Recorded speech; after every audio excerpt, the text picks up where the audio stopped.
The story begins with a doctor asking our protagonist, Taesung, how he was feeling today, while the boy thinks that every day it's the same question. Depressed, the young man replies that his legs hurt, affirming in his mind that it's always the same answer every single day. The doctor says he understands and begins talking to the nurse, while our protagonist, immersed in his thoughts, mentions that he no longer tries to figure out when things started to go wrong. The nurse starts to lead him to his room, and the boy says that when he woke up, everything was already over. After waking up from the accident, the only things left for him were pitiful glances and the monthly insurance expenses, but the worst was the cruel reality of being paraplegic and in a wheelchair. The boy's expression is completely devastated. He explains that it was an accident caused by a drunk driver who was driving recklessly. It was a painfully ordinary day. Taesung had gone to the convenience store. The young man went to buy beers and some things to eat, but there was something different about that day. We see our protagonist distractedly using his phone while a truck begins to rush towards him. The thing that was especially different that day is that he was a bit unlucky, and it cost him his freedom. Realizing the situation, the young man panics, but before he could react, the items in his hand fly into the sky and he is struck.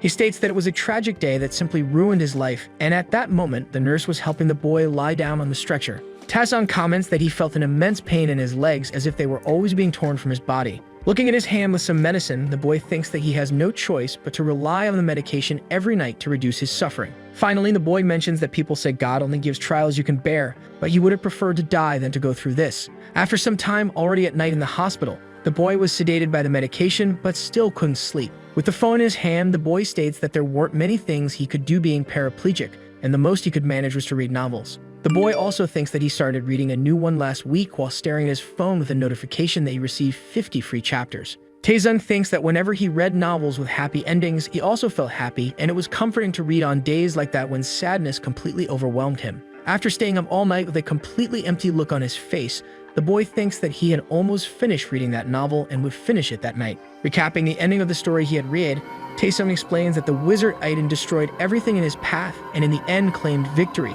and chose to create a new world. He ended the old world and created a new one according to his own liking, and everyone lost their memories and lived a happy life. Even those who experienced traumatic deaths and those who Aiden cherished were there, and in the new world, everyone lived happily even without remembering that the war existed. However, with that ending, our protagonist was extremely irritated, wondering what the hell that was. He thinks that the protagonist did everything to protect the world, but Aiden ended up undoing everything and destroying the world that he tried to save just to create a new one for himself. Trembling, our protagonist, Taesung, wonders why the novel he randomly chose to read also had to have a bad ending. Placing his hands over his head, the boy begins to cry incessantly, questioning why he couldn't be happy no matter what he tried. Consoling himself, he thinks that he certainly didn't care about the novel's ending, and that even if he woke up tomorrow, he would never be able to experience something like a happy ending, so the only thing he could do was fall asleep and face his reality. However, before the IV in his vein, a blue light begins to emerge and illuminate the entire hospital. A holographic window appears informing that the mission, the wizard who dominates the world, has begun,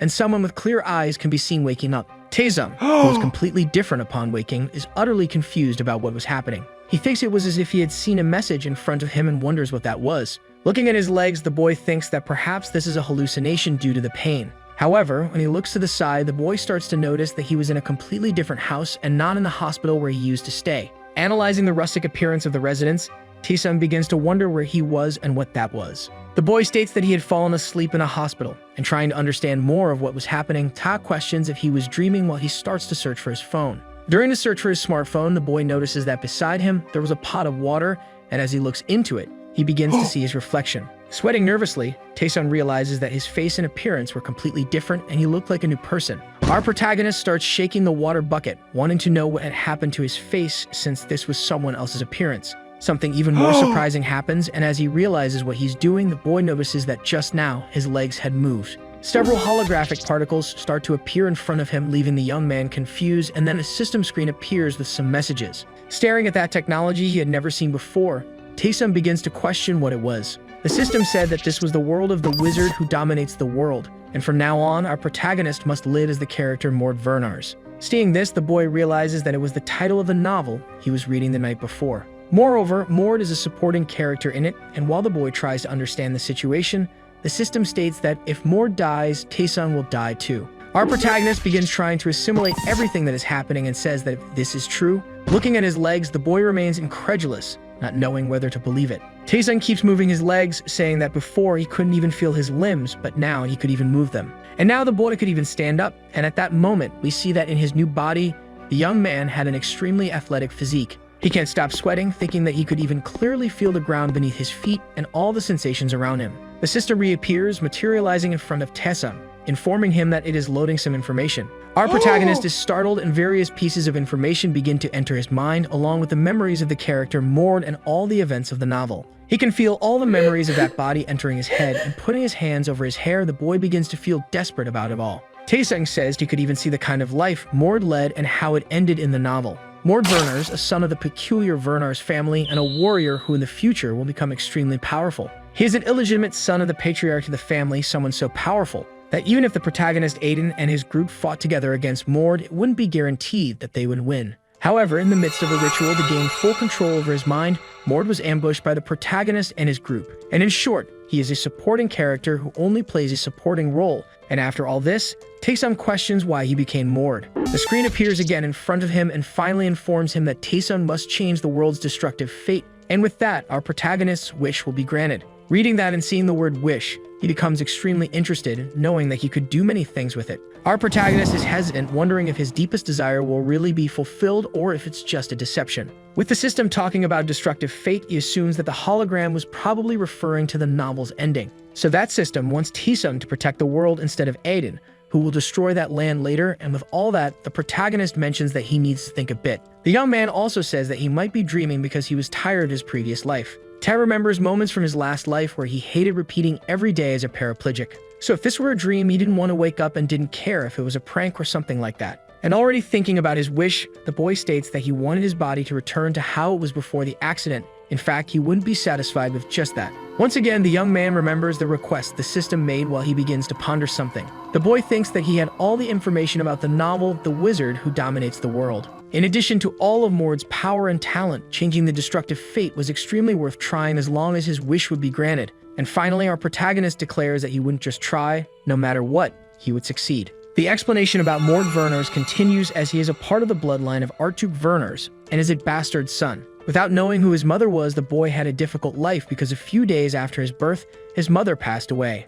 The young man began to be called the cursed one who killed his own mother and lived his life as a weakling, unable to withstand the pressure and insults from others. We then see Mord in the past with his head down being insulted by several nobles. It wasn't because he was weak or didn't know how to fight back, it was simply because the guilt of being the cursed one who killed his own mother consumed him from the inside out. But there were many things that would become turning points in the poor boy's life. Those who are of the Verners bloodline awaken their powers when they turn 15 years old. They call this awakening the awakening of divine blood, and those who go through this awakening must endure pain comparable to setting their body on fire. But after all this suffering, the person will be blessed with tremendous powers. However, for someone who was not entirely part of the Archuk's family, the chances of surviving the blood awakening were less than 1 in 5. Mord was different. The boy survived the awakening of new blood and gained great powers that made him extremely powerful. Taesung remembers the letter he received that said if he survived his 15th birthday, he should go to the Vernars family's main house. Our protagonist explains that Mord read the last letter his mother had left for him and went to where the Archuk's family lived.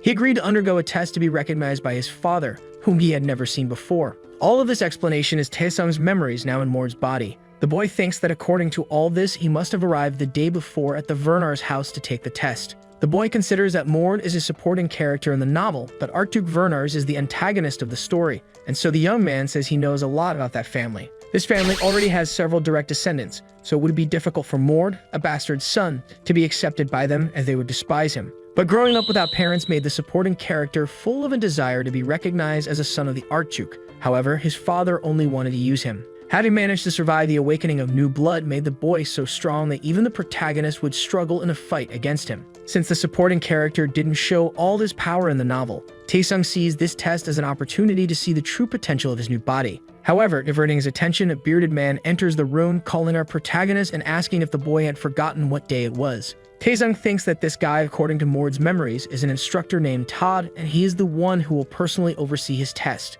Todd is a muscular man with short hair and a beard, and has various battle scars. In an imposing manner, the man asks what the boy was doing standing still. In his mind, the boy notes that this guy was quite ripped, as an instructor should be, and then he goes up to the man, asking if he was Todd. For some reason, the man finds the whole situation strange, thinking to himself that the boy seemed a bit different from yesterday, as if his personality had changed. And staring at our protagonist, Todd notes that even the boy's gaze was different from the day before, but he thinks that it was just his imagination. Todd asks Mord if the young man had forgotten the explanation about the test he was going to take, and Werner's retorts, asking what kind of test he was supposed to do, as he didn't remember. The soldier explains that it would be a test to see the boy's full potential, and analyzing the young man's body, he assumes that since he is strong, he must know how to fight. Sweating at the situation, Taesung realizes that he has barely gotten used to his new body and already has to fight, thinking that he would have to fight for his life, but for some reason, the protagonist is extremely excited about it, seeing it as an opportunity. Nervous about what was about to happen,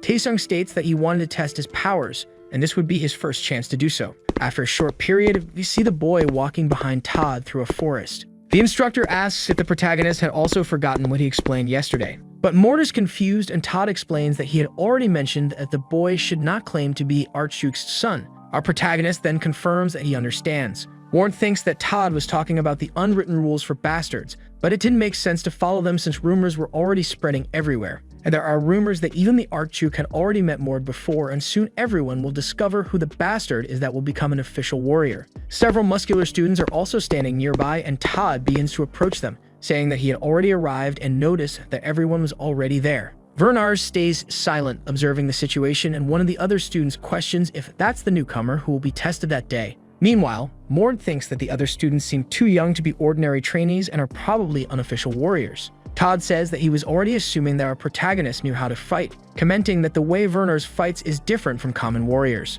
The young man begins to explain with a serious expression that if Werner's uses weapons when they are not properly trained and prepared. But once they are trained, they will no longer depend on common weapons, as they will obtain something extraordinary. And with that family style, they will fight using only their own bodies and hands with their powers. Todd confirms this, noting that of course, those who are not of Werner's blood use weapons, but others learn combat skills. Mord thinks that he already knew about this because the Werner's family is the best warrior organization on the continent, and they achieved this solely through hand-to-hand combat. Our protagonist begins to think that it seemed almost impossible, but there is no weapon in this world that surpasses the physique of the Werners, regardless of the blacksmith who forges it. Tada begins to explain that this test will determine which affiliation the warriors should follow and how they should train, and he asks one of the students, named Vince, if he is ready. Vince nods, then says he is fully prepared as he begins to walk to the center of the training area. Todd orders Mord to fight against Vince, stating that the result of this fight will determine the boy's future, so he should give his all and prove that he possesses Werner blood. The two boys stare at each other for a moment, staying silent as they observe one another, and Vince begins to analyze his opponent. Vince questions Mord if the young man is sure he is 15 years old, as his face does indeed look like that of the 15-year-old. However, something seemed off considering how large the boy is. Vince wonders who the boy's father could be, mocking him afterward and calling him to fight. Taesung thinks to himself that he knew there were other bastards there besides Mord, and it seems that his father wasn't the only Archduke who strayed, asserting that he needed to focus on the fight, because only with power and brute strength could he achieve freedom, and power is very important in that world. And although it's appealing to think about living a calm and simple life far from there, he believes he had no choice in the matter, as he knows what will happen in the future of that world. Bernard gets into a fighting stance, commenting that he would have to prove his abilities right there in front of everyone. Quickly surprising the blonde boy, our protagonist charges at him, ready to throw a punch. With a surprise hook, Vince manages to dodge just in time, feeling a bit shocked and surprised by that sudden move. The boy starts sweating, thinking that he didn't know Mord knew how to fight, but apparently the boy had some idea of how to.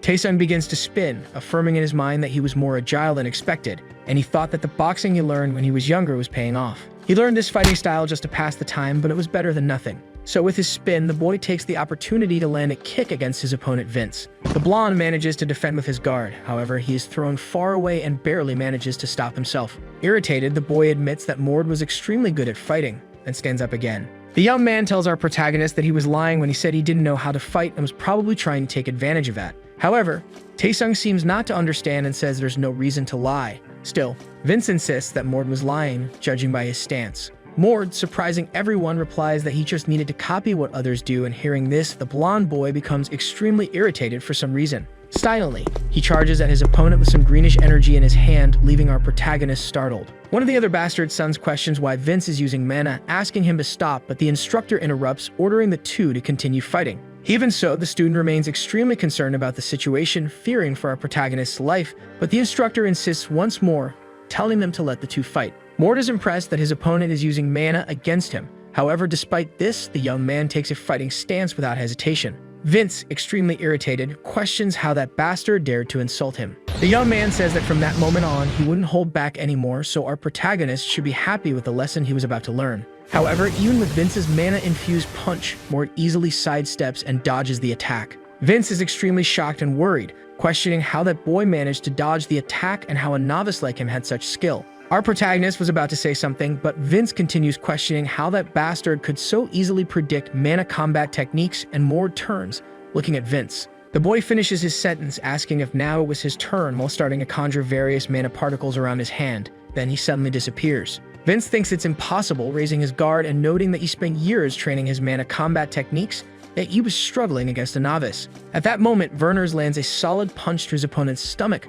causing Vince to groan in pain from the blow. Vince faints and is thrown far away with extreme ease. All the other bastards and even the instructor are shocked by the scene, unable to believe what they were seeing. Todd thinks that he had imagined that this kid was just a novice, but he sent a warrior like Vince flying. Staring at Mord's back, the instructor states that the boy was extremely incredible and impressive. After practically defeating his opponent without giving him a chance to retaliate, our protagonist begins walking toward the boy who was lying on the ground. Mord stops in front of Vince and stares at him without saying a word for some time. The boy thinks that it would have been much worse if he hadn't dodged Vince's last attack, also stating that he now understood how to use that power. However, the blonde, who is sitting on the ground, starts making some movements with his hand clenching his fists. Mort takes a combat stance, questioning the blonde if he could still stand after taking a blow like that, highlighting that warriors are different. Tessa notices that even though Vince is nearly unconscious, his opponent is about to do something, and the boy is surprised by Vince's determination. One of the students questions his instructor about how Vince was defeated by a novice with just one blow, and everyone wonders where that boy came from.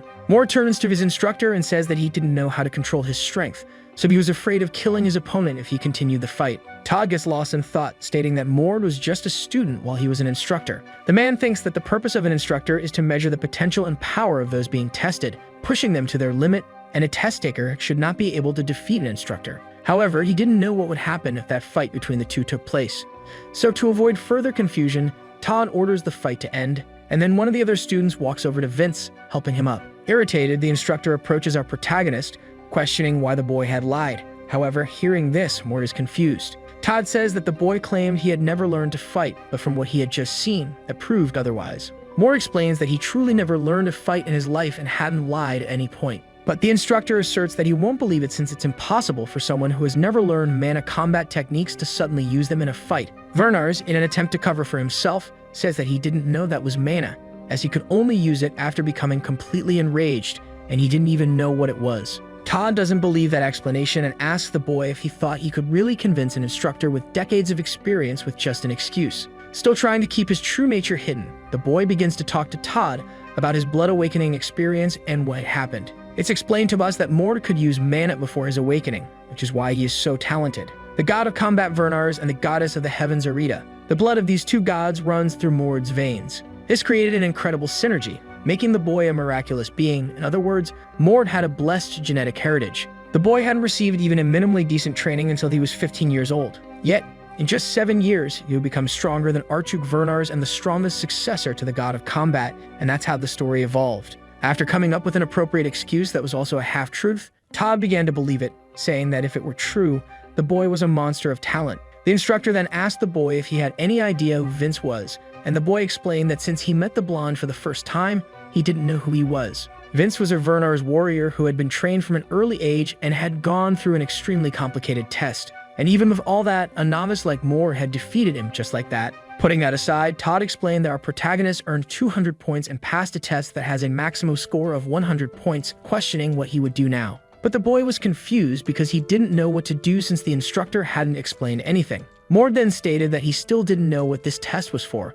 and his instructor began to explain that the test was to define the level he was at. The Archduke Werners family has 3 basic levels for warriors. If you meet the requirements of each level, you move on to the next, and if you pass the test of the final level, you can be classified as an official warrior. The catch was that these tests were extremely difficult, and many saw it as an impossible mountain to climb, and Mord understood what he was saying. The boy asked his instructor Todd if he could place him at the first level, and the man was extremely confused. Mord said he needed to learn about mana combat techniques from the basics and wondered if they taught that at the second level as well. Todd replied that they didn't, and our protagonist asked if he could move up a level whenever he met the requirements for each one, and Todd confirmed, still puzzled by that decision. Despite all the options available to him, Taesung still preferred to start at the first level, saying this with confidence. Todd just stared at the boy, thinking that he was really serious, and since he was just a bastard, he thought this was the best option for him. The man turned around, agreeing, and said that it's not like he could give special treatment to the boy just because he had defeated a warrior. Then before leaving, the instructor said that the classes for the day were over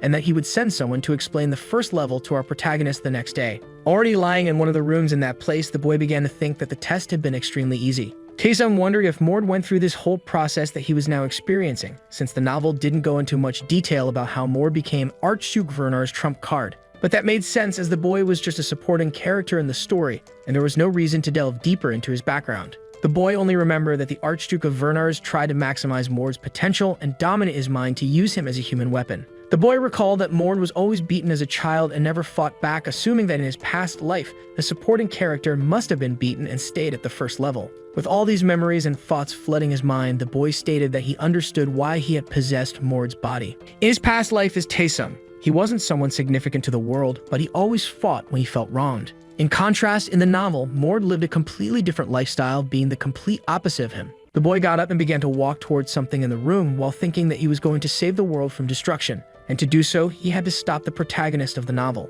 The one who gathers the world fragments, which are like puzzle pieces containing the essence of this world, can be called the supreme god or the wizard who dominated the world. Just like in the title, the great wizard Aiden manages to gather the fragments and become a being who dominated the entire world. However, at some point, this corrupted him, and with it, he brought destruction to the world. Aiden not only killed his enemies, but also killed his own allies, and the novel depicts the struggle between Aiden and his enemies to become the world's destroyer. The next day, watching the sunrise, the boy thought that he would stop Aiden, no matter what it took. Because this might be the last chance for him, Taesung, and now he will live as Mord instead of his former self. The Vernars family governs the Archduchy of Vernars and is renowned worldwide in that world. The castle of Vernars, the heart of the nation, is as luxurious as other royal castles. But what sets it apart is the warrior training center, located outside the castle in the 3rd region, which is extremely massive. In a carriage speeding toward a certain location, someone informs the protagonist that from that day forward, he will stay in the 1st level dormitory. Mort thinks that the training center seems much larger than the campus of most universities in his world. However, that was the least to be expected. A loud noise of warriors dueling can be heard nearby, and immediately, our boy becomes alert. A person beside him explains that this is probably the 3rd level training center, and Mort asks if that noise indeed came from a group of trainees. After receiving a yes, the boy thinks that even though these people came from 2nd level trainees, they clearly managed to surpass human limits. Moreover, Vernar's warriors are known for their ability to merge various powers into one. The same man who had previously explained things to Mord says that they will soon arrive at the 3rd region and that the boy's instructor is waiting for him. After stepping down from the carriage, he thanks the person who brought him, and looking to the side, the boy notices that another large man is the 1st level instructor. A large and muscular man with black hair introduces himself as the 1st level instructor, Hayes, and he asks the novice to call him Instructor Hayes. Mord does as instructed, calling him as requested, and immediately after, the instructor questions if the boy's name is Mord and assumes he must have done very poorly on the test to be there. Surprising the instructor and leaving him shocked, the bastard replies that he defeated Vince in the first test, and Hayes questions if he had really beaten a warrior. After receiving confirmation, the man is incredulous, not believing what happened and wondering why the young man is there. Mord thinks there's no reason to lie about it since everyone will soon know, and explains that he never learned combat techniques, which is why he came here to learn the basics. Still shocked by everything he heard, the instructor confirms, asking the boy to follow him, while thinking that the novice defeated a warrior without any basic training. The two begin to walk toward the battle center, and Hayes explains that there are some people training, so our protagonist shouldn't distract them. The boy thinks that this might be the 1st level, but the instructor must be strong since he's training people who will become Vernar's warriors. Upon arriving, they see various muscular children, and the instructor introduces the new trainee, Mord. The man says that Mord is a novice, and at that moment, our protagonist is sweating, not believing that this level is meant for children. Mord starts to assume that he should have gone straight to the 3rd level, and if he had the option to change, he would have done so. Hayes questions if the boy had never learned mana combat techniques, and Verners explains that he hadn't, but for some reason, he could use mana. The instructor states that just by having gone through the awakening of divine blood, he's already blessed, and since he has no mana, what he's going to teach now will be very easy. Hayes begins to explain some steps that the boy probably already knows, so the final step is learning to control the basics of mana and sense amplification. Our protagonist asks if he doesn't need to learn anything about the basics of combat skills. The instructor then questions if the boy wants to stay there for a long time because if he does, he will make that happen, but he supposes that the boy wouldn't want that. Vernars becomes extremely nervous and says to forget about it, and the instructor remarks that he understands what happened. The man states that he will try to teach the boy a few things, and after that, he'll have to learn everything on his own because at the second level, the instructor will only help with the things he's terrible at. Mord thinks that he needs to learn everything from the basics, and he cannot underestimate himself just because it's the first level. He needs to start from the beginning to master his power. The children are shocked, questioning if it even makes sense since the novice has only been training for 10 minutes. One of the children comments that they think the novice's mana is stronger than that of the instructors, and it's possible to see the boy surrounded by a blue aura. Imposingly, he asks if that's all or if there's more he needs to learn, and Mord continues to emit a crushing aura. Immediately, and somewhat frightened by all of this, the instructor responds that he has already surpassed the first level, and the boy wonders if that's really it. Now at the second level, the boy begins to think that the physical reinforcement lessons at the second level are divided into two sublevels. The first is to strengthen your body, which helps prevent injury even if you get run over. And the second level is to amplify your abilities, allowing you to transcend the limits you reach when you train your muscles, as he demonstrates by striking a wall. The only thing visible after the blow is the hole the boy left, while he also remarks that physical reinforcement is a very difficult skill to learn. Turning and looking at his new second-level instructor, he says that all that's left is the practical test, but the new instructor thinks that the boy has already passed the second level. The man asserts that the boy doesn't need to do anything further and that just with what he's done, he will start the third level the next day. The instructor explains that the second level is easy, but the third will be much harder because as people who are part of the Vernar's bloodline. With a serious expression, he states that the boy will face other powerful students without having learned any combat skills, relying only on his instincts. The young man realizes that he hasn't learned anything yet, and Hayes only sent him to the second level thinking he was hiding his power. Then the instructor puts his hand on Mord's shoulder, affirming that up to the second level, brute force is enough, but becoming a warrior at the third level won't be easy. Mord thinks that he already knew the third level would be difficult and in fact was excited to meet the people with the power of the Divine Blood Awakening. The next day at dawn, we can see the quarters where the third level warriors stay. Some people are talking about the rumors related to Mord as he managed to pass through 2 levels in just 2 days and has Vernar's blood. Fayan, a red-haired young man who is also part of the bloodline, remarks that people like our protagonist only want to attract the Archduke's attention. With a serious expression of someone asking for trouble, he declares that he will show this rat that there are rankings within the Vernar's bloodline. People inform the red-haired boy that the novice has arrived, and shortly after, Mord reaches the place thinking he should have come here from the start. Fayan, eager to make his point, approaches the brown-haired boy, questioning if he's the novice, and Mord responds by asking who he is. The boy introduces himself as the captain of the second class. Fayan, our protagonist, thinks that this boy is also part of the Vernar's bloodline, just like him. Mord also says that he is part of that bloodline and is in the third level, then introduces himself. With arrogance, Vernar says that he doesn't know how long he will stay there. Hearing this as an insult, Fayan gets irritated, letting his aura leak out, questioning if our protagonist thinks this is a joke. Dismissively, Mord tells him not to take it that way since he wouldn't have come here if he thought it was all a joke, which only enrages Fayan further. Vernar states that he's not in the mood for a fight right now, so he asks Fayan to calm down, but the boy retorts that it's expected of someone from that bloodline. Because Mord was enduring his aura, and Mord says he won't be intimidated just by feeling the aura of a weakling, which further ignites his opponent's fury. The boy begins to conjure a reddish aura in his hand while questioning Mord if he thinks the world will bow to him just because he went through the awakening. With his aura leaking and his eyes completely red, Fayan is blinded by rage, only thinking about defeating and finishing off that novice. Other students begin to laugh at the novice, saying that no one could stop Fayan and that it would be difficult for the boy to stay alive if no instructor stepped in to stop the fight. Fayan declares to Mord that he won't hold back since our protagonist is also of the Vernar's bloodline.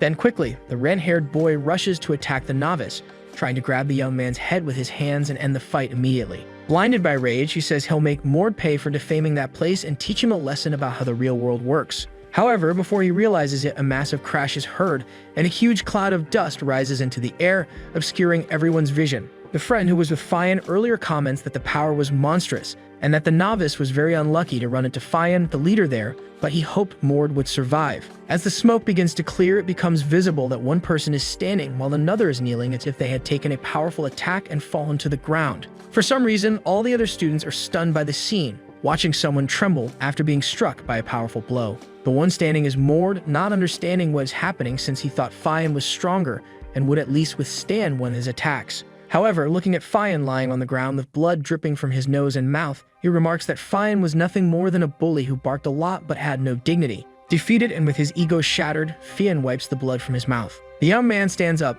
still trembling from the blow, and curses our protagonist, claiming that he only got lucky. However, the boy imposingly states that it wasn't luck, it was because his opponent was too weak. Once again, Fian lets all of his aura and mana flow out and charges at his opponent to end the battle for good and prove his strength. Taking advantage of the opening, Fian left by being enraged and blinded by anger, Mord easily sidesteps the blow with extreme ease. He uses this opportunity to spin his entire body and quickly position himself behind Fian, ready to land a kick just as he did with his first opponent, Vince. Then, coating his foot with mana, the boy kicks Fian, sending him flying again several meters away, causing the poor boy to crash into the ground multiple times. After rolling from the impact, Fian stops when he hits a wall, and at that moment, a curtain of dust rises with the impact. Watching his opponent lying unconscious, Mord thinks he overdid it and hadn't expected Fian to be so weak, since the boy was the leader of the third-level Vernar's warriors. Looking at his own hands, the young man judges that his strike was so strong because of the basic mana combat techniques he learned at the first and second levels.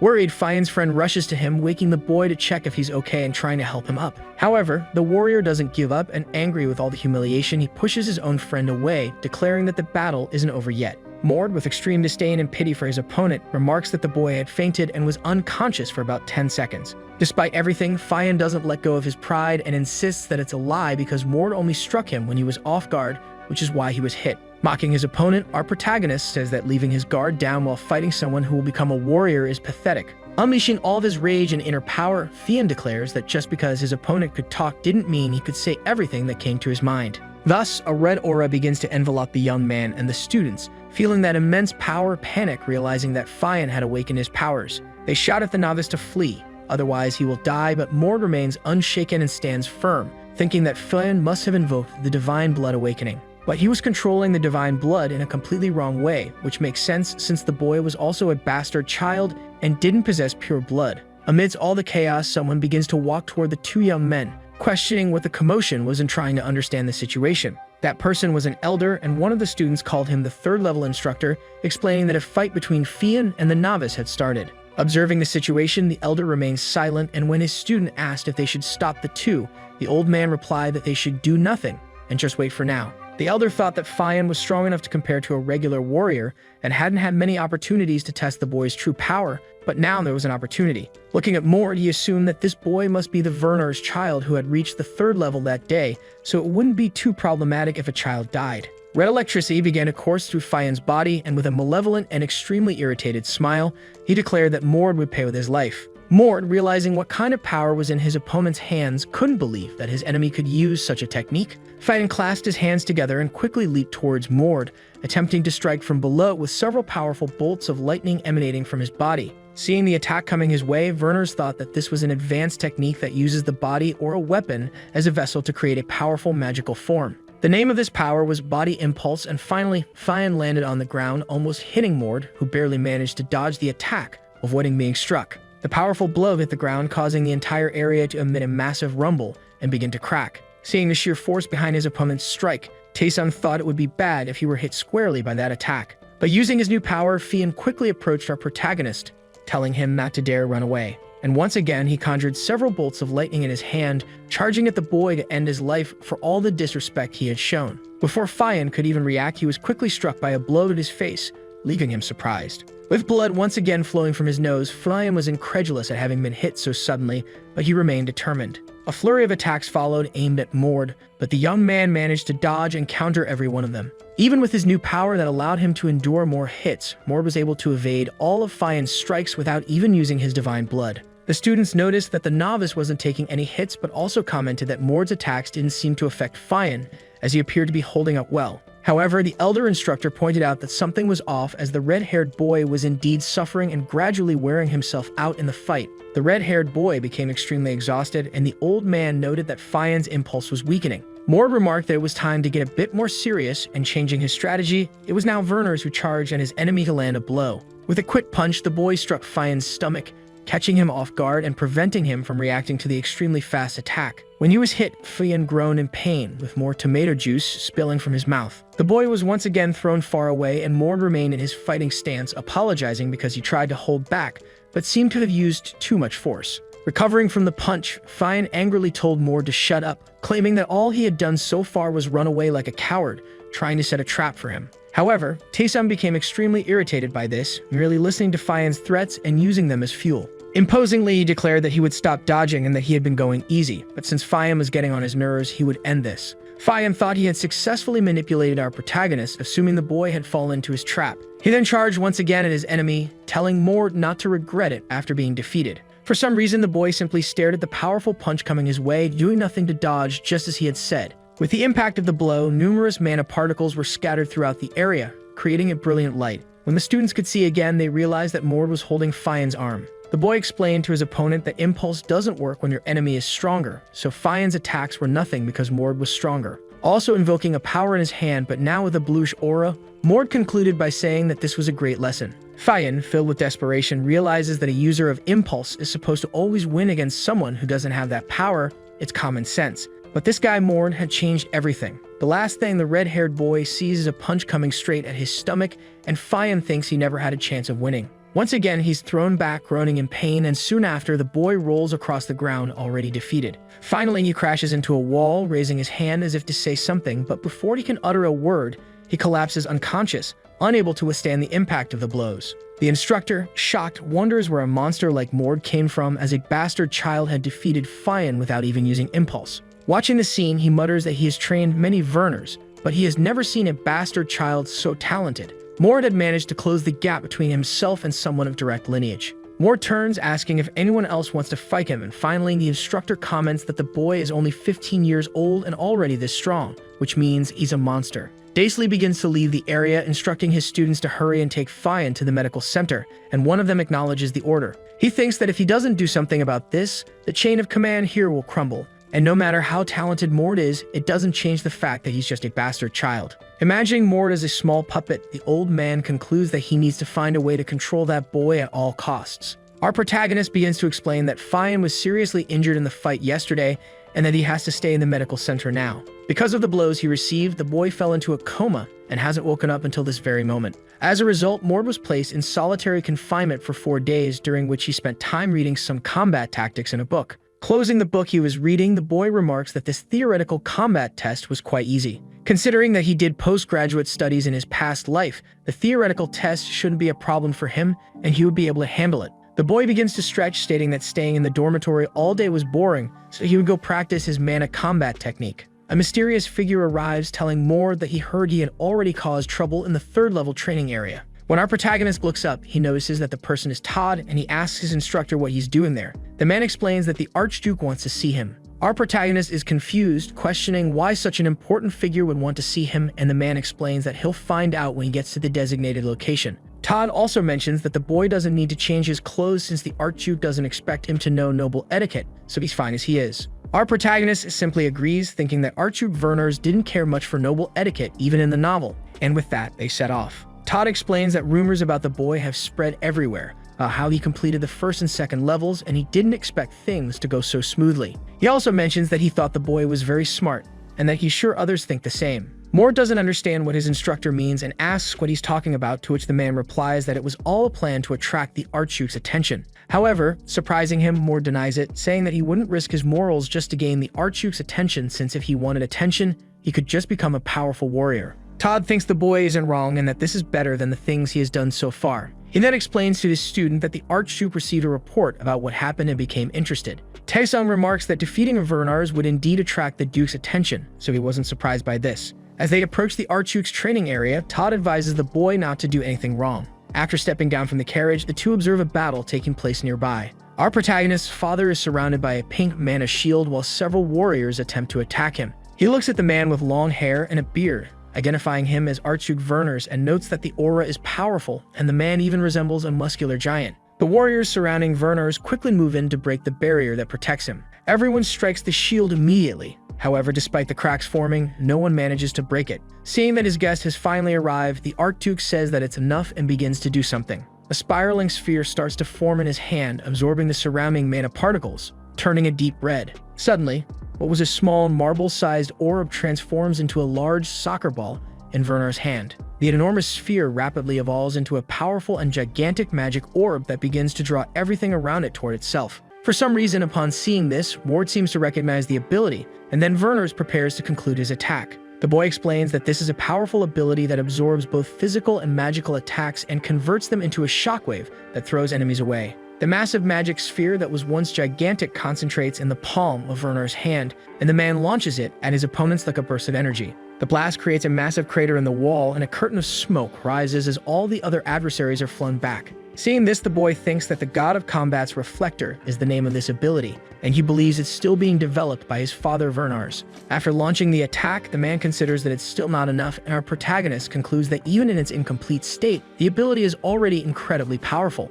Turning to face the instructor and his son, the Archduke apologizes for making them wait, and the two quickly kneel, bowing before the Lord. The man walks over and Mord, saying that since he called the boy there, he doesn't need to follow etiquette and can stand. In front of his son, the man appeared as a giant towering over him. He then says he heard that the boy did some interesting things at the training facilities. Grabbing his son's chin, he asks who the boy's mother was, and the boy explains that her name was Reina. The man states that he remembers her and notes that our protagonist seems to take after his mother more than his father, then asks if the young man has already gone through the Blood Awakening. Vernars also mentions that he heard Mord defeated an impulse user using only body reinforcement and wanted to see just how strong his son was. Suddenly, the Archduke shouts for someone named Kessner, and a young man appears behind him, addressing him as Your Majesty. The father of our protagonist states that he wants this Kessner to fight against Mord, and the boy questions whether it's really necessary to fight a young man. Hearing this, the man says that this is his son who recently arrived, and he wants to see how strong the boy is, so his subordinate shouldn't go too hard on him. Looking at his opponent, Mord realizes that he is one of those who were training with the Archduke earlier, and Kessner asks the boy to follow him to the duel arena. He informs the young man that he could use any weapon and that he would wait for the boy to choose. However, Taesung says he doesn't need one. Getting into a fighting stance, Mord explains that he never learned to wield a weapon, so he'll only use his fists. Kessner lets out a small chuckle, underestimating the boy and asking if he's really serious. Immediately afterward, he charges at Mord to attack him and see what the boy is capable of. He throws a strike at the boy, but the young man easily manages to dodge it. In his mind, Mord thinks that his opponent is fast, which is expected of someone close to the Archduke. Kessner comments that the boy dodged without using mana, getting excited. A barrage of blows begins to come at Mord, who tries to defend himself but quickly realizes that this opponent is on a completely different level compared to Vince and Fian. After this sequence of strikes, the boy is thrown back and barely manages to stay on his feet, still alive in the fight. Kessner begins to emit his aura, which is ablaze, saying that he likes the way our protagonist fights because even when cornered, he wasn't giving his all.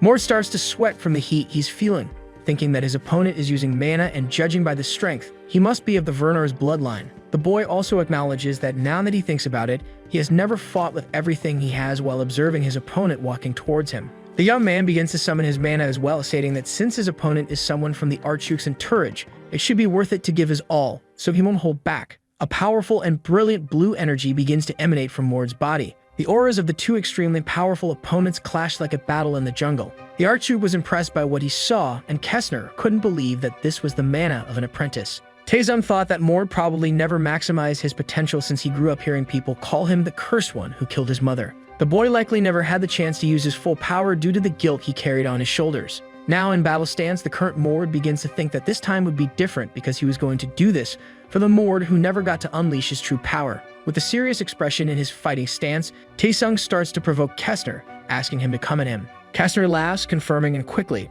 with all the speed and explosiveness, charges at Mord, saying he's going to teach him a lesson. Mord manages to defend himself with his arms, preventing his opponent's attack from reaching his face. Kessner admires his opponent, saying he understands why the Archduke is interested in the boy because the rumors were not false. But all of that was useless, so with one fist still pressing against our protagonist's guard, the man unleashes an unknown attack. Once again, Mord is thrown back, thinking that he was sure he blocked it, and assumes that it must be a technique that doubles the attack's impact. Kessner doesn't give him a chance to breathe, affirming that the boy still has a lot to learn, and quickly charges at him again to end the fight. Before Mord could think about how vast the power gap between them was, he was struck by a powerful blow to his stomach. The boy is slammed into the wall, feeling the impact of the punch and spitting out some saliva. Kessner gives a small smile, stating that he hasn't even started yet, so the boy better not disappoint him. As the dust clears, the Archduke's subordinate knight starts to mockingly ask if that was all our protagonist had. Still hurt from the attack, the young man tries to stand up, acknowledging that there's a huge difference between them,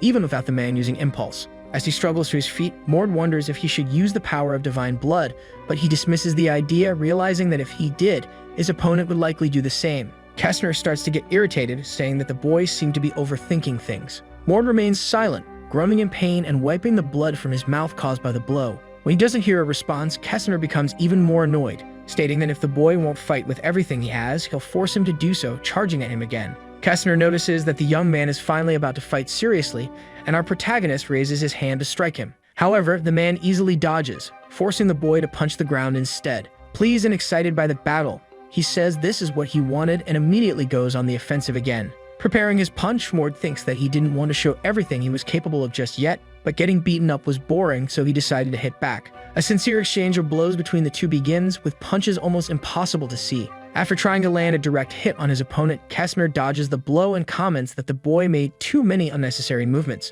From slightly below, the man remarks that the young man is talented, but his combat skills are still that of a novice as he begins to gather mana in his hand. The man launches the attack at his opponent, but only manages to hit his forearm. Kestner comments that he thought the boy wasn't going to defend anymore. Mord responds, saying that he knew he would do that, and then counterattacks with mana, landing a solid hit on his opponent's vulnerable arm. However, Kestner is surprised to realize that the attack on his arm was the same one he used earlier, double attack. The man notices that his opponent had not only blocked his attack on purpose, but had also copied the movement, replicating it too quickly. Kestner becomes extremely irritated, clenching his fists as he realizes that the boy managed to replicate his double attack way too fast. A golden aura with several lightning bolts begins to emanate from the man's hand, and he says he's becoming more impressed and interested in our protagonist. And because of that, Mord would now have to give it his all. Seeing that his opponent was using impulse, the young man wonders if his enemy is finally going to use his true power. However, the Archduke immediately interrupts the fight, ordering them to separate, surprising Kestner.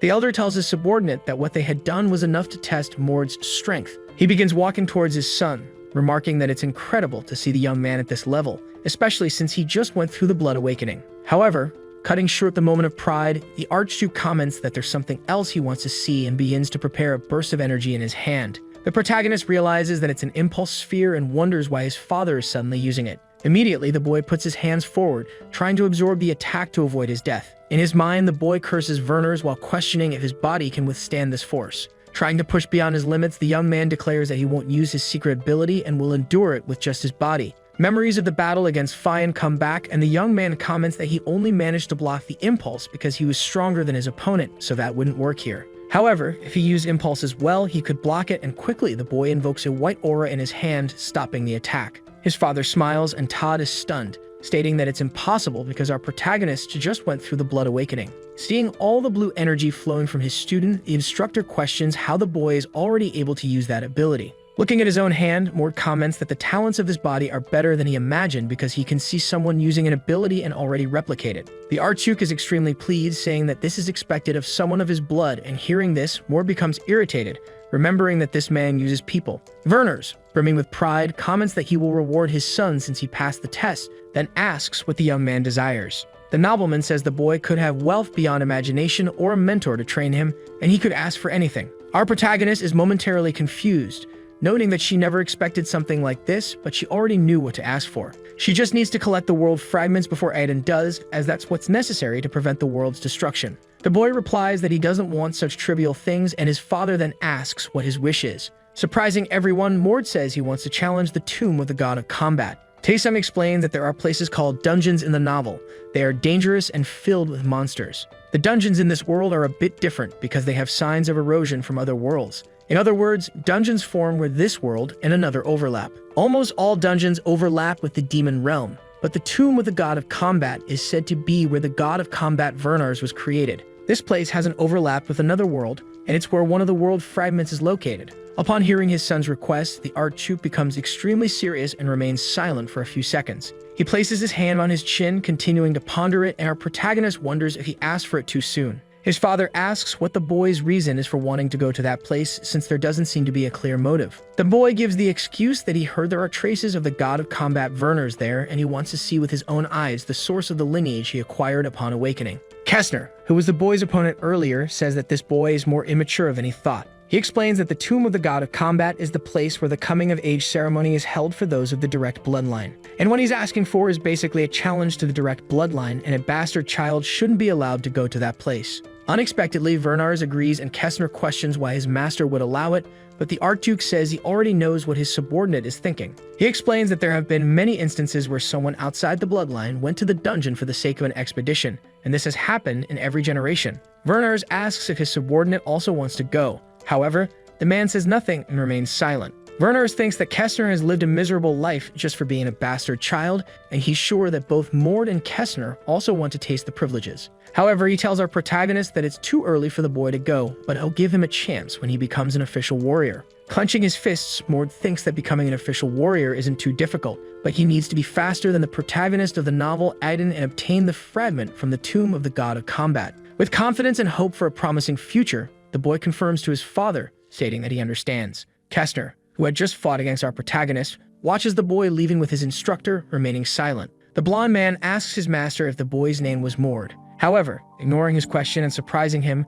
Werner asks what he thought of the boy given that he had fought against him. The man explains that it seemed like Mord was hiding a lot because he was certain the boy hadn't given his all in the fight. Werner, hearing this, responds that it seemed like Mord had given his all to hold back the impulse sphere and had also learned that ability the moment he received it. Kestner acknowledges that he knew there were people who could learn things quickly. However, the thing that shocked him most about the young man was the amount of mana he possessed, as even though he didn't yet know how to control it, the boy's mana level was astonishing. The Archu comments that Mord's mana had a resemblance to that of Erna, and he was about to say something more but suddenly stops. Kestner asks what his master was going to say, but the man remains silent, then dismisses it, saying it was nothing. Werner thinks that the boy's gaze lacked any desire and was almost lifeless. The eyes of his bastard children were always full of the desire to be recognized by their father, but his were different. Smiling, the old man remarks that the boy reminds him a lot of his mother, Reina, and that he was an extremely interesting child. Back at the third-level training center, several warriors are seen dueling with each other. Mord arrives and takes the opportunity to observe the fight happening among his teammates. The young man thinks that he nearly died of boredom over the past 4 days, but now will finally learn something useful and worthwhile. He turns his attention to a conversation where a background character mentions hearing that the Werners are going to select 5 of the bastard children to challenge the tomb of the god of combat. A brown-haired boy says that apparently this is an expedition to discover a pattern in the tomb of the god of combat since the pattern changes every time. Hearing all this, Mord thinks that Kestner has also decided to try facing the tomb of the god of combat, and he needs to hurry to become a warrior. Daisley arrives at the scene asking if everyone is present, and a background character responds that everyone is there except Fian. Imposingly, the instructor commands all the students to prepare for training. After saying this, the man walks over to our protagonist, asking if he's the novice, and the boy promptly responds that he is. The elder remarks that Mord cannot participate in this training because it's his first day, and that he should ask his peers for help in learning what has already been taught. Werner becomes irritated, questioning why his instructor doesn't want to teach him since he doesn't want to learn from other students. Daisley, enraged, comments that the young man is giving orders right after beating Captain Fian on his first day, and the boy retorts that he has already been punished for what he did. However, this does not calm the situation, making the instructor even more furious. He orders the boy to stop talking back, questioning if this is how he was taught to behave.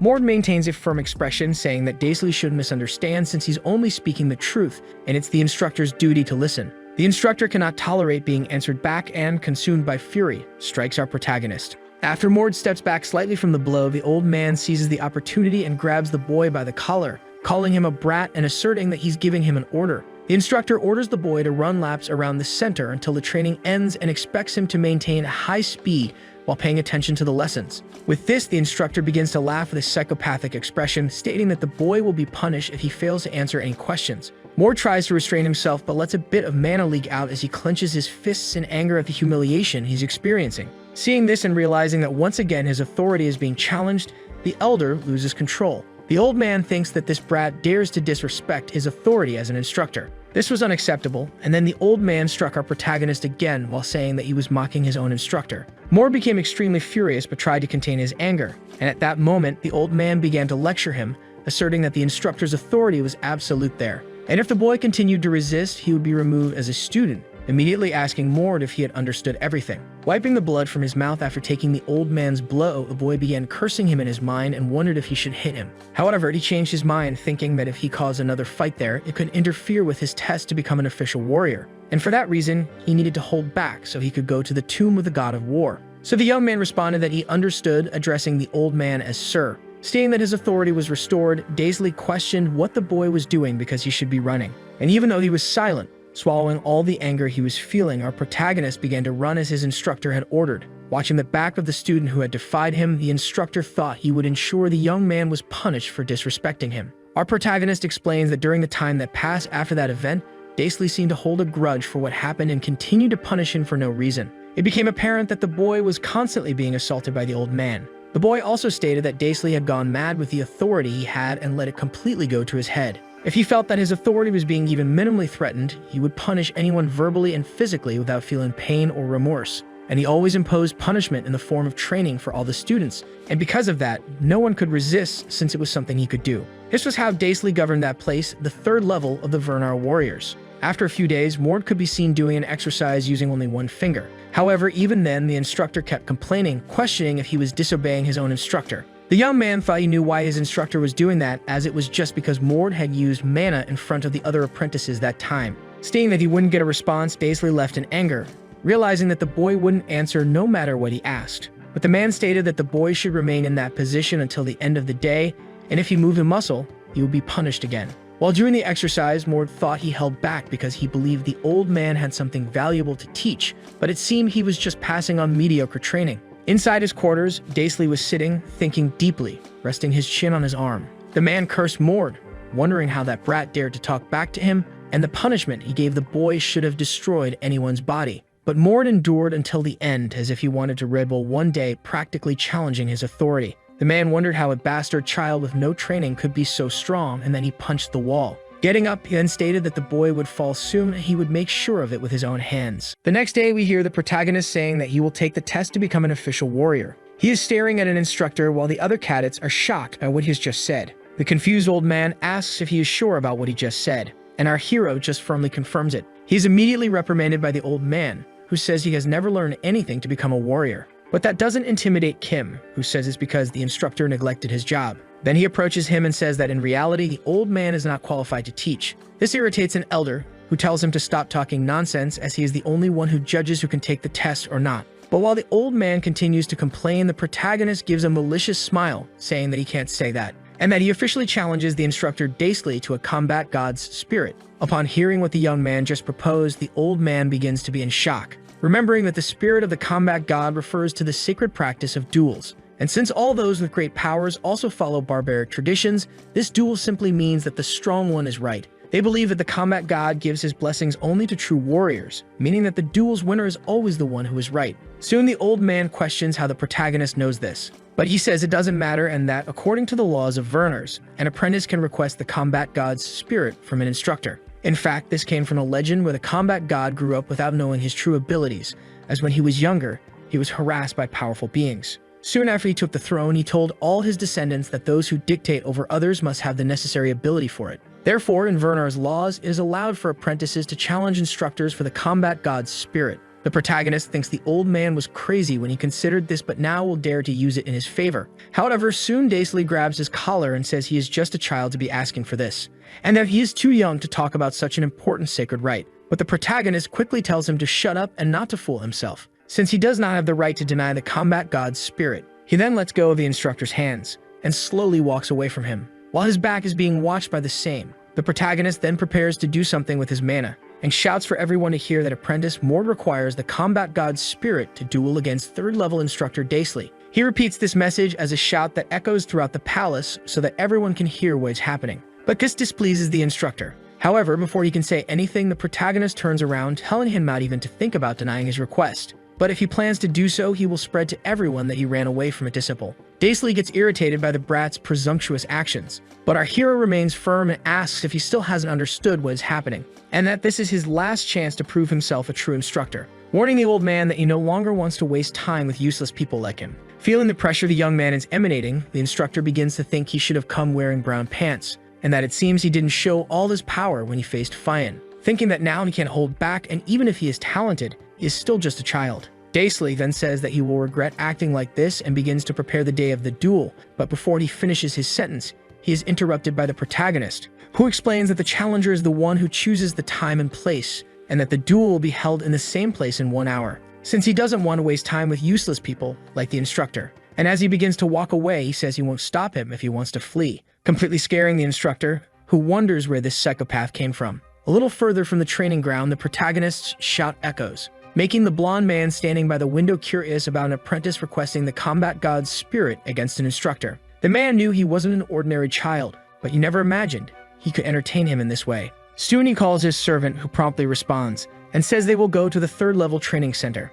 Then we discover that the man is the one he faced a few days ago. Heading to the training center, we notice a lot of movement with two other people in the middle of the hall. The protagonist seems very calm while the people around wonder if this is the guy who requested the combat god's spirit. Then we also see instructor Daisley, fully prepared and equipped with weapons, shields, and even armor. Mord approaches, saying that he really chose to fight instead of fleeing, and is answered by the instructor, who says he will take that arrogance out of him by force. But this threat ends up being in vain, as the MC says that a barking dog doesn't bite. This makes the instructor even more irritated by the young man's insolence, while he just smiles calmly. Suddenly, someone arrives, asking if they are late and saying they thought they wouldn't make it in time. Soon both realize it's Mr. Kessner, and they question why he's there. The problem is that hearing the protagonist speak so calmly to the official makes the instructor suspicious. Realizing that the boy knows this official and confirming that he wasn't being arrogant for no reason, as he is supported by someone powerful. Kessner says he heard about what was going to happen there and then asks what he is planning by requesting the combat god's spirit. He is soon answered by Mord, who says that the man is neglecting his role and seems to only have malicious thoughts in his mind. This makes Kessner chuckle slightly as he finds the protagonist amusing. He then asks if our hero really thinks he will win and says that even though the instructor is retired, he shouldn't be underestimated. The old man also speaks up and says he will beat the protagonist until he begs for forgiveness, but that the fight shouldn't start yet since the witness he called hasn't arrived. However, Kessner quickly asks the instructor if he could be the new witness, as the other hasn't shown up yet. Upon hearing that, people in the training center start wondering why Mr. Kessner wants to be the witness for this boy. Even the instructor is confused and is asked by the blonde man if he thinks he's not qualified for the role. This startles the old man, who quickly backtracks, saying that Kessner is a busy man and so on. But hearing the man address him informally, the blonde man questions whether the instructor is disrespecting him and warns not to confuse respect with weakness. This makes the old man apologize and bow his head quickly. But of course, someone as proud as he is wouldn't be happy about being humiliated. The protagonist then apologizes for interrupting and says it's almost time, prompting Mr. Kessner to ask what he's talking about. But he soon understands the situation and wishes the boy good luck, hoping he didn't come all the way for nothing. Mord then tells the instructor that it's time to start, and the old man, still angry from being humiliated so many times, also wishes to be in the fight. He says that the protagonist managed to surpass Fian's momentum with just his body reinforcement. But while preparing an aura on his sword, he says that Mord will regret it if that's all he has. This makes our hero get a little more serious. The old man then continues, saying he wants to see if Mord can also block a sword with that momentum. But before he can do anything, the protagonist says he's funny, leaving Daisley confused. While preparing his aura, Mord says he's completely wrong, and asks if he really thinks an apprentice would challenge an instructor with just that. Then he shows his aura spreading across his entire body while looking confident in the fight. This makes the old man realize that Mord is using body impulse and wonders when he learned that. But before he can continue his line of thought, the protagonist quickly advances, gathering all of his aura into his fist to throw a punch. But the confident old man says it won't change a thing,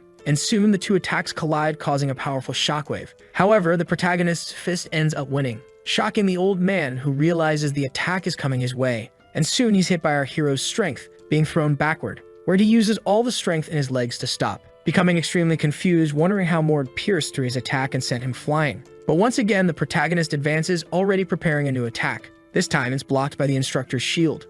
He admits that our hero is good, but that he won't be able to defeat him with those skills. Soon, Mord notices something coming his way. Then the instructor uses his impulse on the shield, sending a wave of mana that throws our MC backward, as he says that despite being strong, he still lacks experience, and that he has no deep knowledge of mana techniques. That's why he is too young to fight someone like him, who carries great experience, attacking our hero, who barely manages to dodge. But his dodge wasn't perfect, and a small part of his cheek ends up getting cut. Realizing the situation is getting worse for the protagonist, the instructor says that he has survived many battles and near-death situations, so someone as weak as him daring to challenge an elder is practically a death sentence, and that he is not a bastard child like Mord, who could be underestimated. With the last attack, the instructor throws the MC far away. He manages to stay on his feet, but is now much more cautious. He knows the old man is right about having more experience, and the blonde man watching the fight says that although the boy is talented, his combat skills are still those of a novice. If he loses here, he will have to leave, and that's exactly what Daisley wants. So he wonders what the young hero will do now.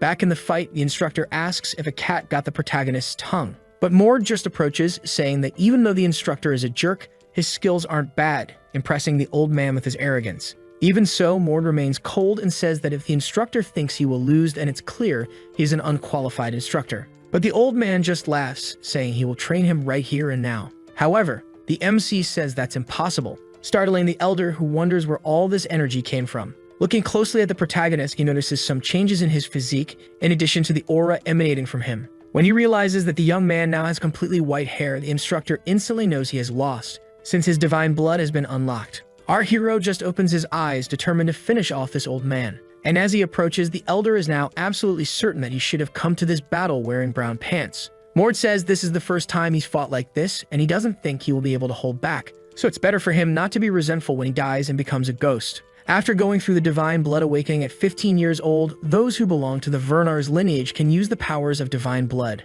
However, most of them stop using the divine blood powers to increase their mana storage, and this allows them to gain incredible powers. But if someone exists who can fully control the divine blood, that person will gain incomparable power. The people watching this scene in the training room are shocked, wondering if the protagonist is really only 15 years old. Even Kestner is impressed at how a 15-year-old boy managed to awaken the powers of divine blood. And although he was considered the most talented among several boys, it took him 4 years to awaken it. Yet this young man, who arrived just 8 days ago, has already reached this level. Instructor Gately is also beginning to soil his pants, because when he looks into the boy's silver eyes, he is certain that he has awakened the blood. As the protagonist throws his superior instinct aura all around, he finds it unbelievable. Mord then tries to show a little mercy and says that if he wants to give up, he can do so and will only lose his pride. But the instructor shouts, telling him not to talk nonsense, because even if he managed to awaken the divine powers, there's no way he would lose to a novice. However, before he finishes speaking, the protagonist quickly approaches, telling him not to regret this later. But this attack is something the old man anticipated, and he is fully confident he can defend it. So he puts his shield in front of the protagonist's blow, saying it will have no effect. But the opposite happens as he is sent flying with just one hand movement from our hero, falling violently to the ground as he is dragged across the dirt. Suddenly, it hits him, and the old man realizes that this is the power of divine blood. Mord wonders if his attack was too strong, as he still can't control it properly, while the old man is certain he just lost to a 15-year-old boy. Even so, he maintains his pride, and despite his injured shoulder, he doesn't let himself be defeated. He then begins to use all of his impulse in the sword, preparing a desperate final attack, charging towards the protagonist and preparing an attack strong enough to eliminate him. But before he can even make a move with his sword, our hero is already close, telling him to drop that pride. Then incredibly, the old man manages to dodge the attack, moving behind him, while shouting for him not to lower his guard, saying that no matter how strong he thinks he is, when it comes to combat technique, he is far superior. A large explosion is seen after the elder's attack, earning praise even from Kestner, who finds it incredible that he managed to turn the situation around. However, the most powerful weapon and shield of the Vernars are their own bodies, and soon we realize that the sword imbued with impulse wasn't even enough to scratch the protagonist's body, since it won't hurt someone who has already awakened their divine powers. In that moment, Instructor Gately felt true terror, as he realized that the sword he had trained with for decades was doing nothing against a 15-year-old boy. He then starts swinging it frantically in all directions, finding it impossible. But our hero just stands there, receiving the attacks. He soon says that he's disappointed, because not only is he weak, but he also wanted to act like the greatest of all. Upon hearing this, Gately gets irritated, preparing another attack with all his strength. But with bare hands, the protagonist stops the sword's movement, and explains that those who are descendants of the god of combat fight with their own hands because there is no weapon stronger than their physique. He then asks if the instructor really thought such an attack would hurt him, while gripping the old man's sword even tighter, and then releases an electric shock using his divine power, making the old man writhe in pain from the shock of over 1,000,000 volts.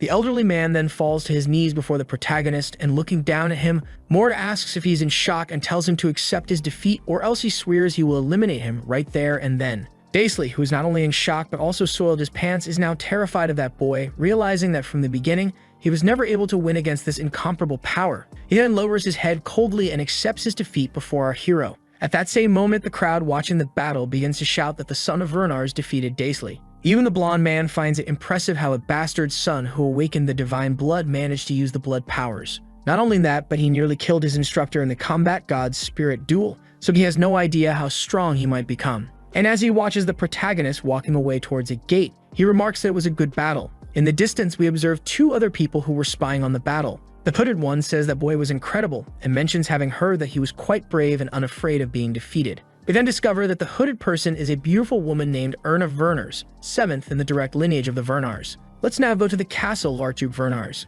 There the old man remains seated on the throne while observing the protagonist. He says that the young man became an official warrior and even easily won the duel against Mr. Gately. Mord simply confirms this and says he's there to collect what was promised him. Then the Lord asks if he only requested the combat god's spirit to become a warrior faster, to which the protagonist responds that he actually couldn't stand by while his instructor neglected his role. The patriarch then approaches, saying that the strong are always right, and that's the motto of the Vernars. That's why he sees no problem with his actions. But what piques his curiosity is why he hid his powers before. Our hero explains that he was being cautious with the use of mana and impulse because he didn't know how to control them, as it was his first time using both. The patriarch finds that explanation reasonable. He's sure the protagonist came there just to challenge the combat god's tomb, and the latter affirms this. However, one of the guards present advises him to reconsider his choice a bit, as allowing him to challenge the tomb before the announcement will make some people complain. But upon hearing a subordinate try and give his opinion, the patriarch becomes completely irritated, asking how he dares suggest that he rethink his decision. The man quickly asks for forgiveness from his lord while thinking he should have come wearing brown pants. He explains that a promise is a debt. Soon he allows the protagonist to challenge the combat god's tomb, though he doesn't know why he wants to do so. Mord then kneels, thanking the lord for this decision, while giving a small smirk knowing he achieved his goal and will finally collect the first fragment of the world. The two then arrive at the entrance of the combat god's tomb. We see that the one accompanying the protagonist is Kessner, and he says that only one person can enter at a time and another can only enter when the previous one dies. Mord thinks that it's bigger than he expected and that he only knew the combat god's tomb was in the Archduke's basement but didn't know it was like this. And soon the blonde man says he can't believe Mord will be the first to challenge it. He adds that all of this is a result of what Mord has done, so he must ensure he returns alive. Mord begins approaching the gate, thanking his instructor, but before entering he stops in front of it because just standing in front of this thing is giving him chills. According to the myth of the Vernar's archduchy, the combat god Vernars had never encountered death. Instead, he merely abandoned his human destiny and became a god. The name Combat God's Tomb is just a name Vernars gave it with a different meaning. Mord then remembers a phrase he read in the novel, which said that divine human remains inhabit this place. Finally, he opens the door and is met with a bright light. As he approaches, he knows that in 7 years, Aiden will obtain the first fragment of the world and that he will also need an assistant. However, at this time, the fragment of the world should still be inside. And soon the gate closes, locking the protagonist in that space. As he walks further into the place, he comes across various extremely bizarre structures. He is startled because it's completely different from what was described in the novel. He knows that the combat god's tomb has 6 spatial sketches, but the one described in the novel was only one of those 6. And no matter which one it is, they should all have a seal. So he only needs to find it. The seal should be a stone statue representing the life of the combat god, but soon we realize that something is watching him. After walking for a while, he remarks that nothing in that place seems realistic. In fact, it looks like someone made it in Photoshop and only halfway done at that. But soon something catches his attention as he notices smoke and fire coming from somewhere,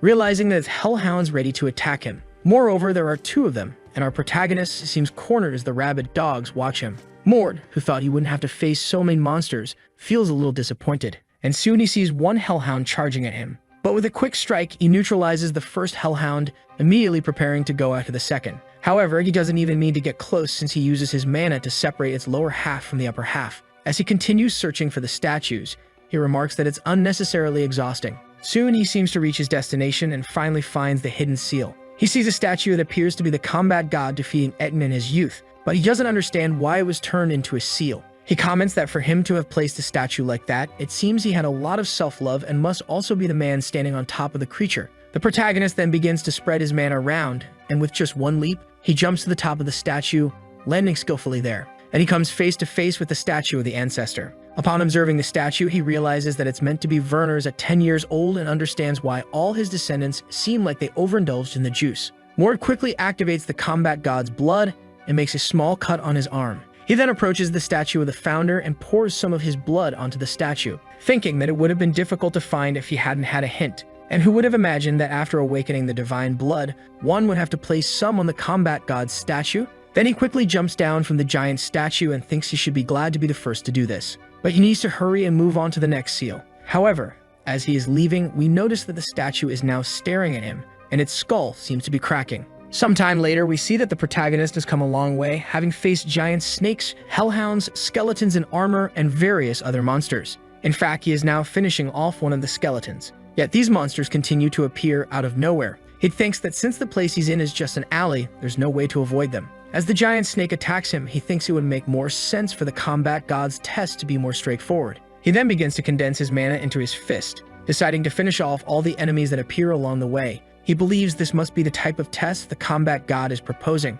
Some flying monsters observe our hero from the top, but he realizes that these monsters are actually guarding the top of the wall to prevent him from climbing. At least he won't have to worry about fighting them on the ground. At this point, he has already found 5 of the seals, and now there's only 1 left. Then he will finally be able to acquire the fragment of the world. As he advances, he feels more mana, and perhaps because he has awakened the divine blood 5 times, he's also running low on mana. But something catches his attention, making him stop. Mord looks up with a serious gaze. It seems he has finally reached the 6th seal, a giant stone dragon. Like the others, this statue is very large, and it looks like it's going to be a challenge to climb. But before he does anything, a noise catches his attention. When he looks back, he sees a huge blue ogre staring at him. He immediately assumes a battle stance, knowing this is a monster that even magical impulse fighters would have difficulty with. The blue ogre roars and prepares to charge our hero, slamming its fist into the ground in an instant, completely cracking the floor. However, Mord quickly dodges the ogre's attack, realizing that this is an ordinary monster since the average height of an ogre is 4 meters. But the monster in front of him is definitely over 5 meters tall. The battle continues with the blue giant trying to hit the protagonist, while Mord uses all his speed to dodge the attacks. As he prepares to counterattack, he thinks it was too easy to be true, and that it will be much more interesting to fight this monster. Mord then begins to unleash a flurry of attacks on the ogre, even managing to push the blue monster back. However, while distracted, the ogre grabs him in midair and throws him against a wall right after, causing significant damage to the protagonist's body. At that moment, he realizes he won't be able to defeat it with just an impulse. He sees the massive creature running towards him, throwing its fist back, preparing for an attack. And at that moment, he accepts that he will have to use that technique. But maybe it's already too late, as the ogre hits the protagonist squarely, feeling victorious after easily defeating the boy who was its enemy. But then the ogre is surprised by an explosion from the crater it created. The protagonist speaks, saying that he's just a rookie with good genetics. The explosion sends the ogre flying several meters back. We then see that the protagonist activated his superior instinct, knowing that if he had taken any longer, he would have died. The furious ogre gets up, ready for round 2. But what it didn't expect was the protagonist charging a massive energy sphere in his fist. As Mord tells the blue giant to shut up, he delivers a blow that explodes the entire area around them, completely obliterating the ogre. Even though he won, Mord feels a little disappointed that he had to activate the divine blood to win. He thought he could defeat it without using it. Mord then walks away from his enemy, thinking that this dungeon is used by 15-year-old boys from the direct lineage, and that it seems battle knowledge and physical training really make a difference. That's why as soon as he leaves, he's going to start everything from scratch. He then reaches the top of the stone dragon and looks at the combat god, thinking there's something wrong with his height. Since his father is 25 meters tall, the combat god, who is supposed to be his ancestor, should be a little taller than that. But the truth is, it doesn't really matter. He pours some of his blood on the statue, trying to obtain the fragment of the world. But some time passes and absolutely nothing happens. Mord begins to think something went wrong, as according to the novel, he should have gained a fragment of the world after activating all the statues.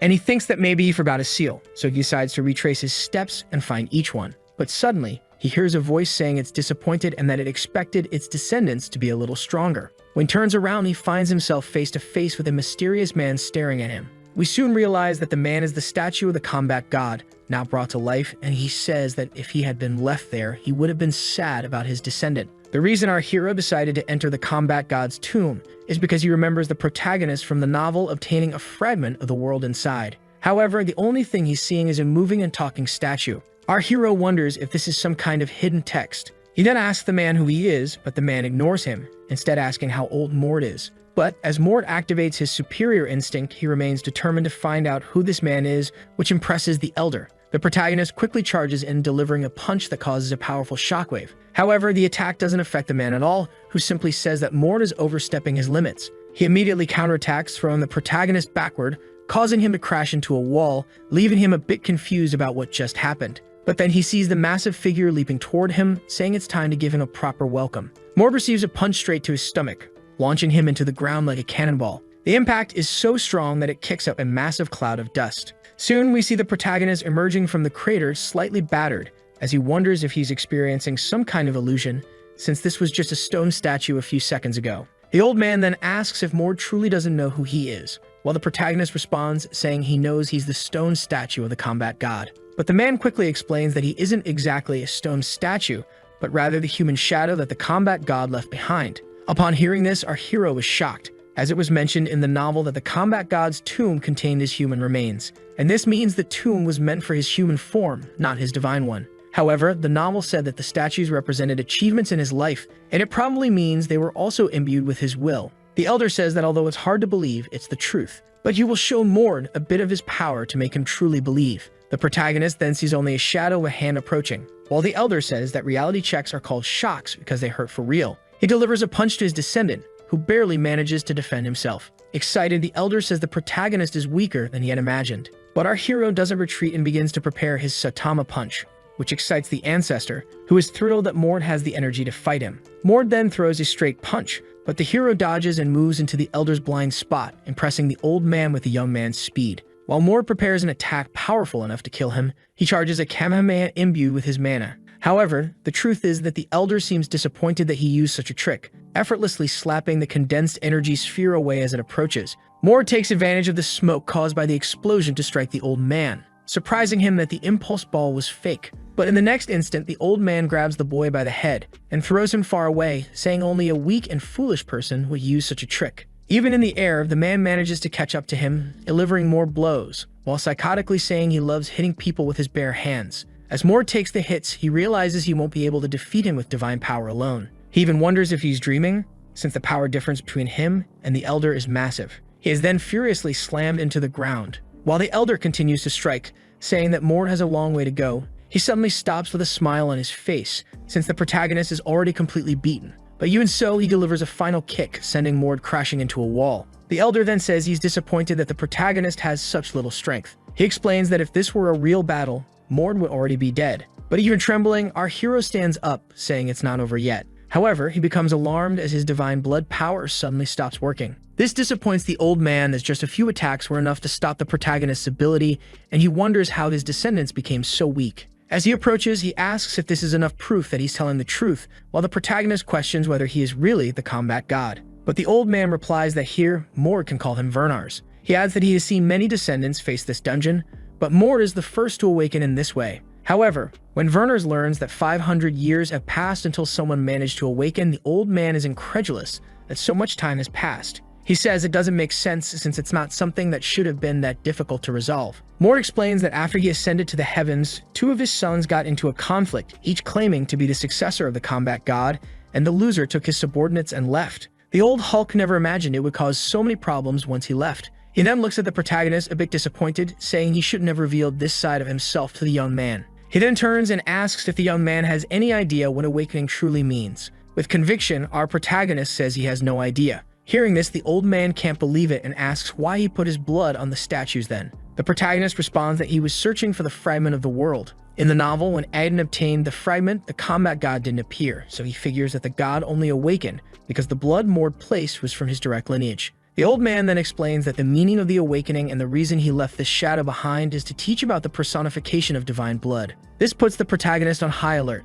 imagining that the old man is about to teach him how to fully use his blood and power. Mord quickly questions why this knowledge wasn't passed down to future generations, but the old man explains that there's a problem. The first generation that learned wouldn't have been able to pass it on to the second. Since the talent to use divine blood is proportional to the concentration of that blood, this means that with each passing generation, the blood becomes weaker. In other words, the more generations, the harder it becomes to improve, and if someone appears who can't master it, they will have a serious problem. That's why the combat god's tomb was created. It's a training ground for descendants and a teaching method, since once you can personify the blood and reach this stage, you'll be able to use divine power perfectly. Our hero knows that compared to 500 years ago, the blood has diluted significantly, and the reason the Archduke is the villain is because he broke a taboo caused by this limitation. And although things have gotten a bit more complicated, Mord now has the chance to learn overpowered skill, so he'll have to start training with this old man. Mord eagerly says that if it's training, he'll be happy to do it, and asks how Vernars will teach him. But as you can imagine, this old man isn't likely to be a good teacher, so the training method will be simple. They will just fight, and fight nonstop. Upon hearing this reckless training method, our hero begins to feel disappointed. The old man then sarcastically asks if people today get everything handed to them on a silver platter. But obviously, our hero is just afraid of dying, since he recently broke 4 ribs. However, with a malicious grin, the old man says it probably doesn't hurt anymore. When the protagonist checks, the pain really is gone. The old man then shares 2 pieces of good news. First, while he's in this place, all injuries and mana regenerate immediately, and second, he won't be the one facing Mord. This makes our hero curious about who his opponent will be. In the next moment, an enormous wave of destruction erupts from the statue, startling the protagonist and disappointing the old man, who says that this guy always likes to show off. Soon we see a younger version of the combat god, who looks at the protagonist with disdain and questions if this is really the one he has to train. Mord knows that this young version is the combat god at 10 years old, and since his hair isn't silver, he likely hasn't reached the power level to fully use the divine blood. This is in contrast to the old man, who not only has completely white hair but also gray eyes. The old ancestor instructs his descendant to endure as long as possible, while the younger combat god taunts, saying that Mord won't even land a punch on him. He adds that it will be embarrassing to lose to a 10-year-old, frightening the protagonist. But our hero, who is also at the peak of his 15 years, doesn't back down and asks if he came to fight or talk, and that empty vessels are the ones that make the most noise, so instead of talking so much, he should shut up and start battling. Our protagonist says this because he thinks his physique is better than the young man's. However, the young man responds that he won't use divine blood, since if he does, our hero will die. But these words end up irritating Mord. He charges at the kid, hoping those words aren't lies. However, sometime later he finds out it wasn't a lie, since he ends up face down on the ground, unable to last 10 seconds in the fight. Both realize that he is only strong physically and has no fighting experience, so they will have to teach him from the basics. Mord then asks how one of his descendants doesn't know how to fight, but the protagonist says he never learned. This leaves the old man confused about how one of his firstborns doesn't know how to fight. But soon the protagonist explains everything that happened and how the Archduke was distributing his genes. Upon hearing how things are, the old man becomes dissatisfied and says that if he could leave, he would give the Archduke a beating. He extends his hand to the protagonist and says he'll give him a tip on how to beat the 10-year-old. The old man explains that the protagonist keeps getting hit by the same attack pattern, and that to overcome this pattern, he must use the arrogance of the young god of combat. Meanwhile, the kid yawns and says that 2 adults want to beat up a child, and that's shameful. But our hero, who is only 15, starts to get irritated. And so the 11th round begins. Our protagonist tries all possible patterns to hit the young one, looking for an opportunity to attack and turn the tables. But the outcome is always the same, and he keeps getting beaten as he searches for that opportunity. 74 rounds have already passed, and he continues to charge fiercely. But the young one just dodges his attacks as if they were nothing, even dodging the protagonist's surprise attacks, and counterattacking immediately afterward. The kick was so strong that it undid the divine blood transformation. And while the protagonist was wiping the dirt from his nose, he ends up getting punched right in the mouth, but actually the punch hit the wall next to him. And the 10-year-old god of combat wonders if he got scared, or if the cat got his tongue since he's all mad about losing again. But the protagonist ends up noticing something, a small cut on the young one's cheek, indicating that his attack worked and that he managed to touch him. The battles continue, and the old god of combat keeps helping the protagonist, until a moment comes when he can see the next moves of the 10-year-old god of combat and how he's going to counterattack. The protagonist then leaps forward and lands an attack as if a meteor shower were crashing down, burying the 10-year-old god of combat's head in the ground. Both the old man and the protagonist are happy since he finally landed a punch on him. However, at that moment he sees a spark of lightning, and soon a hand emerges from the smoke. But before it hits him, our protagonist manages to move away. Then he hears the young one saying that he seems to be learning, so now he doesn't need to hold back anymore. We then realize that the god of combat is quite resentful, especially because it's the first time he's seen his own blood, and also because he had never been hit by anyone before. For this reason, he decides to stop holding back and charges for real, and just trying to block the young one's attack drags the protagonist backward, realizing that if the fight continues like this, things could get ugly, and even his body might end up torn apart. He then jumps back to try to escape, while wondering why the god of combat isn't trying to stop him, and it seems that the silky-haired old man doesn't care about what happens to him. The younger one then approaches, asking if he thinks he has time to be looking elsewhere, and soon delivers a blow to our hero's abdomen, which throws him far back, making him crash into a rock, even managing to get a little ketchup out of our protagonist, and looking extremely happy with a sadistic smile. Without giving the boy time to recover, the naked one charges again. And our hero, who has no time to react, can only see his end approaching, as he receives a barrage of attacks. The 10-year-old god of combat grabs our hero's arm, and simply throws him into the air like a ragdoll, also jumping right after. In the air, he begins to prepare his final move, kicking him down and making him crash into the ground. At this moment, Mord can no longer use the divine blood. In fact, he can't even move a single finger. However, it is at this moment that he notices something falling his direction, and when he looks up, it's already too late. A piece of the statue is collapsing on him. Right after the impact, a cloud of dust forms, while the god of combat wonders if our hero is still alive. But incredibly, he manages to raise his fist, making the god of combat admit that he truly has guts to endure all of this. But unfortunately, it seems that's all he has, since his legs have been pinned by the statue. And when he looks down, he realizes he can't move them, automatically panicking. The 10-year-old jumps from the top of the statue, while preparing an attack that will ensure his legs stop hurting. Meanwhile, our protagonist reflects that he can only use the divine blood in at least 8 seconds, Time keeps passing, but he probably won't have enough time to recover, since the attack is practically upon him. But at that moment, he shows all this cunning and says he's curious about something. Then we see something quickly approaching the 10-year-old's eyes, and swiftly passing like a line across them. Mord says that the Wernher's lineage has terrifying physiques, but wonders if their eyes are as sensitive as normal people's. Soon, the confirmation of his question is evident, as the god of combat's eyes swell up and he can no longer see the protagonist in front of him. However, at that moment, in a fit of rage, he uses the divine blood, as he prepares to truly finish off the protagonist. But before his punch can land, the countdown finally stops, and the god of combat's attack only creates a crater in the ground, since the protagonist managed to activate his divine blood and dodge, automatically attacking him from behind. When the boy realizes this and looks back, he already sees the protagonist questioning him, since he said he would kill him if he awakened the divine blood. But the one who will actually lose this fight is him. Mord then finishes the fight by delivering a solid punch to the kid's face, feeling happy for finally landing a hit. However, reality proves to be much harsher, or rather the kid's head proves to be much harder, as the protagonist's punch did absolutely nothing.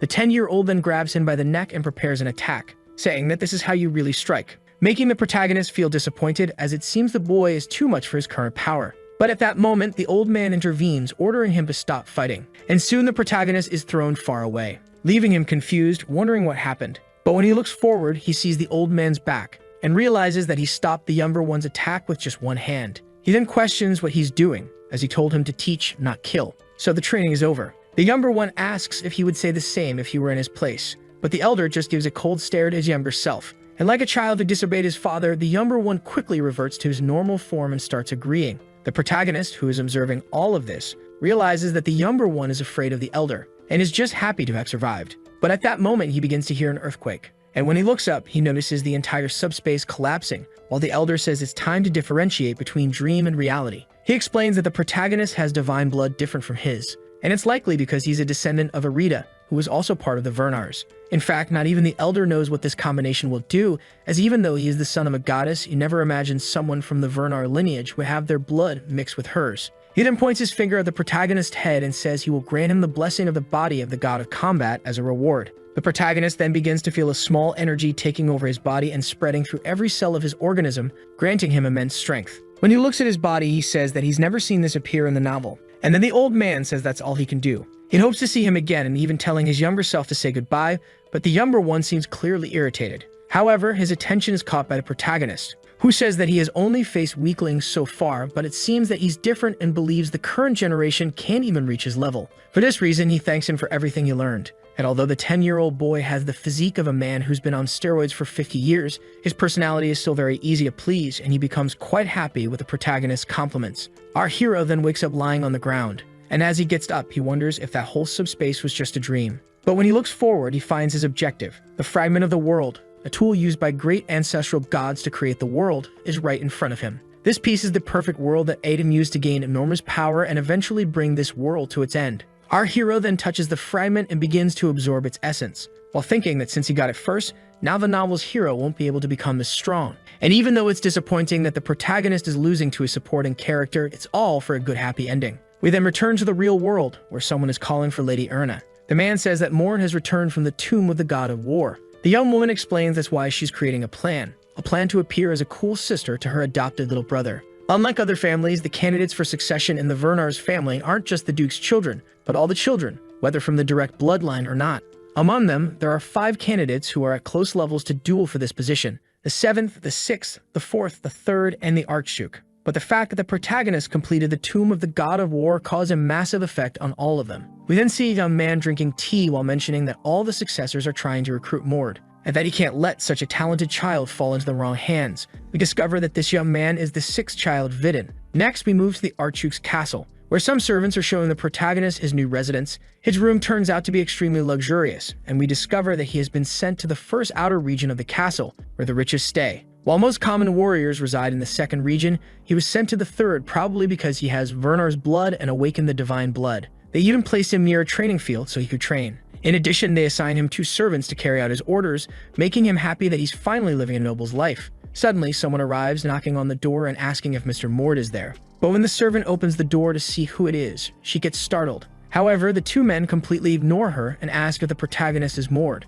We learn that warriors can be divided into 4 ranks from common to specialists. The protagonist starts evaluating the two and assumes they are probably intermediate rank. One of them pulls out a scroll and begins reciting the words of his young master Bren, who is impressed by Mord's achievements. He believes that Mord's talents will be of great use and therefore hopes he accepts his proposal to become a warrior, promising good news. The man says that the protagonist should be happy to receive the offer to be his sword. However, he is soon surprised when Mord asks who sent the scroll, since he doesn't remember who this young master Bren is, and with so many successors in the novel, he can only recall those who survived 7 years later. This petulance from the protagonist angers the two men. They approach the protagonist asking if he's looking for a fight, but then someone asks if he knows young master Vidin. Apparently, the two men recognize the voice as they turn around scared, and we soon see a blonde man with a scar on his face standing there. Our protagonist realizes from their reaction that this man is probably an intermediate warrior and that Vidin is the sixth young master. The blonde man approaches, saying he's there for the same reason as the two,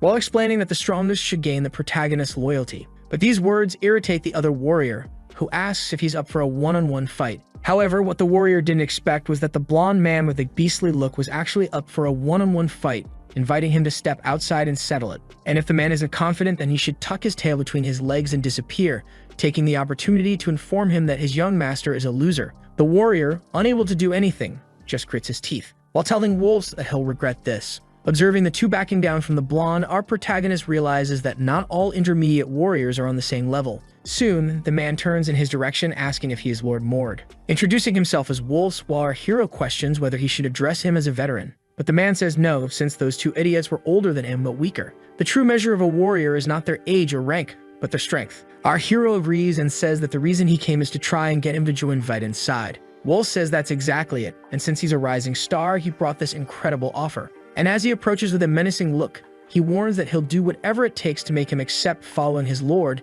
even if it means using some force. He warns our hero that he might be feeling overconfident after beating some weaklings, but it's time to face reality. Realizing that the blonde man is eager to fight and take him by force, our hero finds it exciting, as it will allow him to see the results of his training. A little while later, the two are outside in the training area. Mord asks if the man will use some kind of weapon, since he isn't from the Vernar's lineage. But the blonde explains that he doesn't need one as he has something much stronger. He activates an ability in his hand and explains that it's the Impulse Gauntlet. He heard that the protagonist nearly lost to an instructor while using Divine Blood, and this gauntlet is an advanced ability that beginner warriors like him wouldn't be able to replicate. And as he says that the chances of defeating him drop to 0, he's shocked by something. He realizes that the protagonist was able to easily copy his Impulse Gauntlet. Surprised, the blonde asks how he learned it in just 4 days, as it seems impossible. But the protagonist quickly charges at him, asking if he really believes that, and that 4 days is plenty of time for him to evolve significantly. The two then begin a fight that is almost invisible due to their speed. But Wolves is having trouble keeping up with our hero's speed,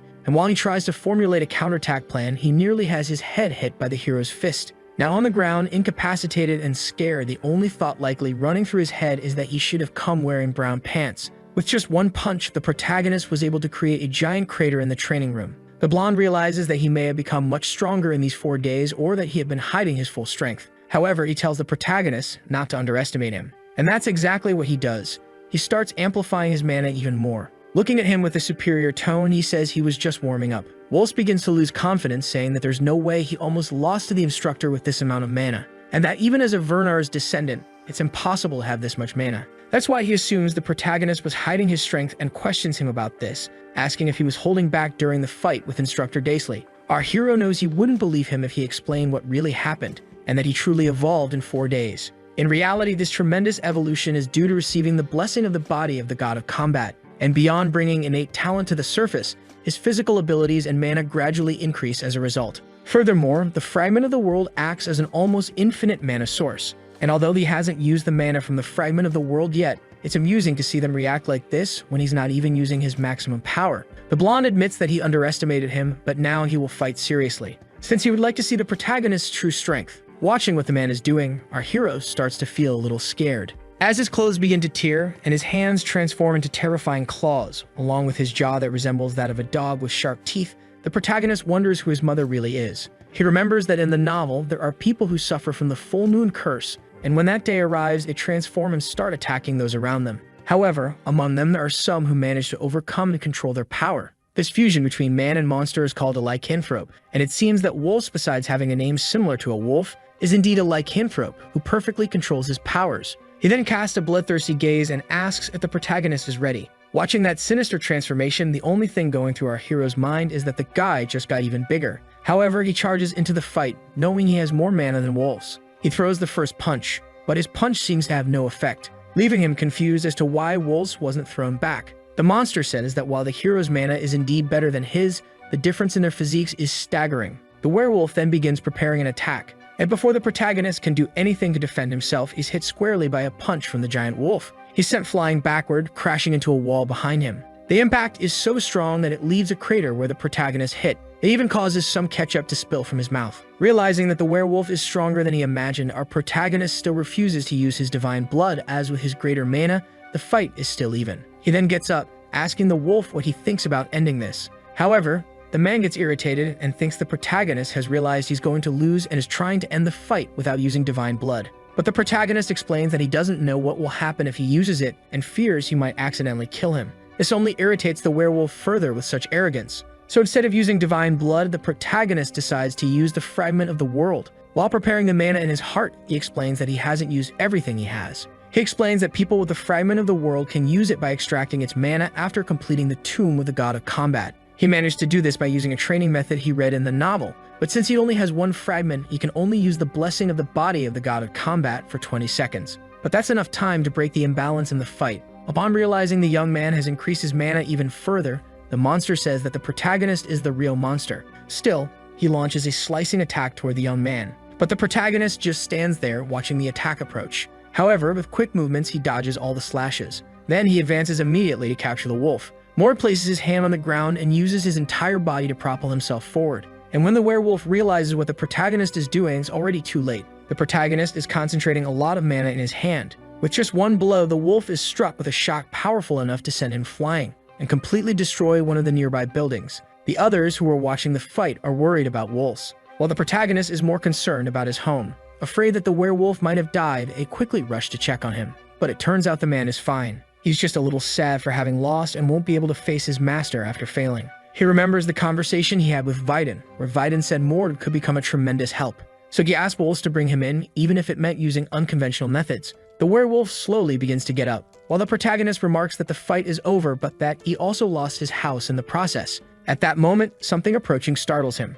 The werewolf manages to stand up again, but his energy is completely different. A dark aura spreads across his entire body, and the beast now seems to have completely lost control. Mord wonders if he still has another trick up his sleeve, as his form has changed again. And since the man's strength has grown tremendously, the protagonist realizes he won't be able to hold back and will have to use his divine power. However, before he can do so, someone yells for him to stop the fight. And at the same second, something strikes the werewolf's back. The blow sends him flying meters away, halting his transformation. The two men rush toward the person who did this, shouting the woman's name, revealing to the protagonist that she is Erna, the seventh child. The men are concerned about all this violence, but she explains that if Wolves had continued, he would have died from being unable to control that form. She adds that Wolves will agree with her, so they should take him to the doctor. We then see that the man is completely incapacitated on the ground. She turns to the protagonist and says that they've never met before, but that she's heard great things about him. As she approaches, our hero notices that her physique is similar to his. However, unlike him, her face looks like that of a delicate girl, while her body resembles that of a gorilla.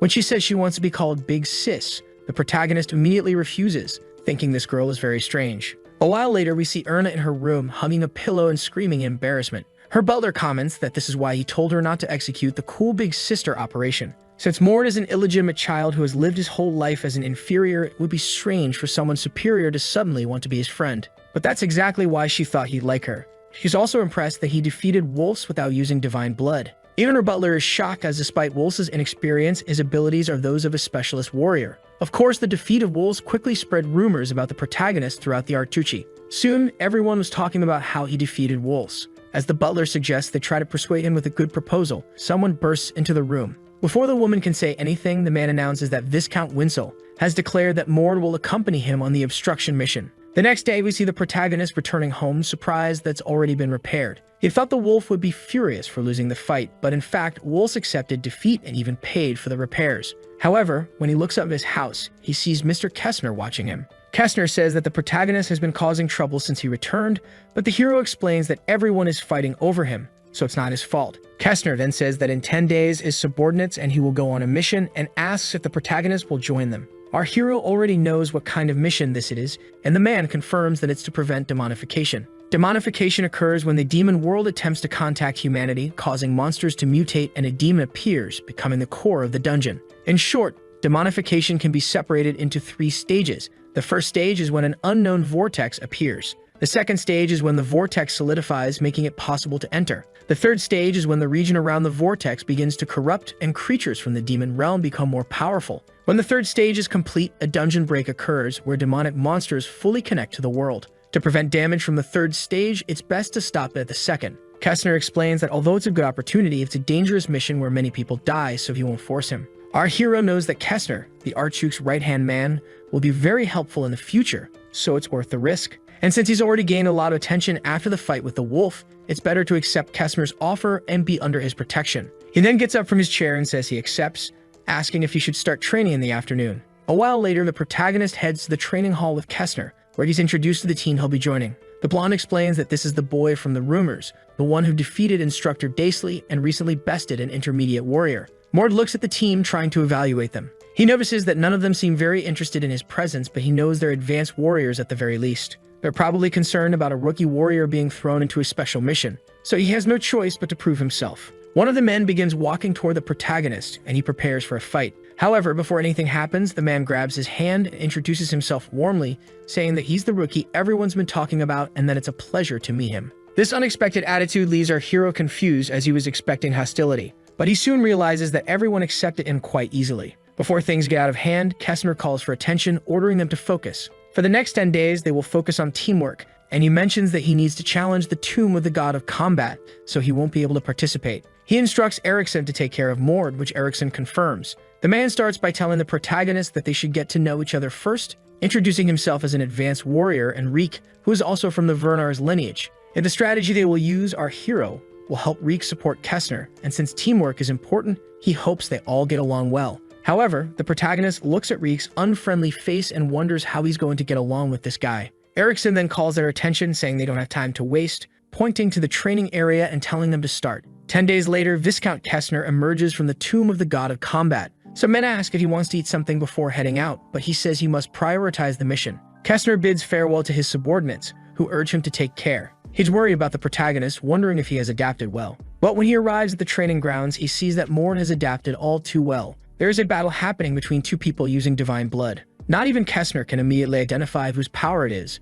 When he looks at the protagonist, he thinks Mord looks completely different from when he first used the spirit of the god of combat. At that moment, Eriksson approaches and Kestner asks how Mord is doing. Eriksson responds that they taught him mana combat techniques and basic skills, as he didn't know them before. He adds that Mord has also managed to increase the time limit of his divine blood activation, impressing Kestner, who comments that's not something easily trained. Meanwhile, our hero seems to be having fun, engaging in combat training with Reek. He finds it thrilling because every time he learns something new, he feels like he's evolving a little more. He reflects that in the past, he had no dreams or goals and couldn't do anything. But now he feels like he can do anything he sets his mind to. A few hours later, the captain gathers his subordinates and tells them they are heading to the mission area. He asks if anyone is concerned about how the mission will go, but Eriksson says no, since with Kestner around, everything will go smoothly. Kestner, however, is thinking that while individual skill is important, teamwork is crucial, which is why he was worried about whether the protagonist could adapt. But it seems Mord is mature enough to adjust to the surroundings, and Kestner finds him to be a bit more mature than he expected for his age. He then asks Mord if he'll be able to handle it, and the protagonist confidently replies that he can't wait to get started. Kestner is relieved, knowing that the hero is confident. He then orders his team to conserve energy until needed and to press forward into the battle. Sometime later, the squad reaches their destination. But when Kestner checks the dungeon situation, he realizes that the second stage of demonification has already begun. One of the dungeon observers arrives, and knowing the agent's capabilities, Kestner questions why the erosion has started earlier than expected. The man explains that it's because a new demonification front has appeared in the region. He goes on to explain that if demonification occurs in 2 nearby locations, the likelihood of them merging increases, which accelerates the erosion and makes it more dangerous. Even though they are tired, Kestner orders everyone to get ready. He leaps forward, followed by the rest of the group as they search for the dungeon's core. Our protagonist, while observing the castle, thinks it looks like he's staring at a picture. The reason for this is that a massive demonic castle stands in the middle of nowhere, surrounded by a huge storm of lightning. He deduces that this is likely the dungeon's core. However, it won't be that easy to reach as a swarm of hellhounds appears, all of them bloodthirsty and spewing fire from their mouths. But of course, they aren't the only monsters our heroes will have to worry about, since right behind them, a group of orcs can be seen. Kestner orders the protagonist and Cage to activate their divine blood. At the same time, the three begin their transformation, causing a small burst of destruction around them. As the three undergo their transformation, those without Vernar's blood simply watch. Even so, the hunt finally began and everyone charged toward the monsters. Each member focused on their objective. Even those without Kestner blood managed to use a variety of weapons and techniques to hold their own, destroying every demon, hound, and monster in their path. The ogre, realizing that they were actually at a disadvantage, began to grow fearful. As he watched one of the hunters preparing a lightning spear, the ogre tried to propel himself forward to strike. But with just one throw, the hunter unleashed a blast like a kamehameha through the monsters. Despite appearing to have the upper hand, Kestner still felt something was off. The pace was unusually quick compared to the number of monsters. Reek soon noted that the demonic fusion was already underway. The protagonist added that it was too late to call for reinforcements.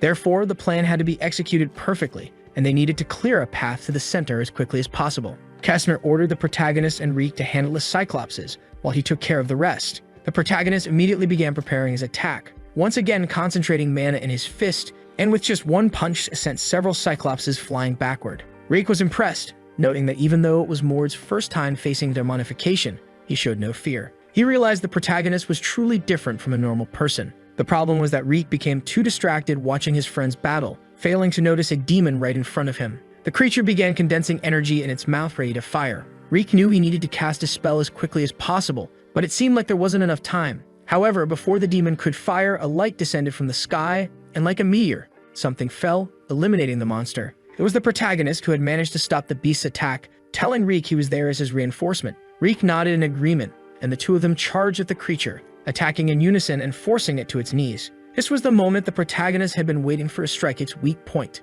its eye, which was now completely exposed. With a simple attack, he managed to eliminate the demon. Watching this scene, Reek was truly terrified. He had thought the boy was different, but the reality was that he was an absolute monster. Before the creature's blood could rain down on them, Reek conjured a shield to protect them, commenting that the Viscount had probably already reached the center, and they should hurry. However, as he looked ahead, Reek became alarmed. The Viscount was standing still, staring at something. It quickly became clear that there were several demons in the distance, 5 of them, indicating that the fusion had already occurred. Kestner explained that the fusion had accelerated the demonification. Moreover, there were 2 high-ranking demons at the dungeon's core. But as the protagonist was following his companion, he suddenly stopped. Something had grabbed his legs.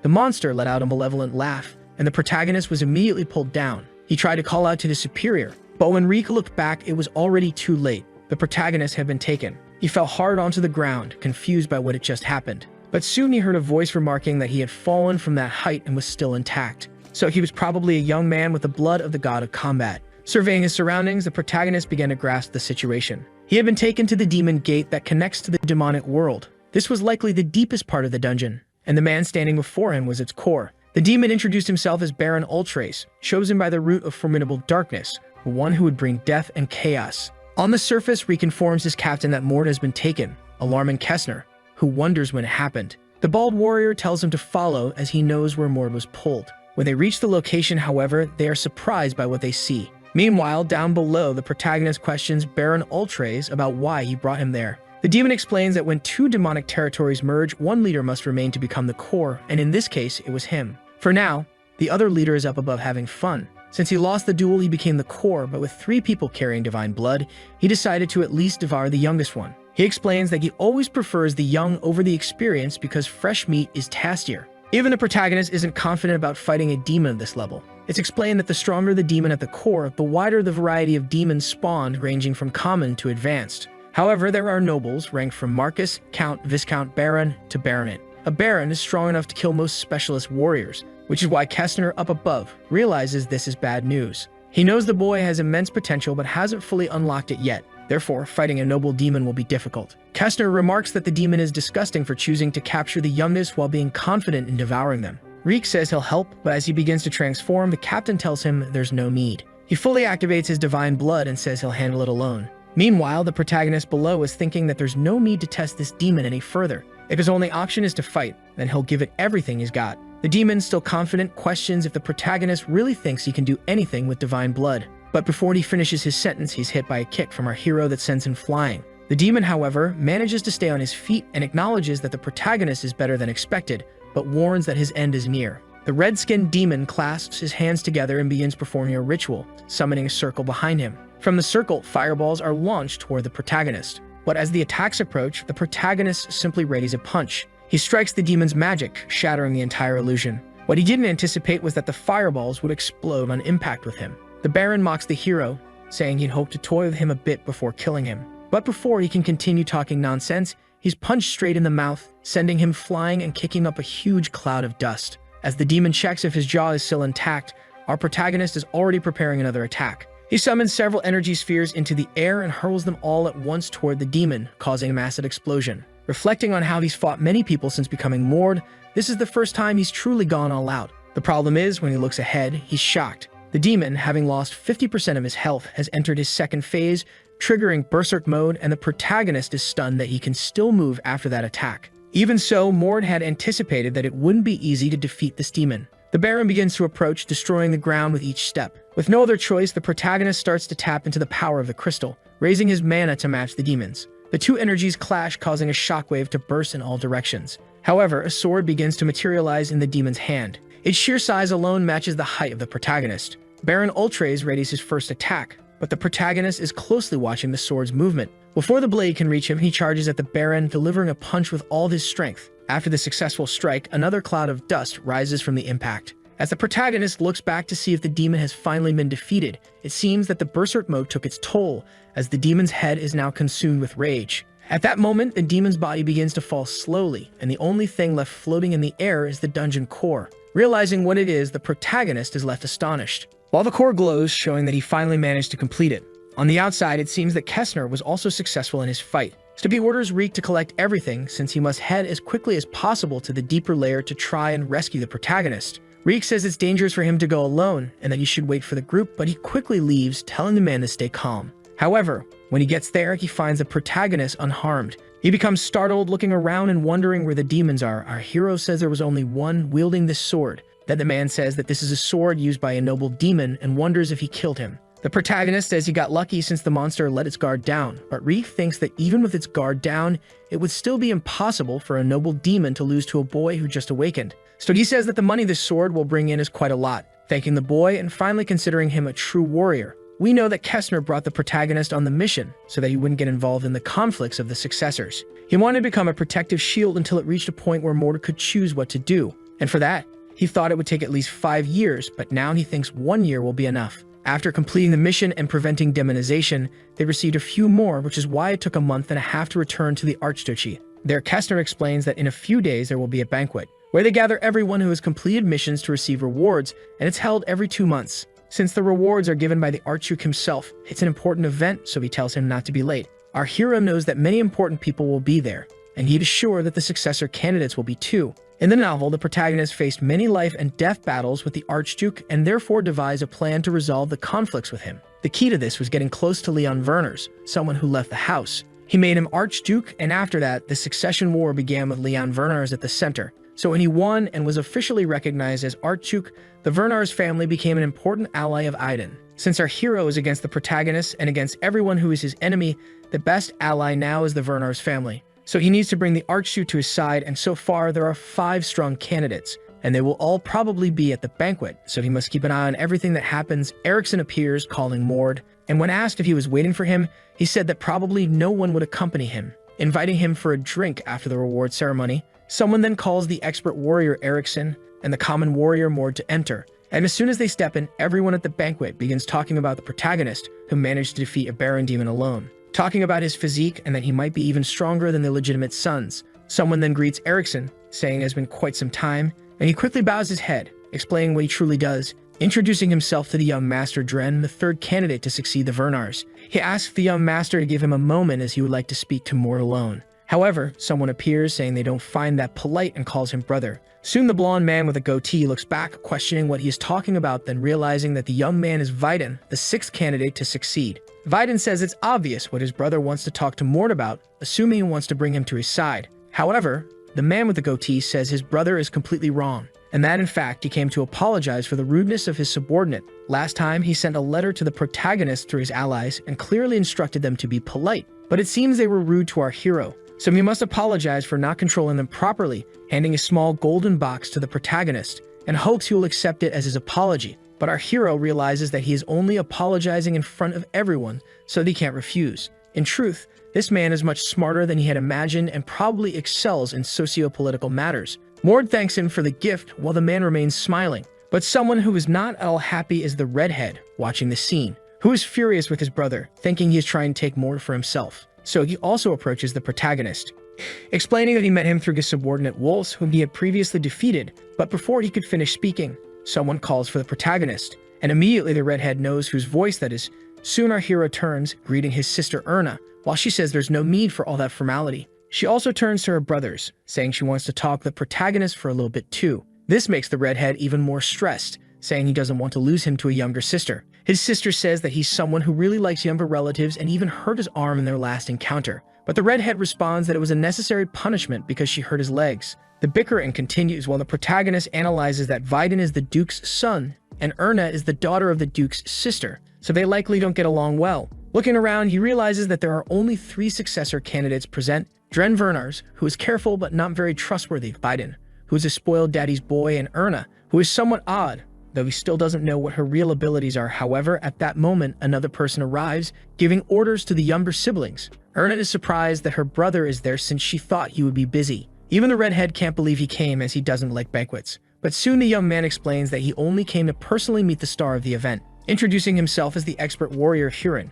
When he shakes our hero's hand, he remarks that his hands are callous and that he must have trained a lot. He is impressed by his recent feats of defeating a baron with his fists and says he would like to fight alongside him one day. Our hero remembers that this man was one of the candidates who made it to the end and that he seems like a nice person with monstrous talent. However, at this banquet, one person is missing, and he starts looking around, wondering where young Master Alan is. But at that moment, his search is interrupted by the man presenting the banquet, who announces that the Archduke wishes to speak. The old man says he is impressed by the achievements everyone has made in these past 2 months, and that now they will begin the reward ceremony. The first to receive his reward is Kessner, who kneels before the Archduke as he speaks some words of honor. The next to be rewarded is our hero Mord, introduced as a 15-year-old boy who killed a baron demon, and to make the reward match the level of his achievement, besides giving him the trophy, they will raise his ranking to intermediate warrior, leaving the other nobles impressed, as he has only completed a few missions. However, since he already killed a baron, everyone assumed he would be ranked as an expert warrior. The Archduke says that our hero has evolved greatly since the last time they met, and that he would love to see his current skills. And our hero, a bit downcast, says he will count the days until then. A while later, everyone is at the banquet, but the protagonist is interrupted by Kessner, who says he needs to talk to him. Then he pulls him aside, telling him not to drink too much since tomorrow he will go to a new place, and he soon explains that his master wishes to see him. Sometime later, we see our hero walking through the castle corridors, where he comes across a giant door, wondering if he should open it. But before he touches the door, it begins to open by itself, and he realizes that someone is using telekinesis. Inside, there is a man, and our hero notices that he is someone very powerful. The white-haired man says that he has made a long journey to get there, welcoming Mord and introducing himself as Ilden Vernars. He is the general of the elite warriors legion called the Watchers Legion, and also the older brother of the current Archduke. Even though he was the first young master, he ended up being defeated in a combat spirit battle against his half-brother, the current Archduke. After that, Ilden never appeared in public again, leaving our hero confused as to why he had been summoned to his mansion.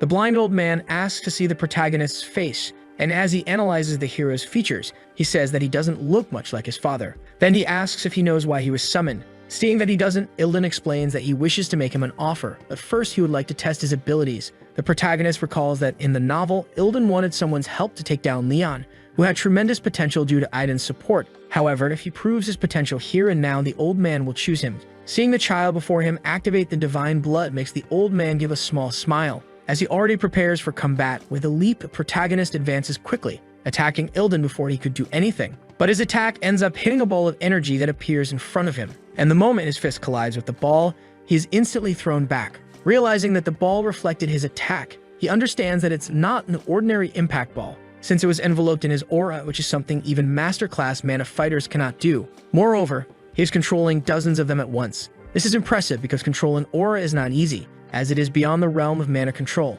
It's only possible to control it this way if one's mana senses are extremely developed. But as he prepares to attack, he thinks that aura is not impenetrable and should avoid the rebound from his physical attack and push him back with brute force. As the protagonist charges forward, the old man comments that his mana has increased, and soon he begins unleashing several attacks that nullify the old man's aura balls. Realizing that the young man is fast, he still believes he has the advantage since he can create more impact balls. However, this was already something our hero anticipated. So if he creates his own impact ball, like raising it in his hand, he lifts it and begins spreading the ball's energy throughout the room, causing several other mana balls to appear in the air. Then, like a forest of lightning, all the old man's attacks start being replaced by the protagonist's. Realizing that he managed to nullify his attack by using his own momentum against him, the old man is shocked, wondering where the young man learned something like that. However, soon the protagonist appears behind him, landing a punch to his back. But the punch hits Goju's impenetrable barrier. Realizing that the old man uses his own aura as armor, he decides to use the fragment of the world to gain much more mana. The old man says it was good that he used his opening against him, but the momentum is decreasing. However, while distracted, he ends up getting hit by an impact right in the middle of his back, which hurls him into the wall, causing massive damage. Mord is happy that he finally managed to land a hit on him, but then he starts hearing laughter echoing through the room. It is explained that there are several levels of awakened divine blood, and the first is when the color of one's hair and eyes turns gray. Still laughing, the old man says that finally, while wondering if this is fate, he believes the god of combat is probably watching this fight. We are then shown that at the second level, gray lightning circulates around the user's body, and reaching this level means one's existence is nearing the divine realm. Before our hero could even react, the man's already behind him, preparing to strike him with his fist. But Mord doesn't retreat and strikes back as well, making both attacks collide in the air. However, in the exchange, it is only the protagonist's fist that is trembling, and soon, he is thrown against the wall just as he had done to the old man. Looking at the child, he comments that his reflexes are incredible, impressed that he managed to hurt him even while using the second level of Divine Awakening. And on top of that, our hero shows no fear in battle. Ilden says that it's enough and that he doesn't know how far it could go if he is too carried away. Meanwhile, our protagonist remarks that even though the man lost to the Archduke, he still possesses monstrous power. Soon, the old man approaches, saying that his legion needs someone strong like our hero, making Mord ask if that's the offer while the calm man confirms. His desire is for Mord to join the Watcher's Legion. The Vernar's Archduchy has a legion of warriors called the Guardians Legion, meant to be the elite of the elite alongside the Watchers. Since the southern region of the continent has a large demonic territory, the Watchers are responsible for monitoring that area. The White Demon Kingdom has not yet been fully demonized, but it's on the way, and one of the Guardians Legion's roles is to fight against other influences within the continent. Their opponent is an organization that holds nearly the same level of power as the Vernar's family, the renowned Ordar's family. One of the reasons it's dangerous to join the Guardians Legion is the recurring conflicts with this family, which lead to the highest death rate. That's likely why Kessner wasn't too happy, as it's the most dangerous place in the world for a warrior who has just awakened his powers. The old man explains that all the successor candidates want him, and the special treatment and requests will not stop coming from all sides. Kessner is helping him, but even he has his limits. However, the White Demon Kingdom is a place where the successor's influence doesn't reach. The protagonist knows he's right, and besides, he stands to gain a lot if he goes there. So he says he has two conditions, leaving the old man intrigued as to what those conditions might be. The first is that the protagonist wants the old man to be his sparring partner from now on, making him think that Mord wants him to teach him. But Mord quickly clarifies that he just wants to spar, leaving the old man curious, wondering if he believes he'll grow stronger simply by dueling with him. Then he quickly states the second condition, which is that he wants to roam freely for a year under the excuse of being on a secret mission. The old man asks what he plans to do for an entire year, but the protagonist doesn't answer, even though he knows it's a selfish request. However, it is during this time that the novel's protagonist becomes stronger, so he needs to find the world fragments before Aiden discovers their existence. For a second, the old man gives a small smile at this request, understanding that he has no other choice but to accept it,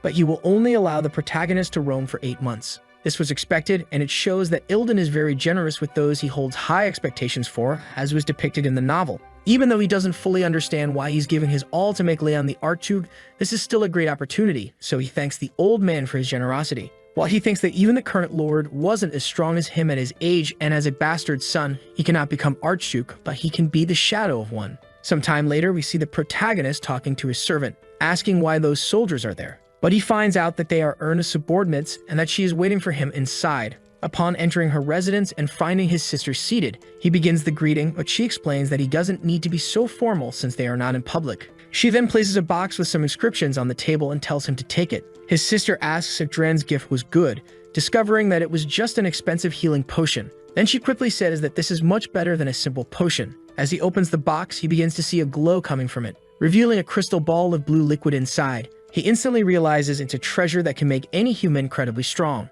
This is his chance to make a giant leap in his progress, and it's called the Tear of the God of Combat. In the novel, Aiden gave this to Leon to boost his strength. However, a side character ended up taking it instead and died. Erna explains that she received it as a birthday gift when she was 10 years old, and it is a very valuable item. But if he can't handle it, it will act as a poison, advising him to take it only when he's ready. She explains that when she helped the Imperial family on an expedition, she received the same gift. So she used the one she got for her birthday and kept this one. Meanwhile, our hero is simply shocked that she gave him a potion that only 3 succession candidates had in the original story. He then thanks her, but she says it's nothing and just wishes to talk more when he returns. Sometime later, outside, our hero thinks that she only came to deliver this gift. He won't forget this and the fact that she valued him to this level even though he's not on her side yet. 20 days pass and our hero seems ready to start his journey. However, before leaving the castle, he runs into Kessner, who questions whether he's really leaving, while the protagonist says he just wanted to slip away quietly. The blonde man says that while our hero might be strong, he's only 15 years old and still doesn't understand how dangerous the North is. However, he's surprised when the protagonist simply thanks him for everything and says he will never forget his care since Kessner endured all kinds of pressure from the successor candidates while trying to protect him. Even so, at no point did he try to control him or stand in his way. In truth, he was only being kind to Mord, so the hero vows to repay him for everything he did. Then he tells the man not to worry, asking if he really thinks he can't take care of himself, and that he'll see him again once he returns, bringing a good drink for them to share. Even though the protagonist tries to ease his mind, Kessner remains a bit serious, but soon gives a smile, saying there's nothing he can do to stop him from going, wishing him good luck, while the protagonist wishes him good health so they can meet again. As he leaves the castle, we see that he's being watched from the top by someone. This person quickly jumps from the castle walls, and once on the ground, begins blending into the surroundings, becoming invisible. Mord seems to sense someone's presence and looks back, but when he turns around, he sees nothing but grass. It's then explained that those who learn Impulse must go through several levels, and the first is using Impulse on the sword and body. The second is using it like a gauntlet. The third is to imbue and strengthen objects with Impulse. The fourth is to condense and accelerate it into an explosive power. And the fifth and final level, which most magical artists can't reach, is known as Aura. Our hero spent 20 days dueling with Ilden. However, he wasn't satisfied with just duels and taught him several important things during those days. Thanks to this, he became stronger, but is still not close to using Aura. However, the small creature before him is capable of making our hero awaken his aura immediately. A few days later, deep in the forest, our protagonist is thinking that the warriors sent by the Archduke to ambush him should arrive soon, since they want to capture him before he reaches the Northern Territory. At that moment, something almost hits the protagonist, who barely dodges it. And when he looks up, he is surprised as a battalion of warriors is there to ambush him. One of the commanders shouts, "Fire," and a barrage of arrows is launched toward our hero. The man thinks his plan works since there's no way he can dodge those thousands of arrows. However, from the smoke, small lightning bolts emerge, and soon the protagonist is revealed to be unharmed, having activated his divine blood, leaving the warriors impressed that he activated it so quickly. The general then orders the mages to cast fire magic on him, which heads towards our hero. But he begins preparing a new magic, summoning those same impulse balls he used in his fight against Ilden. And when the two magics collide, a massive explosion occurs, devastating the entire forest. Due to the fire and heat, the forest is now nothing but ashes, as we see several warriors lying on the ground. The last surviving mage thinks this is impossible and never imagined he would beat the fire using explosive impulse. Realizing that the boy is far better than people said, Mord simply looks coldly at the last remaining mage. Then he quickly advances, delivering a punch to the barrier the mage is summoning. But he's surprised when nothing happens after punching the shield. However, all he needs to do is punch even harder. But before he can finish his attack, he is ambushed by one of the remaining warriors. Upon hitting the protagonist, the man seems to notice something different. He realizes that the MC is using an aura gauntlet. Thus, he discovers that our hero is now capable of controlling aura. But before he can do anything, he gets struck by the protagonist, who manages to catch him while still in the air and delivers a punch directly to his chin, sending him flying like a meteor. Although the man is severely injured, he remains alive. Meanwhile, the protagonist speaks, saying that he knows who he is. He states that his name is Varen, and that he is considered the best warrior. He quickly explains that he saw him once in the training center on the day of the banquet. He asked about him because he was alone in the ceremony and was told that he's the best martial artist in magical combat. He's a cunning man but has a short temper, so it's best not to approach him. The enraged man asks who said that, but the protagonist doesn't answer, of course. Instead, he says that Varen is the loyal dog of the Archduke, so he's sure it was the Archduke who sent him, probably after his fruit. In the novel, the Archduke appears as a powerful but unforgivable villain, and there's a simple reason for that. He committed the terrible sin of consuming his own children. The Archduke's subordinate is shocked, wondering how the protagonist knows this, but the protagonist remains silent, looking at him with superiority. It's explained that in the novel, the Archduke always displayed great combat talents but became alarmed as he started aging. At that time, a secret society called Silver Blood approached him, offering a solution to consume his own bloodline. With the Verner's bloodline as a fertilizer, a fruit that maintained his youth would grow. And since it was more effective when he used someone who had already awakened the divine blood, the Archduke sacrificed all the bastard children, leaving only Mord. The reason was that he needed someone to fill the role of Archduke since 5 years ago the god of combat left the seal of the Demon King for his descendants to protect. Once a year, the Archduke must fight against the reincarnation of the Demon King in a one-on-one duel. Since the duel doesn't take place in the real world, he doesn't die if he loses, but the seal weakens. However, he can't enter again, so losing is akin to losing his position as Archduke. That's why he needed someone to fulfill that duty for him. We then see the Emperor holding a twisted apple with veins while someone asks if he's going to see Mord before leaving. However, he replies that he won't and that he doesn't understand why his brother is taking the boy to the Guardians Legion. He even trained him for several days at the mansion, so he can't comprehend why someone so precious was sent alone to such a dangerous place. But in reality, that doesn't matter. It would even be great if Mord swore loyalty, but he's someone who can't be controlled by anyone. So the best option now is simply to devour him. After Mord bites into the apple and closes his eyes to focus,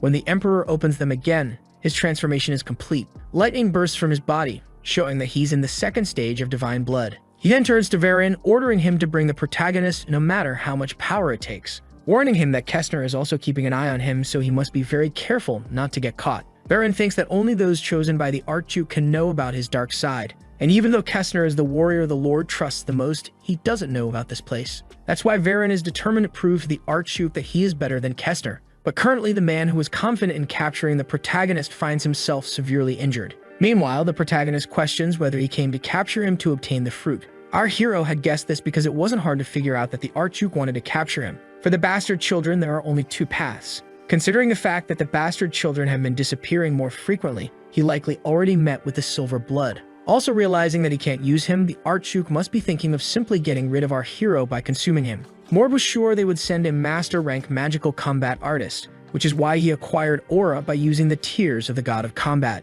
Then he approaches the man, telling him to be quiet and explaining that he's going to die here, so he'll be kind enough to explain the future. The patriarch will perish in a pathetic way, and everyone will remember his name as something shameful. Hearing this, the young man remains ignorant, claiming that the Archduke is a divine being with the greatest talents in the world. But the protagonist remains silent, realizing that this man is completely submissive to the Lord. Varen, after analyzing for a moment, thinks that maybe it's possible for this to happen, since just moments ago the boy managed to create an aura gauntlet, and he's only 15 years old. His talent surpasses even that of his master. That's why he cannot allow such a monster to evolve. He quickly draws his sword and launches an attack on our hero, activating the Aura Blade, a technique capable of cutting even the successors of the Verners who have awakened divine blood. However, this won't affect the protagonist as he has the Aura Gauntlet. But at that moment, Varen begins emitting a strange aura, making our hero realize that he's using his own life force to amplify his power. All of this for the worthless Archduke to whom he swore loyalty. And while Mord admires this determination, there's no chance that Varen can defeat him.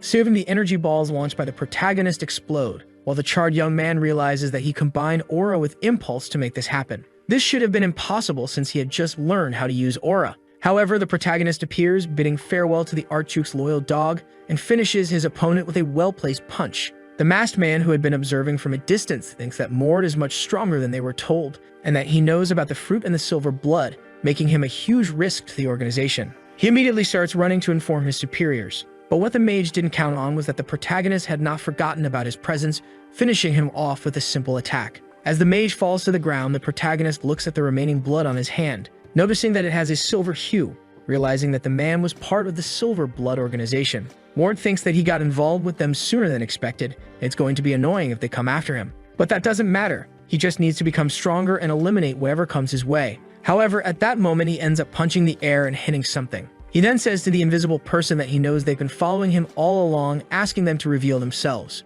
Yet the person remains in their transformation, trying not to be detected. His arrogance irritates our hero, who starts delivering a barrage of punches at the invisible figure. This forces the person to partially reveal themselves, somewhat stressed out by Mord's immediate resort to violence. Mord notices that the young person has pointed ears and deduces that they are likely an elf, a species that bears the symbol of long life, growing and aging much more slowly than humans. But since this boy's ears are smaller than those of an elf, he must be a half-elf, so he asks the boy who he is. The boy introduces himself as Keel from the Guardians Legion and says he's part of the Shadow Wolf squad, which works directly for General Ilden. It is explained that the Guardian's Legion, responsible for preventing demonization in the northern region, has the descendants of the Verners as its core strength.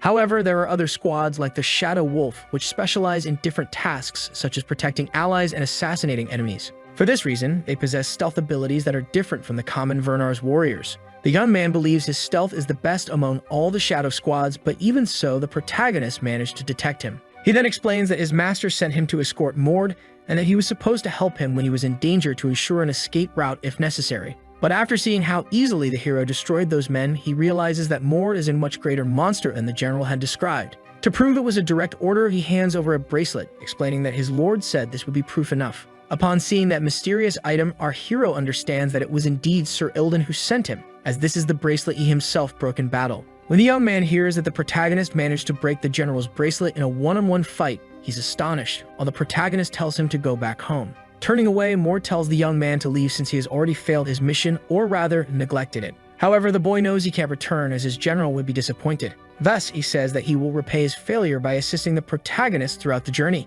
Not only that, but he will also stand guard during the night so that Mord can sleep and take care of basic tasks like cooking. Hearing the young man practically humbling himself, Mord is confused, wondering if he's really willing to do that, and he recognizes the boy's name from the novel. A boy abandoned by his father for being a half-elf, who, when on the verge of death, was rescued by Sir Ilden. When the protagonist and his companions were fighting against him, it was this young man's spiritual magic and stealth that helped a lot. Of course, since he was just a side character, he ended up dying later, but despite appearing young, he's an expert in assassination, and considering that Silverblood will likely ambush him, it wouldn't be bad to have him as a companion. Especially since his duty is to protect Mord, the hero accepts the boy's offer. He orders him to start cleaning immediately, and when the young man asks what he should clean, Mord explains that it's the battlefield and all the men left on the ground. Since leaving traces behind isn't a good idea, this will prove how skilled he is. Meanwhile, at the Lord's castle, someone reports that Varian was defeated. There were signs of a battle, but no bodies, leaving the Patriarch impressed, as he didn't know Mord had an escort.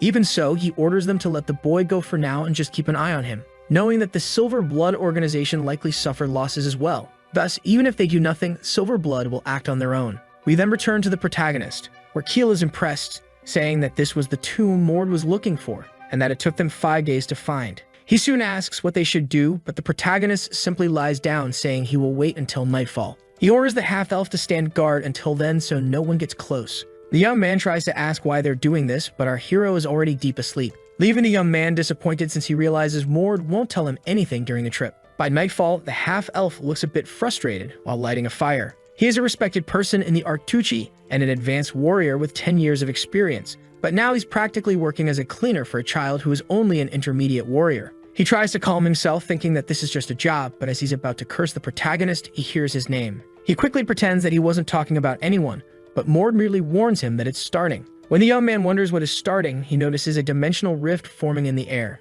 It is explained that there are secret dungeons that can only be revealed when all the conditions are met. And in this dungeon, there are 3 conditions. The first is that the moon must be in its waxing phase. The second is that nothing must obstruct the moonlight from reaching the ground. And the third requires someone with divine blood to be within 5 meters of the tomb. Initially, this dungeon isn't that important, but the reward inside is of great interest to our protagonist. Realizing that his young master is about to enter the dungeon alone, the half-elf boy explains that Mord doesn't know what dangers could be lurking inside. But Mord quickly reassures him, saying he knows exactly what to expect and that he can handle it alone. Therefore, Keel's job is to make sure no one gets close. Before the half-elf can say anything else, Mord leaps into the dungeon, passing through the portal mid-air, leaving his subordinate completely alone in the forest. Inside, we discover it's the Lunar Temple. In the past, many gods existed, but none remain now. These temples used to be dedicated to venerating them. Soon, something catches Mord's attention. When he looks ahead, he sees several skeletons walking and screaming that an intruder has invaded the tomb. These skeletons are warriors who gave their souls to gods who have since perished,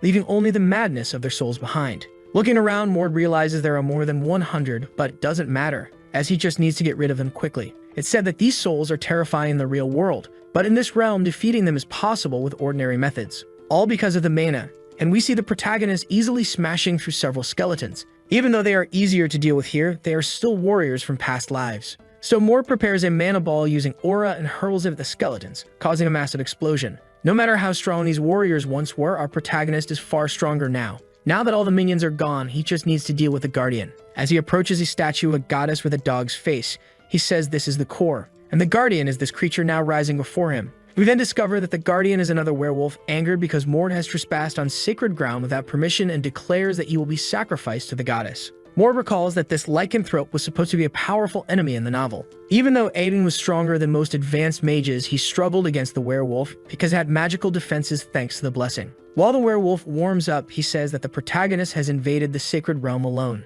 And though disrespectful, it seems he understands the pride of a warrior. For that reason, he will be treated as one. Soon, all the wolves and werewolves gather around Mord and the Guardian, forming a kind of arena. The lycanthrope declares that the battle between warriors is the most sacred thing, and since Mord came with pride, he will respond in kind. Mord finds this odd, as this didn't happen in the novel. Nevertheless, he says he prefers to fight one-on-one. However, as he prepares, he says he doesn't want to waste time and commands the Guardian to shift into his final form instead of waiting to die slowly. In the novel, the Guardian was revived with the power of the goddess every time Aiden and his friends killed him, so it would be better to start the fight at the final stage. Hearing these arrogant words, the werewolf says it's rude and wonders what makes Mord think he can say such things. But soon, the protagonist reveals his transformation, asking if he should prove it through sheer force. Upon realizing that the young man before him is of divine blood, the werewolf acknowledges that he is qualified to say such things and agrees to do as Mord requested. He begins absorbing the power of his subordinates, growing until he reaches an enormous size, surpassing even the hero's expectations. Mord then charges at the giant werewolf, and the two attacks collide in midair. However, in that moment, Mord is surprised by the light the werewolf emits, realizing he's using a divine shield capable of blocking aura. But just because something can block aura doesn't mean it can block it forever. So our hero starts breaking through the shield with a flurry of punches. The werewolf has no choice but to defend with his body. Yet his strength isn't enough and he is thrown far away. Realizing that the young man is as strong as expected from someone with divine blood, the werewolf considers trying something else, but the protagonist is already in front of him, delivering another attack. However, the strike misses as the werewolf ducks his head just in time. With a malicious grin, the werewolf lands a counterpunch to Mord's abdomen, feeling pleased to have landed a direct hit. But his satisfaction fades quickly as he notices that Mord absorbed the impact through his muscles. Mord then grabs his opponent's arm and remarks that he has an interesting acceleration ability, but in a fight, speed isn't everything. He then throws the werewolf into the air, leaping after him. Mord begins preparing an aura-infused attack, delivering a solid hit to the lycanthrope's face. The creature is sent flying into the goddess statue, bouncing off it and crashing towards the ground. Our hero uses the statue to change his trajectory, preparing a final blow to finish off the monster. In midair, the werewolf is helpless and Mord knows this is the end. But before completing his attack, he notices a smile on the werewolf's face. However, this doesn't stop our hero from kicking the creature, finally ending the fight, and he feels relieved that he didn't need to use the world fragment or the blessing from the god of combat. Still, he wonders why the werewolf was smiling at the end. Suddenly, a voice echoes saying that the battle was impressive and thanks Mord for granting its warrior an honorable rest. The statue explains that the werewolf wanted to die as a great warrior, but was stabbed in the back by an enemy and died dishonorably. Unable to forget this, he became the host of this dungeon, and what the protagonist did for him was a great gift as he freed his soul. Mord understands that this was probably why the werewolf smiled. He finally got the duel he wanted. The statue then gives Mord a gift for freeing the warrior's soul, explaining that it is a bracelet that when exposed to moonlight, will protect whomever he wishes, whenever he wishes. Analyzing the item, Mord realizes that this is something Aiden never obtained in the novel, and it will be extremely useful when he needs to fight while protecting someone. He thanks the goddess, saying he will make good use of it, but soon notices that her presence has already vanished. He moves closer to wrap things up, striking the statue, which reveals the crystal he had been searching for. Mord is pleased that he finally found the world fragment, and as the crystal shines, it captures his attention. Sometime later outside, we see wind spirits swirling around the dungeon, while Keel, sitting on a rock, asks if Mord has finally completed it. Mord notices that these spirits are the half-elf's summons, and he stood guard just as ordered. He's starting to appreciate how obedient the young man is. The half-elf then asks if they can go to a village to sleep, but the protagonist says they'll pass through several cities and villages from now on, as they'll be traveling across all corners of the kingdom. Sometime later, we arrive at the merchant city of Lurine. We see the servant begging for rest since they haven't stopped walking, while our buffed Jigakya hero is happy that he's managed to acquire 2 world fragments. After completing the Wolf Goddess dungeon, they finished another one, but it didn't yield any additional rewards. Now their goal is to find a particular object and venture into a specific underground location. The two then find an inn to spend the night. Mord explains that they'll stay there until nightfall, but the half-elf says he needs to leave, hoping his master will stay in the room until he returns, begging him please as he has something important to take care of. Mord lies down on the bed, telling him he can go report to the city leader all he wants, as he already knew everything from the beginning. The half-elf is shocked that Morgan already figured it out, but he also explains that he needs to ask for more money, as these expensive lodgings and daily meals have left him completely broke. As he leaves, he says he'll be back, and our protagonist replies that he won't leave unless something inevitable happens. Several hours pass and night is almost upon them. However, as Keel returns to the inn, he notices everything is on fire. He almost feels like he has clairvoyance since something inevitable really did happen. It is explained that as pieces the ancient gods used to create the complete world, each world fragment contains a different element. While one might contain lava fields where fire spirits dance, another might hold arid, sun-drenched deserts. Like puzzle pieces, they can fit together, and once they do, they can grant immense power. Another incredible thing is that when these fragments are united, the user can unlock a mental realm they can access at will. From the outside, it appears as if they are simply meditating, but in reality, the individual is in their mental training. It is explained that the world fragment he obtained from the tomb of the god of combat contained a towering mountain that reached the clouds, and the fragment from the dungeon had a dense forest, but unfortunately, the third fragment didn't connect with either of the other two. However, at that moment, the protagonist feels something. Mord immediately stops in the middle of the forest, sensing a presence. We return to the real world, where the inn he was staying at is under attack. Outside, a woman is screaming frantically for her son, who is trapped inside. She begs the men holding her back to let her go, as she desperately wants to rescue him. At that moment, our hero emerges from the burning building, holding the child in his arms. He hands the boy to the woman, who thanks him profusely. However, Mord isn't interested in the gratitude and immediately assesses the damage caused. People are helping each other, and they've hired a healing mage to assist the injured, since women, children, and men were caught in the explosion. Seeing this disgusting scene, Mord begins to feel stressed. At that moment, he spots two people fleeing amidst the chaos. Realizing that one of them is responsible for the explosion, he picks up a stone from the ground, muttering that he doesn't know who the person is or where they're from, but he will make sure that their coffin stays closed at their funeral. We then see a man with a ponytail running from a hooded figure. Frustrated that he can't catch the man, the hooded figure fails to notice the protagonist approaching from behind. Mord launches a quick attack, which the hooded figure barely dodges at the last second. Even so, the man had to stop his pursuit and angrily demands to know who the protagonist is. But Mord dismisses him, saying it doesn't matter and he doesn't need to know who he is, especially since he's already dead. The hooded man with a face tattoo doesn't know who sent Mord but calls him weak, saying he won't be able to defeat him. However, in the very next second, our hero appears behind him, landing a solid punch to his face, sending him crashing into a wall. Coughing, the man seems incapacitated as Mord approaches, ready to end the fight. But before he can do anything, the man who is being chased shouts, saying he doesn't know who Mord is, but he shouldn't underestimate this guy. The hooded man takes advantage of Mord's distraction and swallows a pill. As the protagonist watches the transformation taking place, the other man urges him to run. However, it's too late. The transformation is complete, and the man has turned into a hulking brute like Ronnie Coleman. He orders the protagonist to pay attention as he's about to display his full power. But in that moment, all his strength and power are reduced to nothing with a single blow from Mord, leaving the blonde man with the ponytail in utter shock. Mord orders him to come down immediately. Every instinct in the blonde man tells him to flee. As he prepares to do so, he gets kicked in the back, slamming into a distant wall. Our hero then orders the man to kneel and answer his questions, remarking that knocking him out would be the best option. We then see that the man is already trapped in a chokehold by Keel, panicking as he struggles to breathe. Soon, his mind begins to fade, and he wakes up later in a completely different place. Terrified, he threatens to scream, but the protagonist gives him a warning. Other than answering the questions, he better not dare open his mouth. The first question is why he was being chased. Mord explains that the man probably belonged to the organization of the Second King. The man tries to speak but gets punched in the head, and the MC explains that these people are part of the Monarch's return group who seek to revive the Archlich. It's explained that the hierarchy of mages is clear. There are beginner-level mages, intermediate-level mages of the 4th circle, advanced-level mages up to the 6th circle, senior mages, and those in the domain of the 9th circle are called high mages. The title of Archlich is given to high mages who have become undead, commonly referred to as monarchs, as they command armies of the undead. The Archlich of the Monarch's return group had a backup plan in case he was defeated, fragmenting his soul into pieces and scattering them.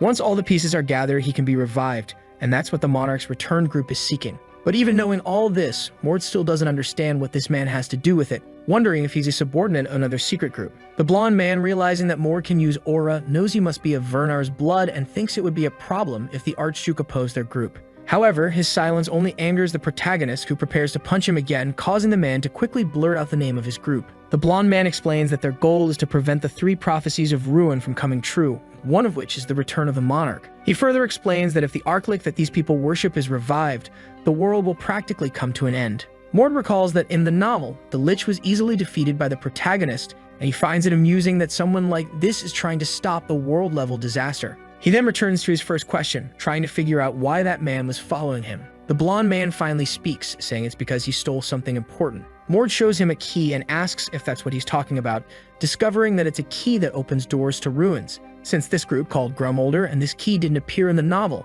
Mord realizes that the story has likely deviated from the original path due to the theft of the key. The resurrection of the monarch happens near the end of the story, and even though Aiden and his friends managed to defeat him, he still caused thousands of deaths. For this reason, Mord decides to prevent the sacrifice of those people and stop the monarch's return group. Mord then turns around, saying he's going to keep the key and orders the man to leave. His servant Keel questions whether it's really okay to let him go, but Mord responds that the group isn't that strong, so there's no need to worry. He explains that their current goal is the complete annihilation of the monarch's return group. He then states that there are fragments of the Archlich's soul in the ruins, and that's where they'll start. His servant asks if they're going immediately, but Mord explains that they first need to go to the black market. It is then revealed that he purchased a torn book and an old dagger, leaving Keel confused about what he plans to do with these items. The two head to a rather foul-smelling place, and Keel wonders if the great Archlich really left part of his soul there. The protagonist explains that there's a hidden passage in the water, and he instructs the young man to use his spiritual magic to unlock the path. The half-elf activates some of his wind spirits,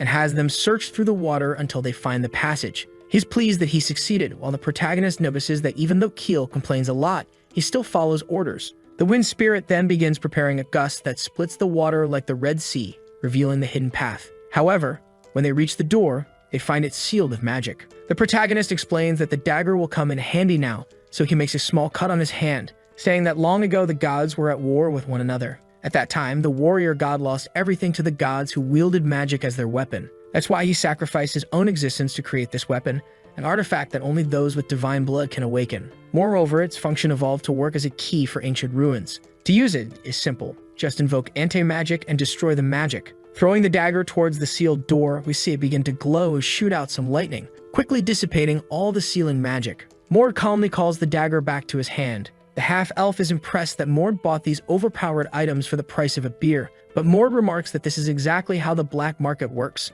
And now it's time to fulfill Keel's wish. It is revealed that before their journey began, Keel wanted to venture into dungeons and discover hidden treasures. Mord then tells him that after they finish off the monarch's return route down there, this is the exact secret dungeon he was searching for. The two descend, and Keel is amazed by how vast the place is. He asks if they shouldn't launch a surprise attack, but the protagonist explains that they likely already know of their presence and will attack them soon enough. At that moment, several ghoulish monsters appear, while a group of mages and warriors question who these intruders are and how they managed to enter. Mord immediately charges forward, plowing through the ghouls and heading straight for the group. During the attack, he senses two men approaching, so he summons his aura gauntlets to block their attacks, leaving the two men confused by the gauntlets and realizing that if those are aura gauntlets, Mord must be at master rank. Mord easily disposes of the monarch's henchmen, and as his eyes glow the golden hue, the enemy mages begin preparing to strike. But before the mages can do anything, they are practically wiped out by Keel's wind magic, who asks what the mage was even planning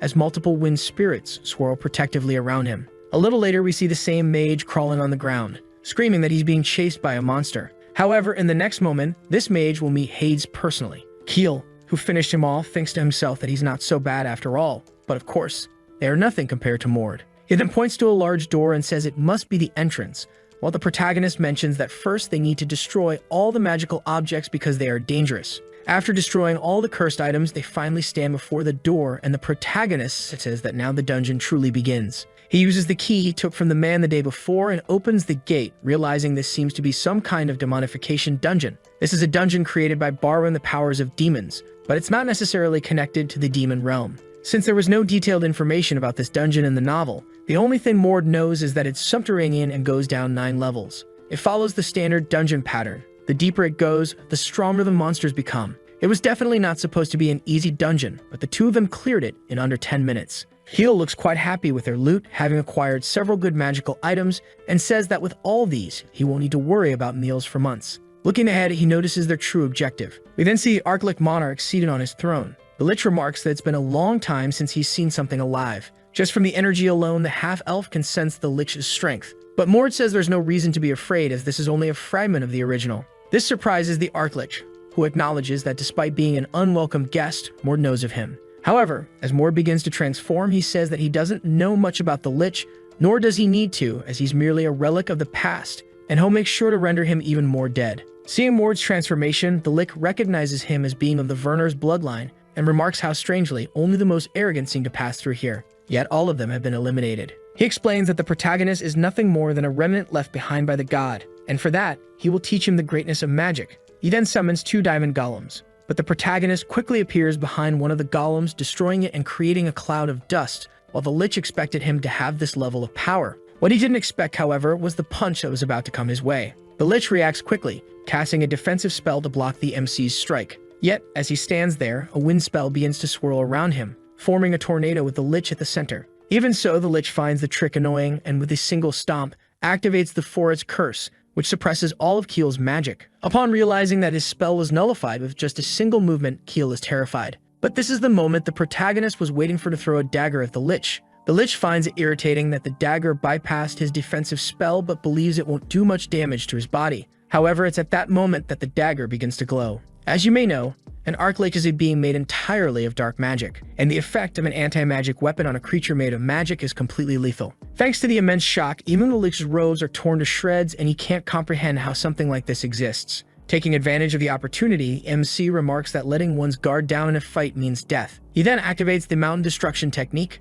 shattering the Archlich into countless pieces. His skeletal skull rolls across the floor, but it's swiftly caught by the protagonist, who tells the Lich to shut up and that he'll always be a loser, both now and in his original form. And with that, Mord finally defeats the skeleton once and for all. Mord turns to his subordinate, saying that Keel did well in buying time as it made the battle a bit more convenient. As Keel praises the dagger for piercing a defensive spell, the protagonist explains that if it had been an active spell, the dagger wouldn't have been able to penetrate it. The two then proceed to search for the dungeon's core, finally encountering the 4th fragment of the world.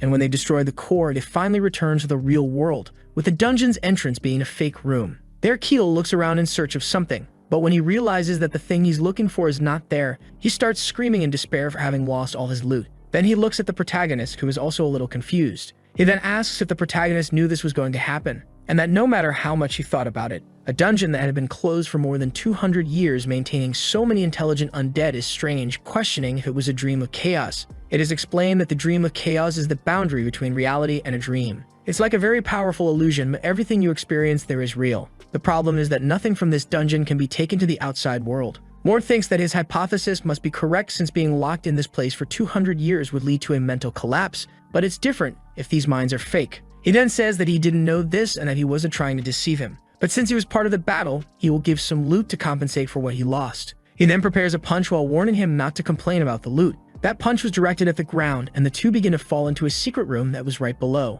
Upon landing, the protagonist thinks that this place is actually a secret space, and that it can only be found after solving the hidden puzzles inside the fake room. Keel, after looking around the room for a bit, is amazed, seeing some objects on altars, while Mord thinks he didn't need to solve the puzzles since he already knew where the place was. Soon, the half-elf mercenary is happy that all those things look expensive. He says that now they are in a place that really looks like the treasure hall. He begins to analyze a bag while the protagonist explains that it has a dimension 5 times larger than the space of this room. Not only that, but is capable of automatically retrieving any item from inside and is made so that only the owner can touch it. But obviously, the protagonist is not going to give the OP item to his servant, giving him another item instead. This is the lightning ring, capable of allowing the user to use lightning magic up to the 6th circle. Additionally, it has great defense against lightning-type magic, and it seems that the young half-elf is quite pleased, although he had a somewhat suspicious look on his face as he looks at the ring he received. Among the other things in the room, there's the necklace capable of protecting someone against unauthorized magic use and detecting subtle magic. There's also this golden key that also acts as a map,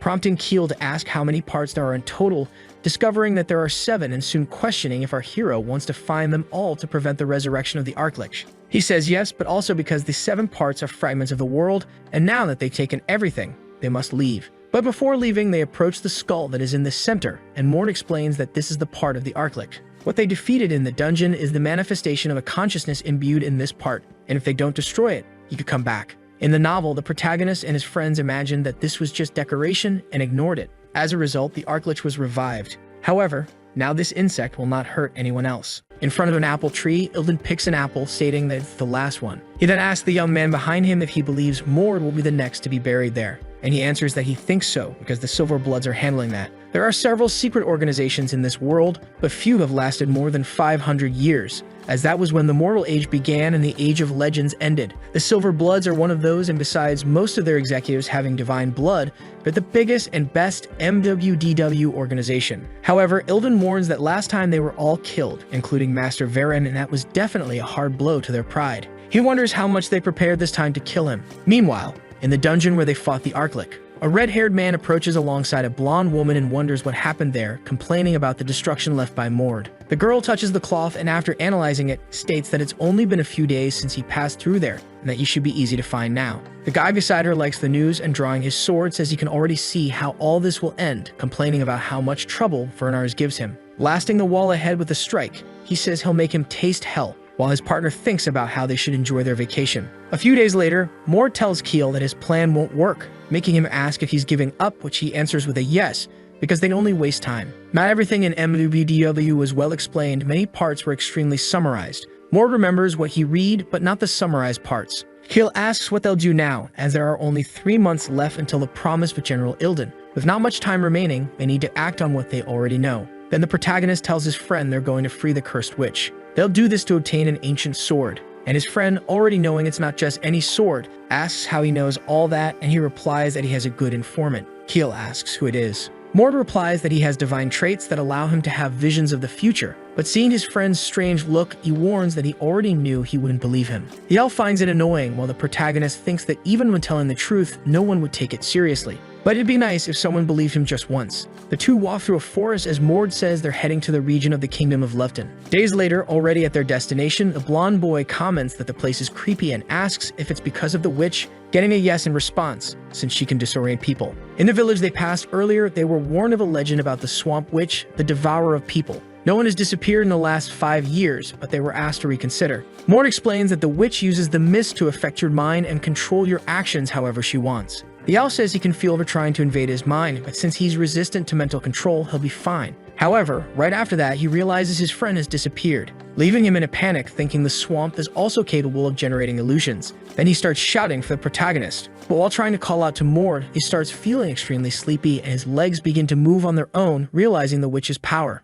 Looking back, the protagonist sees the confused boy coming back the way they came. The reason he can give in to the swamp's powers is the bracelet he wears on his arm, which he got from the wolf deity. Holding Keel's arm, he recites the phrase, "Power of the full moon, protect my comrade." The bracelet glows and energy spreads around them. This wakes the elf, who asks if that's the power the witch uses to eat people, to which the answer is a big no. Mord explains that she guides people away from the mist as safely as possible. Implanting in their subconscious the urge never to return there, being cursed isn't the same as being evil. Even without a witch, there would still be dangers in that forest. Monsters do exist, of course. You could die from the hallucinogenic effects of a plant, and people disappear all the time in forests. In fact, the strangest thing is that no one has disappeared in the last 5 years. That starts to make sense to the blonde kid, who now understands what the witch does, not the monster that eats people. In truth, she used to be a beautiful woman from the Ilderves, and all the men in her village and nearby ones fell in love with her. One of them had divine blood. He confessed to the girl, but was promptly rejected. That was when his downfall began.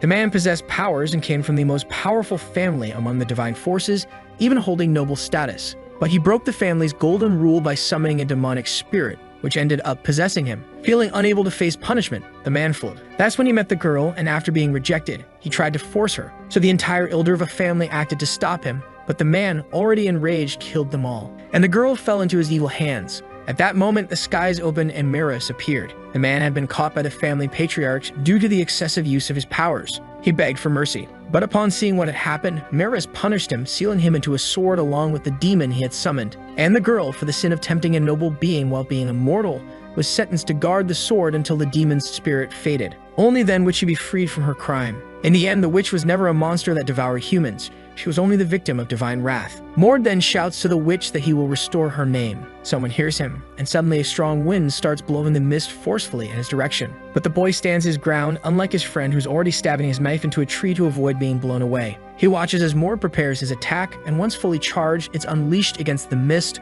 opening a hole in the mystical curtain that covers the swamp. Revealing 2 glowing red eyes ahead of them and recognizing it as an enemy, it charges forward at full speed. and upon reaching the creature, he declares that the witch is finally awakened from her dreams. The elf is confused by his words, wondering if the protagonist really said witch. Mord says there was never a promise to be fulfilled as he stares at the figure before him, a monster with crystal eyes covered in massive fur. The creature claims it must fulfill a promise. Calling the two intruders, it forms several orbs of energy around itself, launching them at the two right after. Mord saves his friend from the attack, grabbing him and carrying him to safety as the attack explodes behind them. The elf is stunned by the ray of attacks, comparing it to an army of mages, and asks what they'll do now and if there's a plan. The protagonist's idea is to beat it down first, and then use a keyword to awaken her. But the blonde kid has no idea what the guy is talking about. Mord, leaping away from his comrade, asks him to hold the line for a bit. With the agility of a rabbit, he dodges the attacks around him as he closes in on the monster, finally getting face to face and close enough. He lands a punch on it, releasing a massive burst of energy that makes it scream in pain, and right after,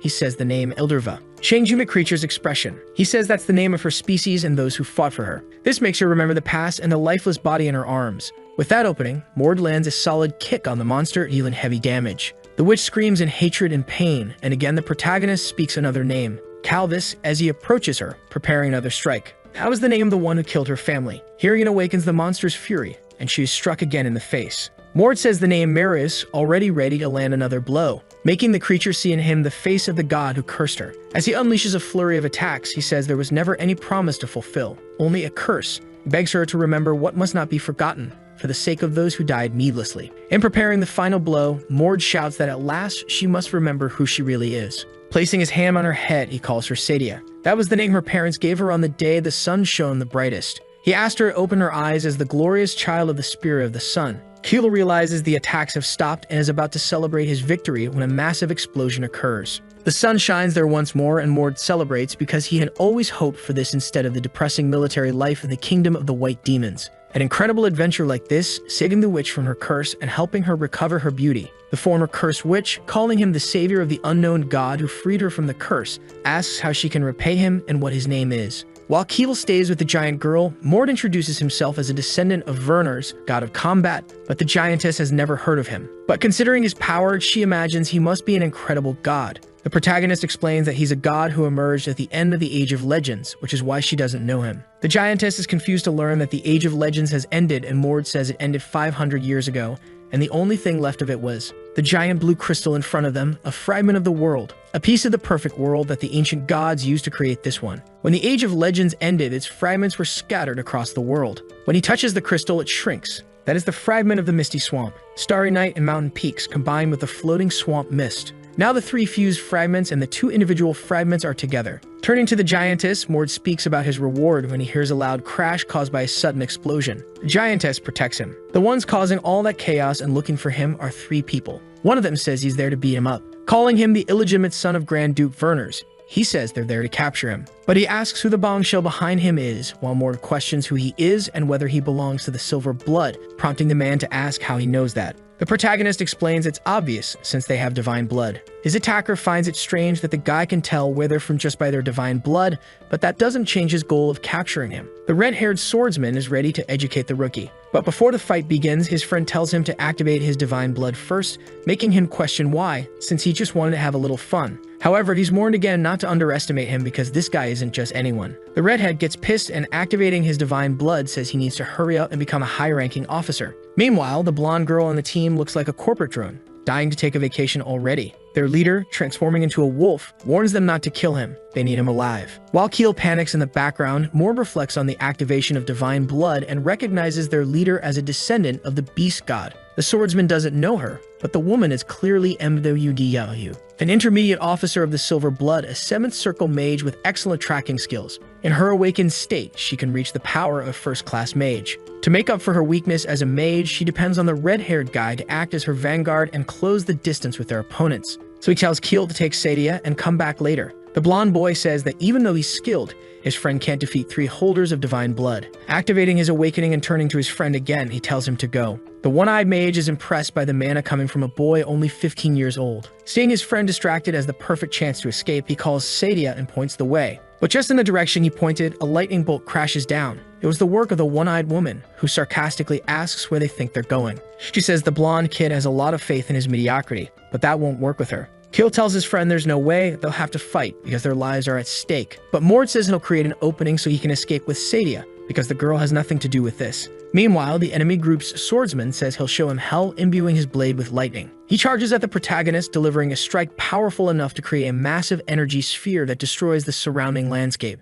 But when the dust settles, both the one-eyed woman and the wolf-faced leader are stunned by the result. Mord isn't just still standing, he also killed his opponent, literally disintegrating his torso with a single punch. What a disposable extra. On the other side, Keel faces the one-eyed mage, creating a tornado of wind to lift her up, while thinking that his friend will find a solution, so he just needs to deal with the mage. Amount of mana and physical strength. Mord has all those traits. The werewolf in front of him is surprised he can use aura, and upon realizing that as it creates a physical enhancement effect, he says he will treat him accordingly. When our protagonist least expects it, he takes a punch which he blocks with both arms. Even so, the force of the blow sends him flying, creating a crater in the ground. Then, a series of purple lightning bolts are fired at him, causing a massive explosion. Mord feels the full impact of the attack, which this time manages to injure him. The big wolf admits that he's strong, but from the beginning, this hunting squad was assembled to face him along with any elite companion he might bring, which is why they brought a reinforcement army. The protagonist, watching his opponent approach, reflects on how powerful a high-ranking officer truly is, superior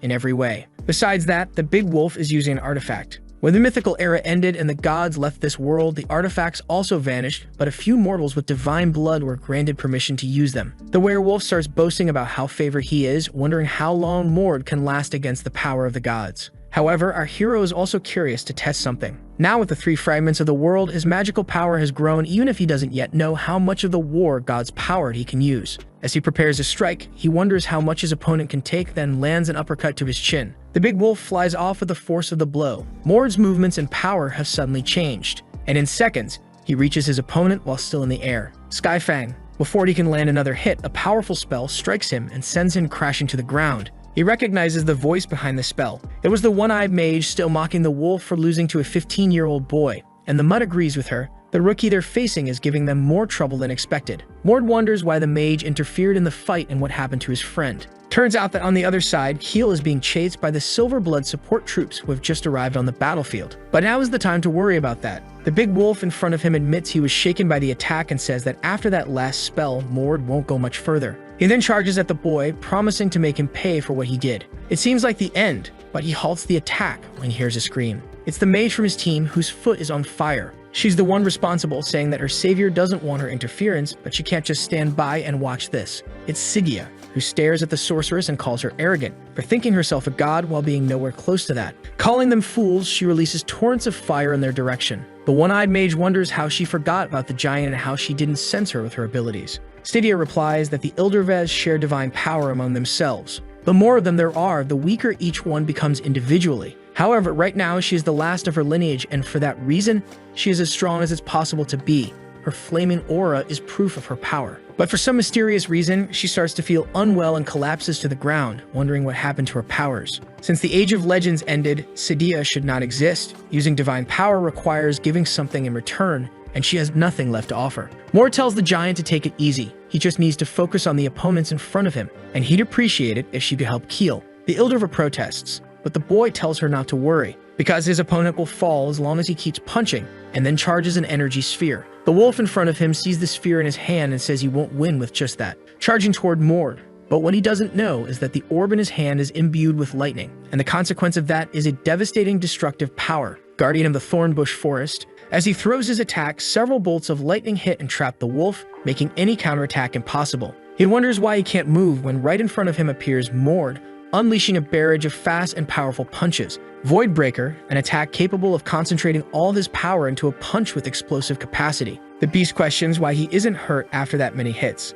until he starts to feel a large amount of energy building up in his chest, realizing what's happening. The blows delivered by Mord had concentrated his energy in a single point, creating an explosive sphere of pure power, capable of turning his opponent to dust. The battle is over. The attack was enough to wipe the Wenny wolf off the face of the earth. It's all over here. Meanwhile, on the other side, Stydia uses her fire powers to trap the weaker troops of the Silver Blood. Then, using her powers as the Swamp Witch to immobilize them, she gives Keel the opportunity to take them down with his sword techniques. The protagonist is glad to see they don't need his help, now only needing to finish off the one-eyed mage. After the fight ends, Keel says he thought he was going to die and asks why he killed the blindfolded woman. Mord explains that high-ranking officers have bans placed on them. When they try to reveal important information about the silver blood, they transform into enraged, monstrous creatures. This information makes Keel understand the group's danger. He says he sometimes came across members of theirs in the White Demon Kingdom, so people like him in high positions receive some intel. He then asks his friend how he knows so much, and Mord repeats it's thanks to the prophecy given to him by his divine traits,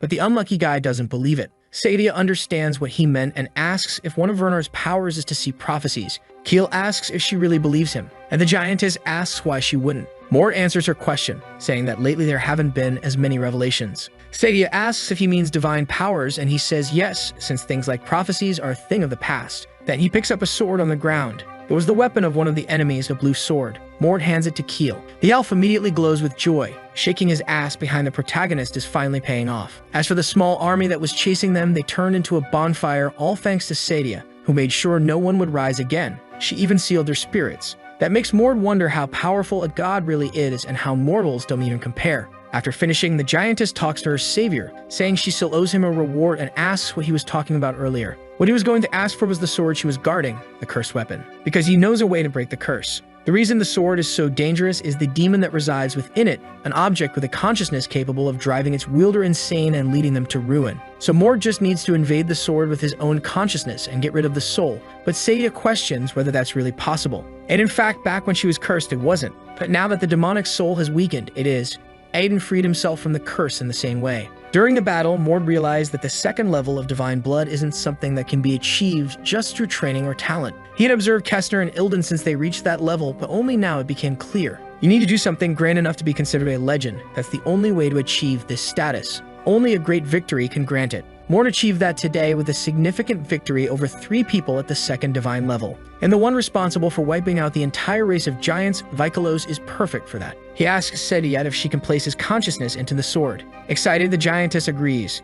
Now the preparations for his grand battle are ready. Marius, the king who rules over countless gods, sacrificed his own blood to create the sword capable of sealing Vikalos. A being so powerful that even Marius would struggle to defeat him, so sealing him was a great achievement. And that very being is now facing Mord, laughing a bit strangely, celebrating his new chance to escape. He offers our hero the power to dominate the world, if he makes a pact with him. Calling him a fool, he tells him to shake his hand. That way, he'll possess him and regain his physical body to kill Marius and establish himself as Demon King once again. But Mord calls him a liar, saying the attack with Skull is lying because he'll possess his body and never give it back until he finds his original one. Which, by the way, doesn't even exist anymore in this world, something even the Big Skull didn't know. After he was sealed, the world went through huge changes. His empty body was probably devoured by other demons, turning him into a wandering soul. In other words, the dead guy is about to die again. That leaves the cosplay death god furious, shouting if he really thinks he'll walk out alive after speaking such nonsense. Mord then decides to play Jojo and bets his life that he's telling the truth, telling the Skull Guy to use his magic to confirm it,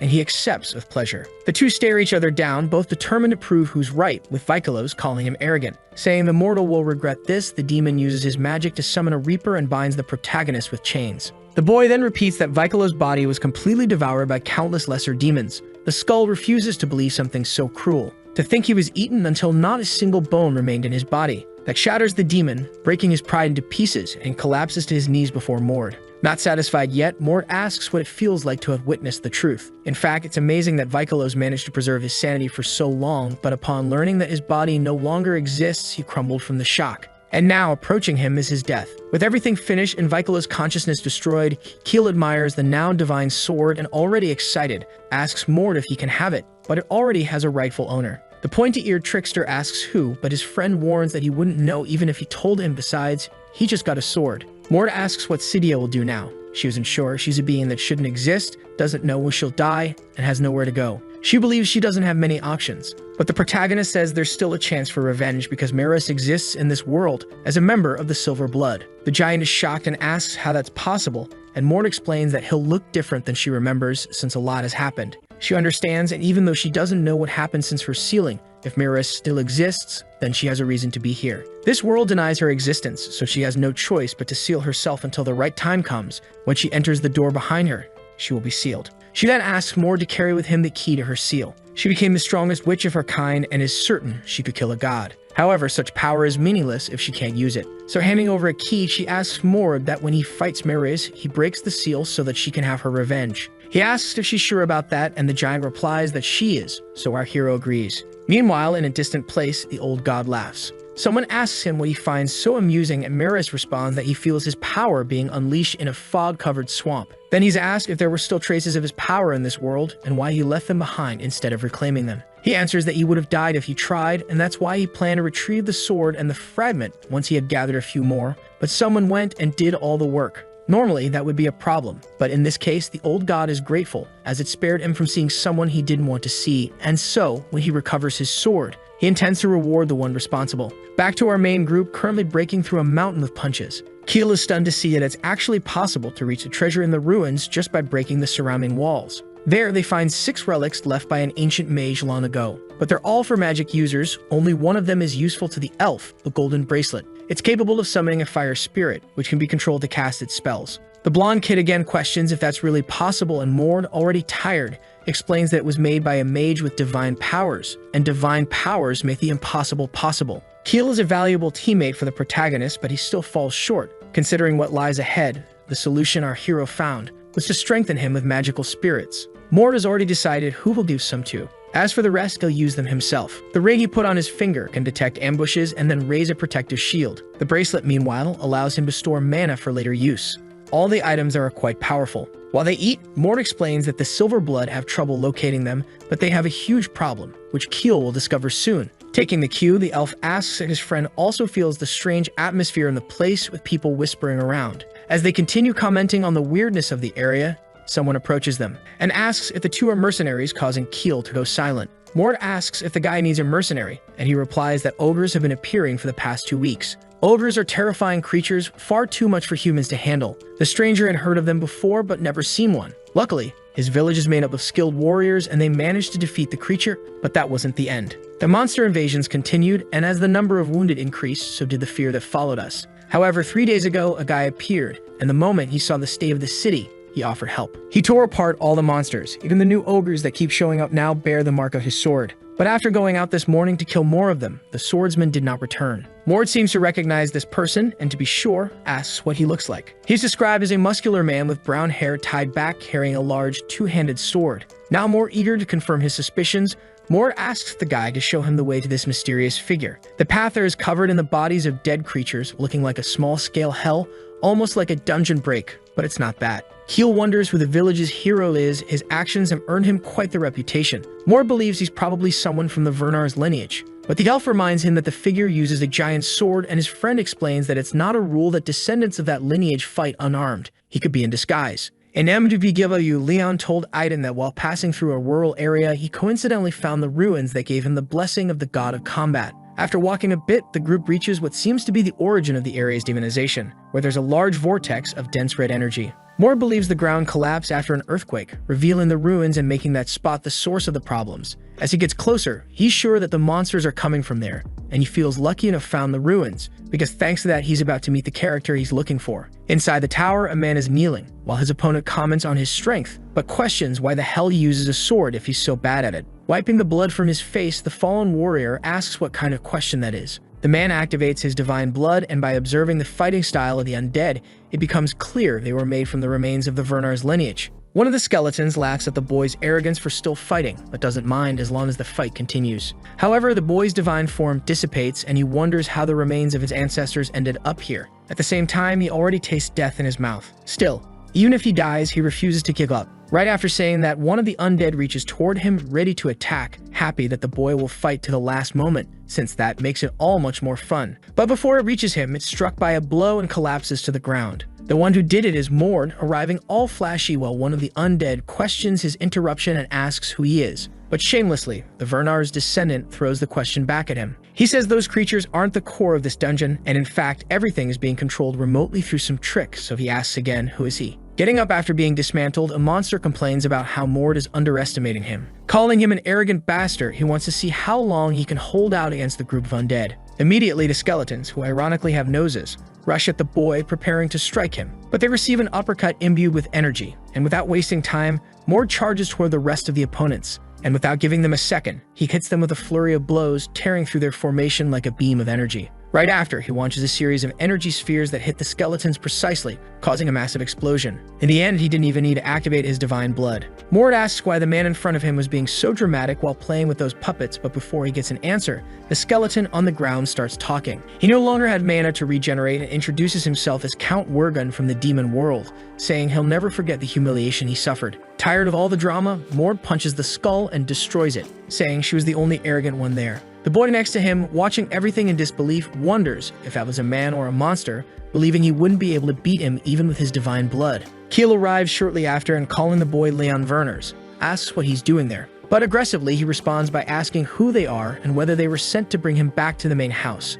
Leon is the 5th successor to the Werners lineage Grand Duchy, but 5 years ago, he gave up on the succession competition and left the family. In MBGW, he meets Aiden after that and becomes an important ally. Keel replies that they only came at the request of the villagers. The young man doesn't believe that, but Mord says that if he wants, he can just leave. It's his choice. Because if he doesn't want to believe the person who literally saved his life, then he can go to hell. Besides, he's in no position to resolve the demonization of the area, especially after getting his ass kicked. Keel then awkwardly approaches Leon, saying that he knows him because they had seen each other before, and even if it doesn't look like it, he's also an advanced warrior. But in the eyes of the former noble, it makes no sense for this boy to be on the same level as him. Meanwhile, the elf introduces himself as an affiliate of General Ilden. He explains that the Werners couldn't care less about him, so no one will come after the boy. Now embarrassed, Leon agrees with Keel's words, which Mord observes quietly. In MBGW, he was arrogant and hot-headed, but here he's acting a bit different, even thanking them for the help and apologizing for his suspicion. Since he was very young, Leon Werners was compared to his talented brothers and never had support from his family. As he grew up, opportunities became scarcer and even his mother died of an illness.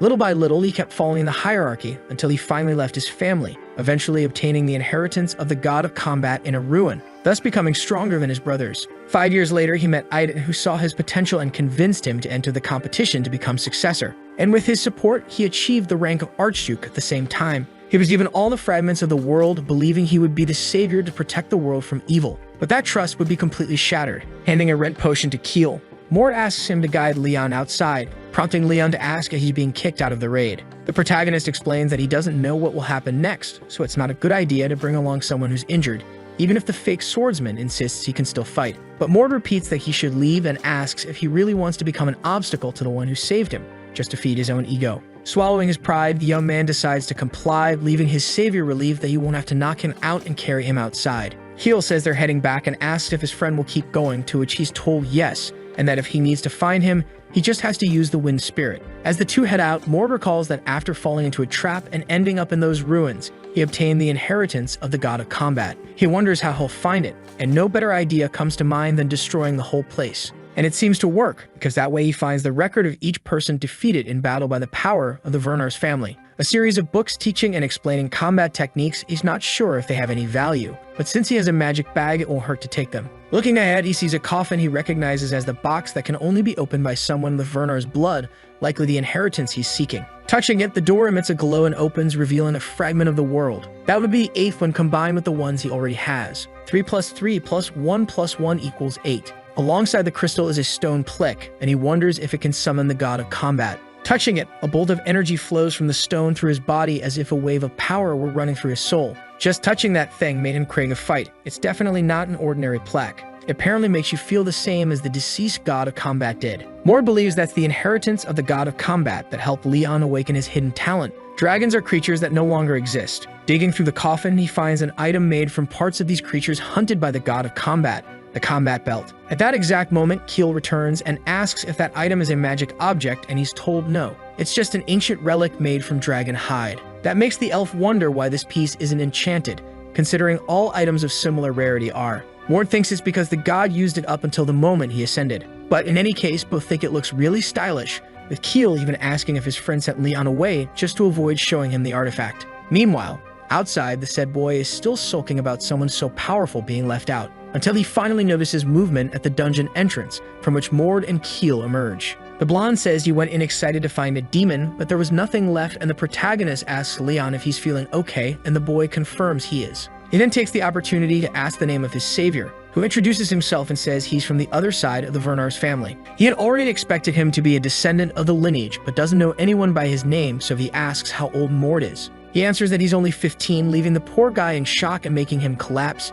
Ketil even agrees it's hard to believe. Leon asks if the boy already uses aura, and when that's confirmed, he questions how he's a master rank in both combat and magic at only 15, and whether he's been training since birth. Mord replies no, and even if he had, there's no reason for him to share that. Thinking he might have upset the boy, Leon says he's just shocked, but didn't mean to be rude. As he walks away, the 15-year-old starts to leave and tells Leon to get some rest, but the guy asks them to wait. Mord says they'll stay in the village for a few days before leaving, but the fake swordsman asks if they're going anywhere related to the family, and is told no. So the long-haired guy asks if he can come along, surprising the boy. He wonders how his personality could be so different from the novel, then asks the reason behind the request. A bit nervous, Leon tries to explain, but giving up, Mord looks at him with hatred in his heart, waiting for him to say the reason. Then he gives up and turns toward the village, saying he'll give him one day to think about it and explain the reason tomorrow, so he can decide whether to listen or not. The poor guy even gets a little scared after hearing that. Ketil tries to smooth things over, telling Leon to come eat with them. After all, the whole village is waiting for him. That same night, the village lord asked what they wanted as a reward for stopping the demonization of the village.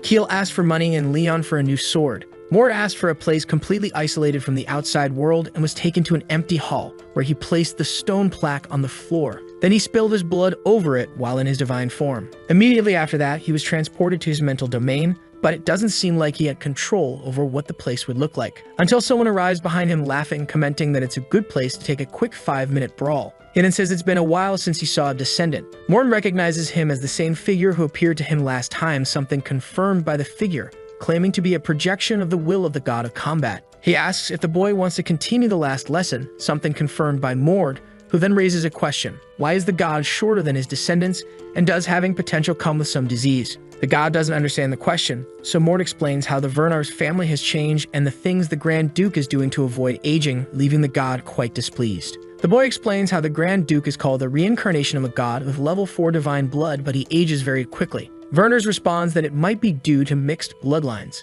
His family has existed for 500 years, so it's normal for them to mix with other races like the giants, if you consider their height, and among them, there are people with short lifespans and great strength. Interrupting the boy's train of thought, the god asks if the questions are over. Eager for a fight, he says it's been a long time since they fought and he still feels bad for losing last time, so he plans to go all out now. The two activate their awakenings and prepare to fight, but Mord senses that something's different this time. Verners is a demigod born from the union of a Rita and a human woman, and by using the power inherited from his father, he became a god through his own achievements. The blood Mord uses comes from him. But Verners is now using Arita's divine blood. It's definitely a different kind of power, though it feels familiar to Mord. The deity charges toward him, but in a matter of seconds, he is taken down. On the ground lies the Verners from 5 months ago, the one defeated by Mord, and next to him appears a different version of him, congratulating him for it, because he finally managed to master his aura skill. But it's not a reason to get cocky, since just like him, the god learned that ability when he was only 12, and now he'll show him the next level to reach, aura acceleration.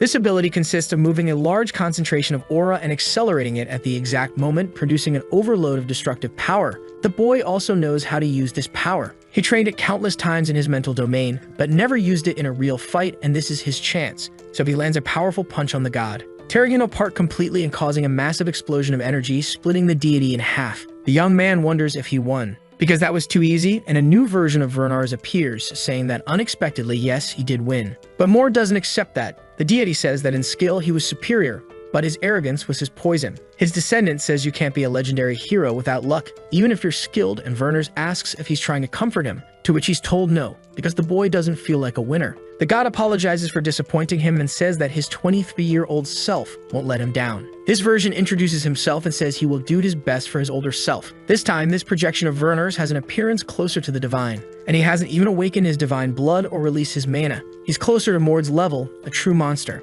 It's time to start teaching him something worthwhile. The boy charges at the deity, who easily dodges the attack, only getting grazed. Then he distances himself, impressed by the boy's speed. But that's no reason to be impressed. Even though it's not shown to us, the truth is that they've already fought over 500 times, and Mord has barely laid a finger on him. The god says that's surprising after just 500 battles, as he was taking it seriously, and still almost got hit in the face. But the boy doesn't care about that, because in that place, even if you recover from physical damage, the mental damage persists, and the more he fights him, the more monstrous he seems. Even so, he plans to punch him in the face no matter what happens, but just as he's about to charge, a voice brings him back to reason. It was the 23-year-old Werners, asking his older self how many battles remain. The older one replies around 100, thanks to the collected fragments, and says he may soon need to awaken his blood. But the younger god isn't so sure about that because Mord seems to be reaching his limit. However, his older self emphasizes that he could be wrong. 520 fights later, young Mord is still under pressure, enduring the deity's relentless attacks. 559 clashes later and nothing has changed, he's still getting beaten by Werners. After a clean hit, a massive explosion occurs, forcing even the older deity to retreat as the stone he was standing on was destroyed. That was already the 60th battle, and the 23-year-old Werners boasts that he was right about not needing to unlock his divine blood. Poor Mord lies on the ground, slumped against a boulder, completely wrecked. Lost in his thoughts, he reflects on his frustration at not being able to land a single blow. But the more exhausted his mind becomes, the stronger the feeling of something bubbling inside him. Until a voice speaks to him, awakening him, and above his body, the figure of an unknown god appears, surrounded by tornadoes, and tells him there's no need to think. He must simply let his instincts take over. The 20-year-old god asks if it's over already, because this would be the perfect moment, but it's not the end yet. The boy rises, surrounded by a whirlwind of mana, now using all of his power. Even the younger Werners notices something is different this time. It's as if you can see the image of a different god within the boy. Mord charges forward, surrounded by energy, toward the god, who quickly begins activating his divine blood in an attempt to escape the attack. The boy lands a punch on him. Despite defending, Werners is still thrown back. But there's no time to rest. Mord rushes toward him again, making him fear for his fate. An explosion of energy and shattered stone erupts, and the god says that if he hadn't dodged, he would have died in that absurd vortex of energy that had formed. Lying on the ground, no longer in his divine form, the boy wonders what that was and how he did it. Werners explains that it was the divine blood of Arita awakening within him, the power of the god of paradise. His instincts recognize that this force lived inside him. The older deity tells him not to forget that feeling, even if for now he only awakened part of Arita's power. With that manifestation, he can finally rival him. This makes Mord finally understand the meaning of the phrase, balance is important. This power is immensely strong, but it can weaken the human mind, so it's necessary for him to use the blood of the god of combat as a base so he doesn't go insane. Werners would like to train more with the boy, but unfortunately, their time is up. But as a reward for defeating his younger versions, he will be blessed with the physique of the gods. And he can't wait for their next encounter to see him mastering the power of Arita. He also asks the boy not to monopolize all the power for himself and to let others have it too, so he doesn't get bored, and with that, Mord is sent back. After returning from his visit to the mental domain, he finds Leon, who is waiting for him to explain why he decided to follow him on the journey and why he left his family. His father was part of the main family, but ended up losing a fight against a demon lord, and his mother's family didn't have enough influence to make up for his loss. One by one, their supporters left them, and others began harassing them, and the pressure grew heavier and heavier on him. Compared to the other successors, he had no talent. Becoming a warrior, he realized that while he was seen as talented, the others were seen as geniuses. Unlike them, he crumbled easily under pressure and words. His family, especially his mother, were hard to endure. Is this all you can do? You should be better. Are you trying to become the shame of the family? You useless bastard. His mother started brainwashing him, and as time went on, she became more and more hysterical, to the point of assaulting him when he didn't meet her expectations. He just wanted to run away, but Erna was there for him. However, she turned out to be a genius, and the comparisons kept growing, making him stop seeing her with a smile and instead view her as a threat. That made him hate himself and decide to leave the family. Eventually, his mother died of illness, and looking at him with demonic eyes, she cursed him with painful words, seeing that was hell for him. On the day of her funeral, he left the family for good, and away from the Werners, he felt free and strong again. But he realized all that was an illusion. He was unlucky enough to meet enemies stronger than him who pushed him to his limits,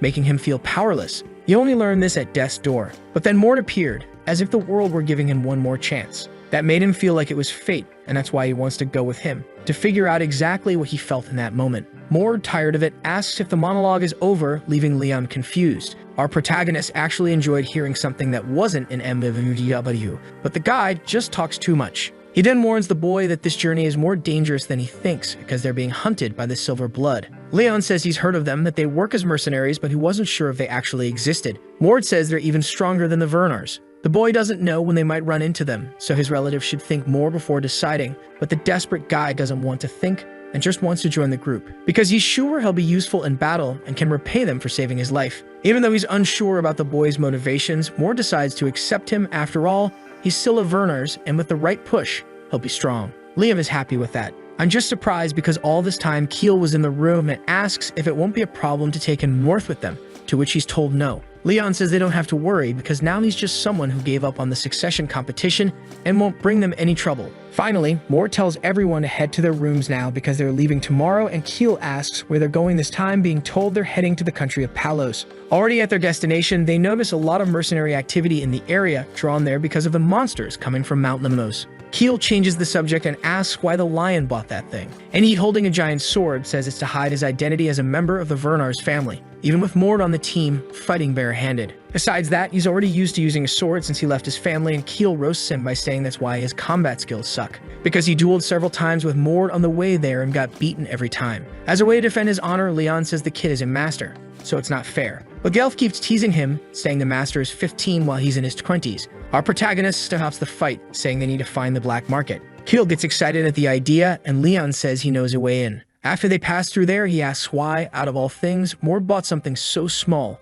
and the boy asks his friend to pour blood on the object. Obviously, he asks why, but after some reluctance, he just does it, dripping a tiny bit of blood onto a shard of, I don't know what that is, an old toenail? My grandma's in-ground toenail starts glowing, and then it grows, turning into a relic called the Giant Glove Stone, capable of increasing the user's defensive power. Seeing that it's actually really strong, Leon asks if the boy truly wants to give him that. The truth is that ever since they started traveling together, Mord has been trying to make him stronger, because he took what should have been Leon's, so it's only fair to give him this item. Along with that, he also shows an alert earring, which contains a spirit that warns of danger and boosts your senses during battle. After explaining what it is, he hands it to Keel, noting that he'll need to pierce his ears to use it. Then the elf, saying his friend bought 3 things, asks what the last one is, and Mord explains it's a continuation of the last item he bought previously. He then pulls out 2 books, and Keel recognizes one of them. After both are placed on the ground, they begin to float and fuse into a single volume, which Mord picks up from the floor. When he opens it, a map appears on the pages. The rest of the work the boy will have to do on his own. He asks to pose a question to Leon while putting the book away, and asks if he knows where to find informants, but before he can answer, Keel volunteers to find out, and asks who the boy is looking for, to which he replies, Iden, a mercenary mage about 15 or 16 years old. Sometime later, the 3 head to a location, and the elf asks where they're going, getting the answer that the real reason they're there is a dungeon. Liam then asks who Iden is, and Keel replies that he's someone with divine blood, an enemy of the Silver Bloods. The boy asks what lineage he comes from. The blonde explains that it's a god who appears in the form of a hermit to help others with his wisdom, the god of the forest and knowledge Magenta. Nowadays, it's hard to find someone who inherited his blood, especially in the field of magic. That's why Aiden is the only one capable of awakening and controlling the power of that lineage. Because of that, he's called a genius mage, but of course, all that talent was only possible thanks to a sacrifice. His older sister grew up hearing the voices of divine power inside her. When the Silver Bloods ambushed their family, she sacrificed herself to save Aiden, awakening his divine power in the process. By dying, she turned herself into a blessing, which was passed on to her brother. The result of that was the divine blood inside him finally awakening. After that, he started working as a mercenary in Palos and slowly made a name for himself despite being very young. Keel asks what Mord will do when he finds him, and he replies that he doesn't have any immediate plans. The thing is, the future is changing because of him, so he needs to see how much Aiden has changed before making plans. Finally, the 3 reach their destination, a huge waterfall that doesn't even look like a dungeon. In the near future, Aiden would find there his first fragment of the world with details about what they are. This dungeon is made up of puzzles and traps, in other words, a ruin-tech dungeon. Upon hearing that, Keel comments that they won't be able to complete the dungeon without solving the puzzles and scolds his friend for stepping around randomly, but he's already stepped right onto a trap tile that activates several suits of armor that, looking in their direction, throw spears at him. But he's the guy and takes it all in the chest without even flinching. Then, focusing his aura into his hand in the most caveman way possible, he punches the ground and breaks everything. Because if there's no puzzle, there's nothing to solve. Leon comments that he's never been in other types of dungeons besides demonization ones, but that definitely wasn't the right way to clear one. A bit farther ahead, they find a stone statue shaped like a gargoyle. Looking at the structure, Keel asks what this room is supposed to be, but Leon says it doesn't matter. Mord can just smash it like he always does. The elf agrees but says it takes the fun out of it. Realizing the panel in front is a puzzle of matching images, Leon asks where it is and Keel says it can only be seen with magic, but they don't have a mage. But who needs one when Ogre Mord can just punch the puzzle? His mildly gentle way of solving the problem ends up attracting the stone statues, which turn into gargoyles and surround them. Keel comments that there are at least 50, while Leon says they're just oversized bats as Mord is already getting his hand ready to punch. However, besides the flying creatures, the wall next to them begins to move, revealing itself to be a gigantic stone golem. Our 15-year-old barbarian says he'll take care of the golem, and they can handle the rest. He then charges toward the creature, already landing a strike. The spot where he hit the monster reveals a kind of red crystal inside. And as it glows, the parts of the arm destroyed by Mord reattach to its body, restoring themselves.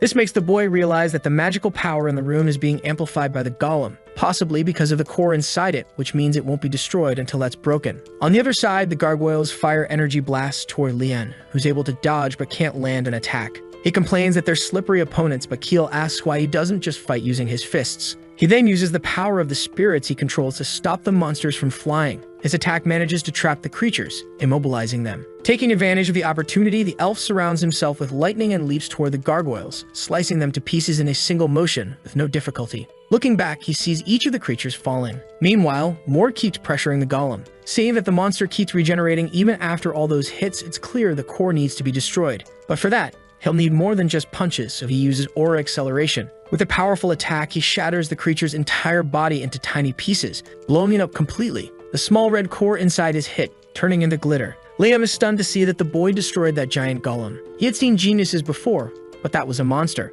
Looking back, Mord asks if he's still not done. Realizing he'd been standing still, the other Vernar's descendant drops his sword and decides to finish this quickly. Jumping at a gargoyle, he lands a solid punch on it, then starts taking out each of the creatures flying around. Keel, watching that nonsense, wonders why he didn't use his fists from the start if he's so bad with the sword, even losing to the elf in their last duel. Anyone can see that this dummy is way better fighting barehanded. They finally arrive at the final room but see nothing there, until they hear a voice congratulating them for making it that far, and that only people with courage and wisdom can reach this place. Something dumb to say considering the ogre in the room. The voice keeps embarrassing itself, saying that people who rely only on brute strength could never get there, and that all these trials were to find out who is worthy to receive divine power, and since they've proven themselves, they must now receive their reward. It hopes they'll use that power wisely. Upon saying this, a stone chest and a plaque are presented in front of them. Seeing the writings on the plaque, Heedle doesn't know what it says, wondering if it's an ancient language. It contains explanations about the fragments, which would change Aiden's life.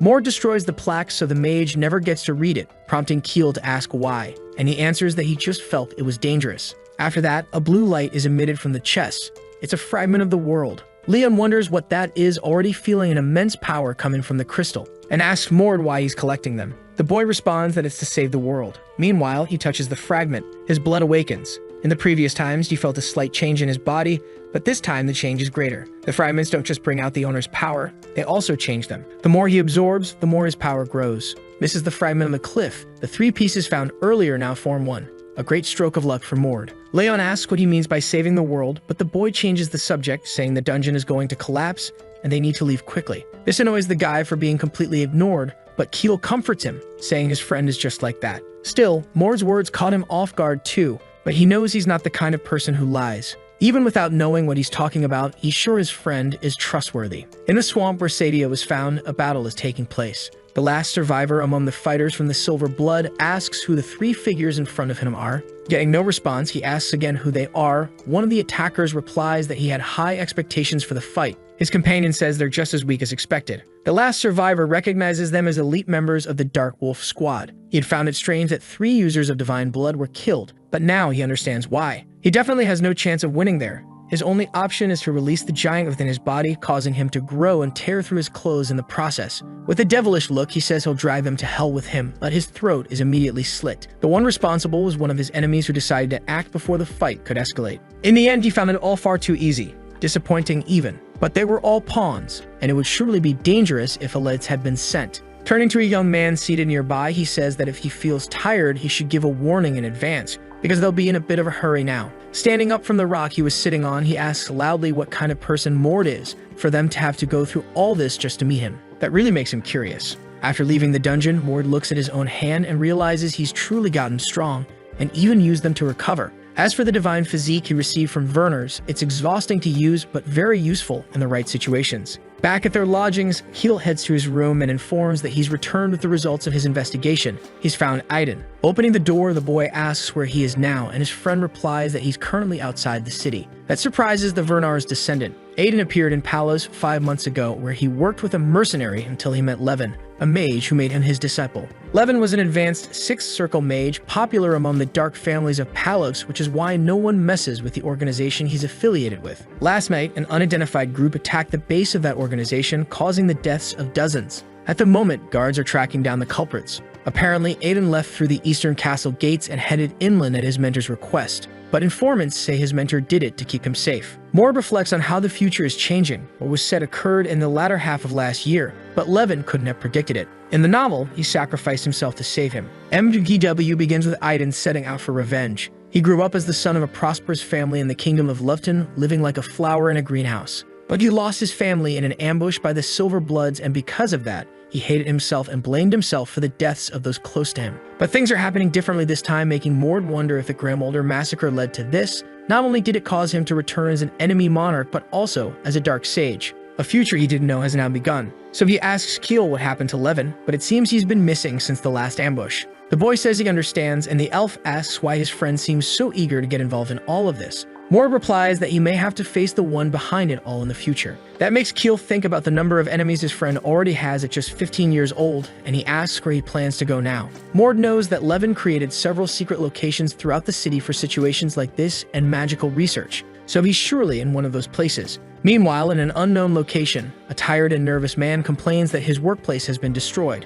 while a group of people confront him. Their leader says the man in front of him is quite skilled for a tavern owner, but that's all he is, and understands that he doesn't want to reveal Levin's location, so he'll kill him now. But before anything can happen, someone yells for them to stop. It's the Sixth Circle mage, Levin himself, offering to go with them as long as they stop the chaos. But the friend who had been hiding him tells him not to be stupid, as they definitely won't let him live after this, and that's why he told him to hide. The blonde apologizes for dragging him into something so dangerous, but the tavern owner says it's not a problem, and that he'll hold them off for as long as possible, so we should hide quickly. The villain laughs at that, calling their friendship adorable. Then he calls him number 29, which makes the mage angry. Pointing his staff, the villain refers to him as a disciple of the dark. The tavern owner asks what they're talking about, and Levin explains that those in front of them are the leaders of an organization called the Dark Mages, who refer to each other as disciples of the dark. Long ago, there existed a great mage known as the Dark Sage. His name was Erickson. He fell into his enemy's trap and was sealed. His disciples laid their hands on his consciousness and used the seal to obtain his knowledge and power.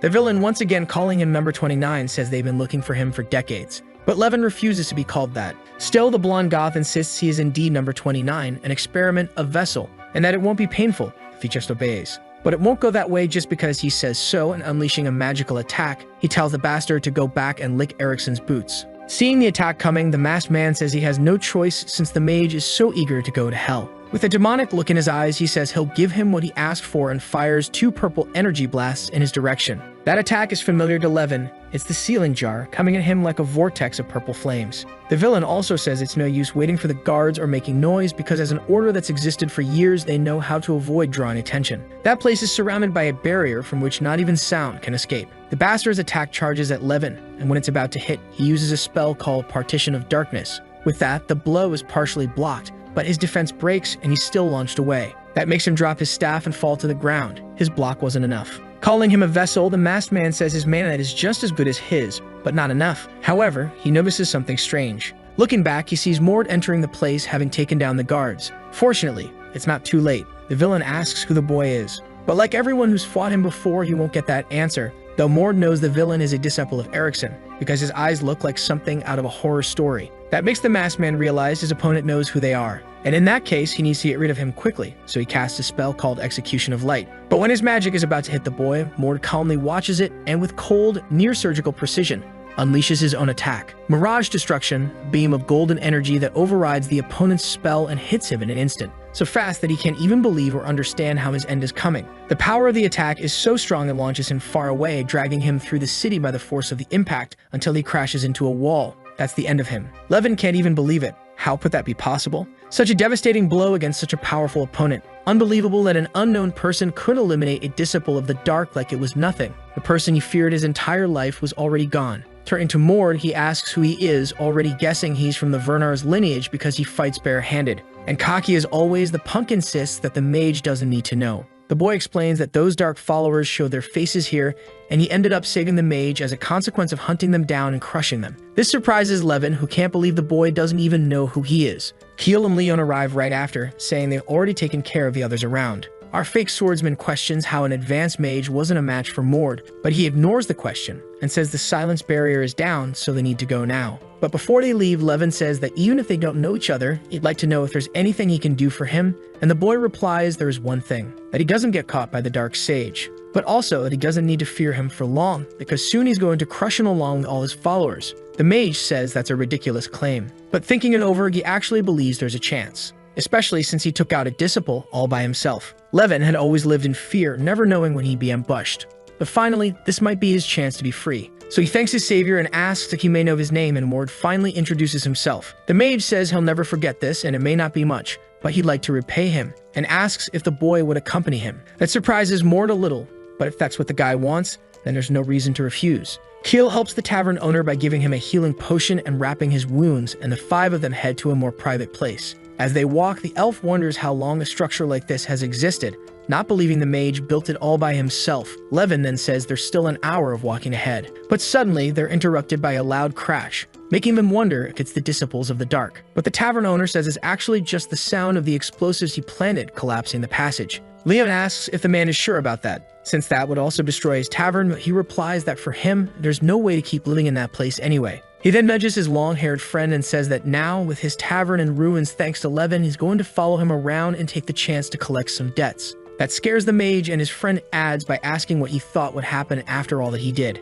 In the end, he thanks the owner, who says it's all right, as long as he does his best to pay off the debt. But changing the subject, he asks why that masked man called him number 29 and what that means. Then the mage has no choice but to explain. That was his name as a test subject of the Dark Sage. That organization conducted cruel medical experiments to turn him into a vessel for the spirit of the Archmage Eriksson. He doesn't know how he became a test subject, but his childhood memories were erased. However, they made a mistake. They couldn't completely erase his essence. He managed to escape using the magical powers resulting from the implantation of Eriksson's spirit into his body. Hearing all that left Leon and Keel outraged at the situation. Seeing that, Mord realizes they had the same reaction he did when he read MWDW. It's been 10 years since Levin escaped. Several other test subjects were used, but none of them withstood Eriksson's spirit. That's why he's so important. The tavern owner asks if that's the reason the mage has nightmares, and he replies that yes, he's always afraid and anxious. But for the first time, it seems like that's coming to an end. All thanks to the boy who appeared in his life. After some walking, they finally arrive at their destination. Levin pushes a column, revealing a box hidden inside the wall.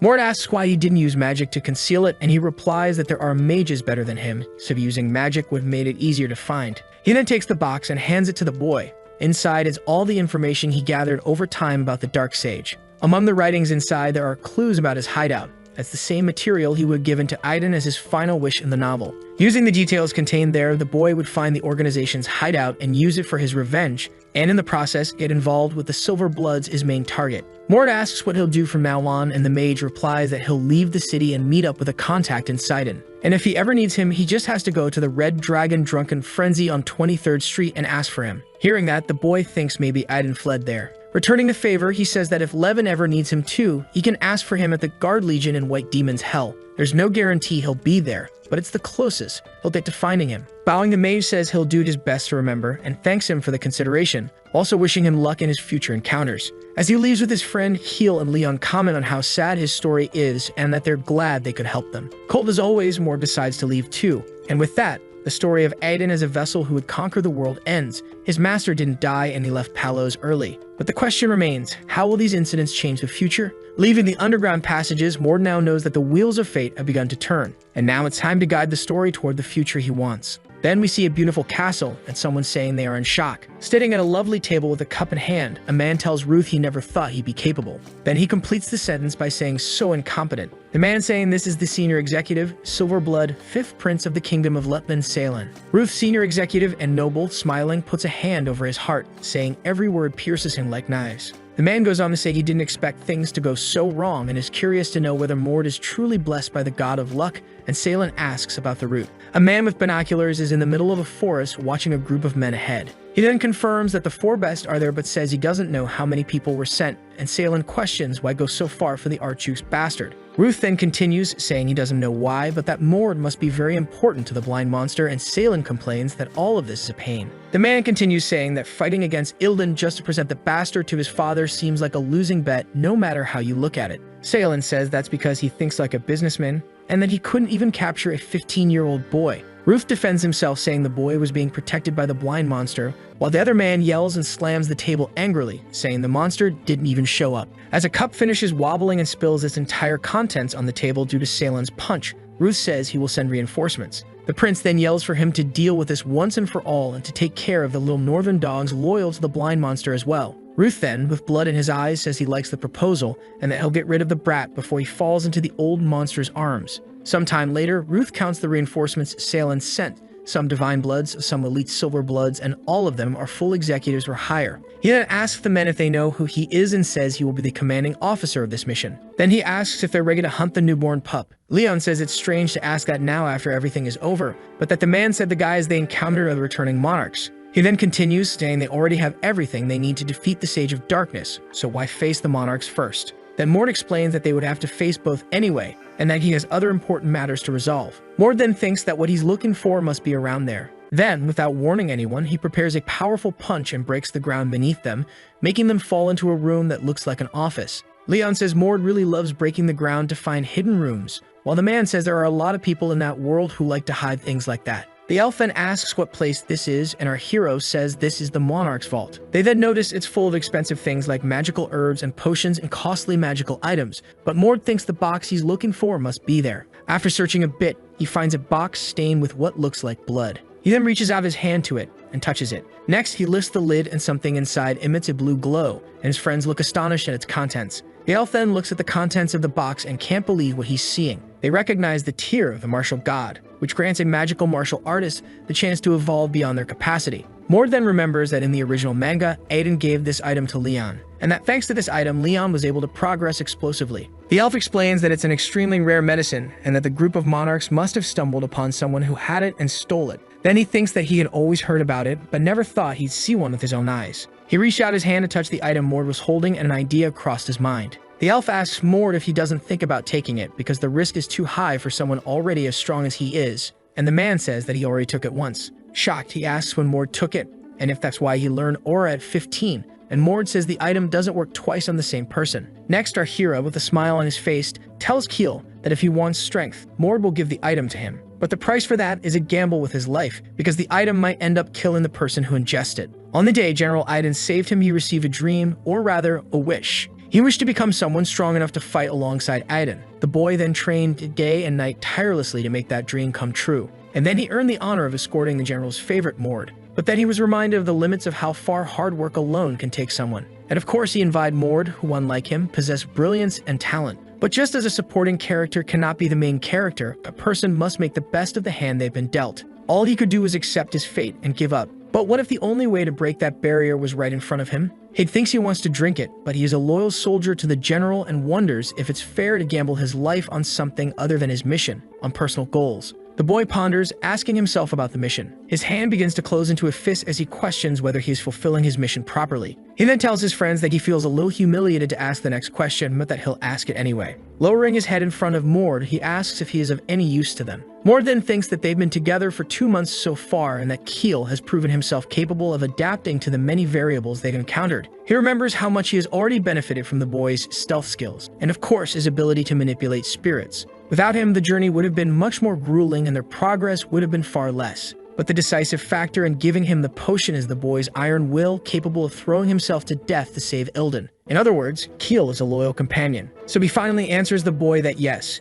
he is of use to the group. He then catches himself thinking about why he used the word companion when thinking about Keel and wonders if he's growing attached. He then continues by telling Keel that he is definitely a great help. But he also says that the Silver Bloods will keep sending stronger and stronger people after them, and so far it's only been regular executives and mercenaries. And he finishes by saying they have no choice but to grow stronger. The elf then thinks it's true. Stronger enemies will come, and in the last battle, he barely managed to help and will surely be a burden in the next ones. So Mord hands him the tear of the martial god. He finally makes his decision and says that not being a burden to others is the best reason he has to risk his life and take the potion. Leon then shouts as Keel drinks the potion, telling him to wait, that this decision is too drastic and he hasn't thought it through. The elf's feet lift off the ground as lines of magical power form around him. A gigantic lightning bolt strikes toward him as he is taken higher and higher, and more magical energy pours out of his body. Then finally, when the lightning hits him, Keel screams in pain. Leon asks Mord why he's exposing himself to such danger. He continues saying he doesn't know how important this work he does is to have so many assassins after him,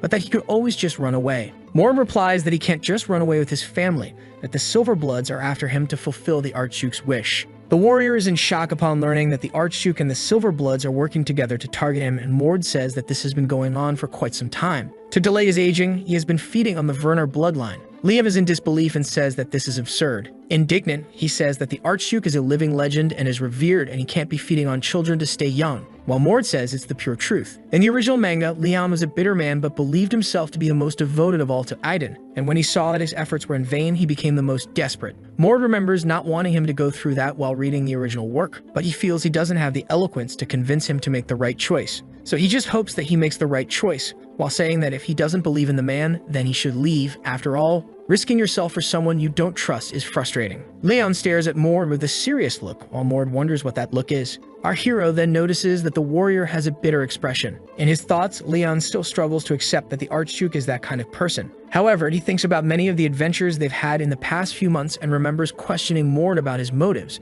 which always boiled down to saving the world. He remembers wondering what the other expected him to say after saying something as ridiculous as saving the world. But he finds it strange that those ridiculous words always seem to comfort him somehow. Mord then says he will trust Leon. The warrior then explains that he doesn't know the Archduke and has only known Mord for a short time, but if he had to choose who he knows more, it would be Mord. And he says that he will believe in him because he was the man who saved his life. Our protagonist then shows a small smile to the warrior. He then notices that behind them, Keel finally lands on the ground and that the magical fireworks show is over. Mord then turns around while Leon looks on in disbelief. In his thoughts, as he observes the elf, he says that the boy actually managed to do it in the end. A man paces back and forth thoughtfully in front of his desk. Then we see the leader of the monarchs, Derek, wondering which soul fragment had been completely destroyed. 70 years ago, he found the Archlich's soul and made a contract. 40 years later, he himself became an Archlich and formed the Monarchs group. He then managed to expand the organization to its current size, and the only thing left for him to do is gather the soul fragments for the resurrection. Then he thinks that since he only has one fragment, it's very difficult to find the others as they retain the memories of the Archlich Lord, and he wonders if it's still possible to resurrect him.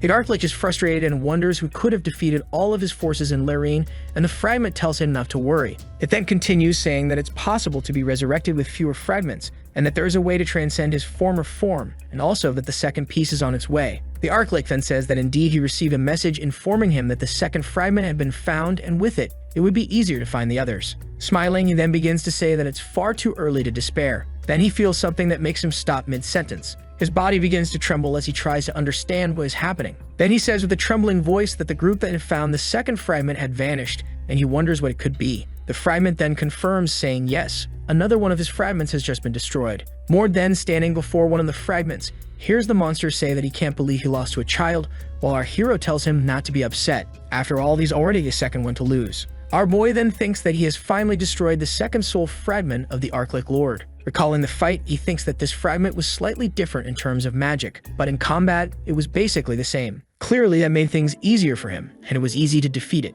It hasn't even been 2 months since the fight in Lorraine, but he has definitely gotten stronger. Looking at Keel, he thinks that Keel was definitely the one who progressed the most. Keel then looks at Mord, asking how he managed to defeat it before them. Liam thinks about how incredibly strong the elf became after drinking the potion made from the tear of the martial god, and even though he still can't manifest aura, he's become much more skilled. The Archlich has been summoning advanced undead, even bringing forth Death Knights, which are the pinnacle of necromancy. While Mord fought the Archlich, he and Keel battled the 4 Death Knights. And then he thinks that, if he were to consider the actual contribution in the fight, the elf probably accounted for 80% of what was done. The elf turns to the warrior and says he'd be faster than Mord if he stopped using that sword, and Leon tells the elf to stop getting in the way. He knows other people won't understand why, but he has very good reasons for using that sword. The sword, to Leon, symbolizes the freedom from a past as a prisoner, and if there's one thing he wants, it's to live freely. The group then looks at the table with some tums and books. On the ground in front of them are 4 treasures: a die, an iron circle, a potion, and a book.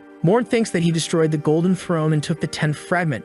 Even if it didn't match any of the others, at least he got it. But he really wanted to find something useful, and looking at the 4 items on the ground, he says half of them are useless. The book is an ancient text that allows him to make a contract with a powerful demon, something he doesn't need. Same with the die. He doesn't recall any information about that silver bracelet, so he'll keep it with him to evaluate later. And then there's the potion. He bends down to pick it up and examine it. Tossing the potion to the elf, he tells him to drink it while the boy asks what it is. Then Mord tells the elf that it's nectar. The Archlich Lord had been preparing it for his resurrection. Nectar is the name of a drink that was only allowed to the greatest of gods according to myth, and is supposedly made from the essence of the Tree of Life. They say that if a human drinks it, they'll gain divine powers. With a trembling voice full of emotion, Keel asks if that's the drink of the gods from the myth, and Leon asks why he gave it to him instead of drinking it himself. The warrior then asks if the man has already drunk it, and he says no, that if he did, it would bring more harm than good. Liam asks for the reasons, and Mord says it would be too complex to explain, and he thinks he was about to drink it, but when he held the potion in his hands,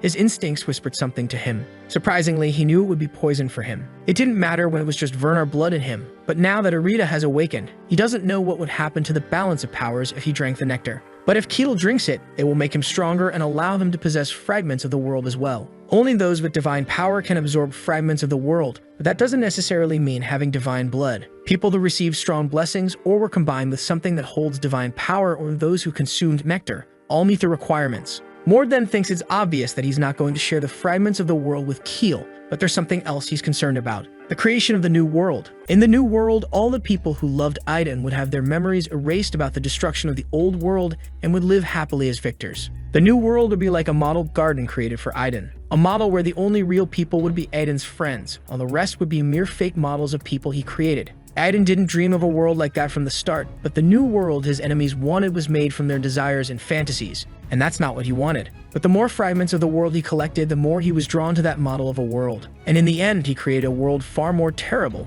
than the ones dreamed up by his enemies. Mord then thinks that if collecting fragments of the world makes you unable to resist the temptation of a new world, he thinks then that it's probably wise to keep a trusted companion who can share the world fragments if needed. After leaving Palos, they only did two things for 20 days. They destroyed the Monarch's secret bases. They also found a soul fragment that not even the Monarchs had discovered yet, and they destroyed it. And now they're heading to the base of the Sage of Darkness, according to Levin's information. Liam thinks he didn't like that Levin was attacking the Monarchs from the beginning, knowing how dangerous it was, but he's happy that they're finally going to face the Sage of Darkness. The elf looks up and starts thinking how strange the sky is that day, and then he notices something. Stopping the group in front of a hill, he points toward the city, showing something in the sky. Leon says it's a demonification, and a big one at that, while Keel says that several high-level warriors must be there too. Mord thinks that the first demonification he saw was about 500 meters tall, but this one is swallowing half the city and is incomparably dangerous. Liam points at the anomaly and says that maybe that's where the Sage of Darkness's base is, and Mord says yes,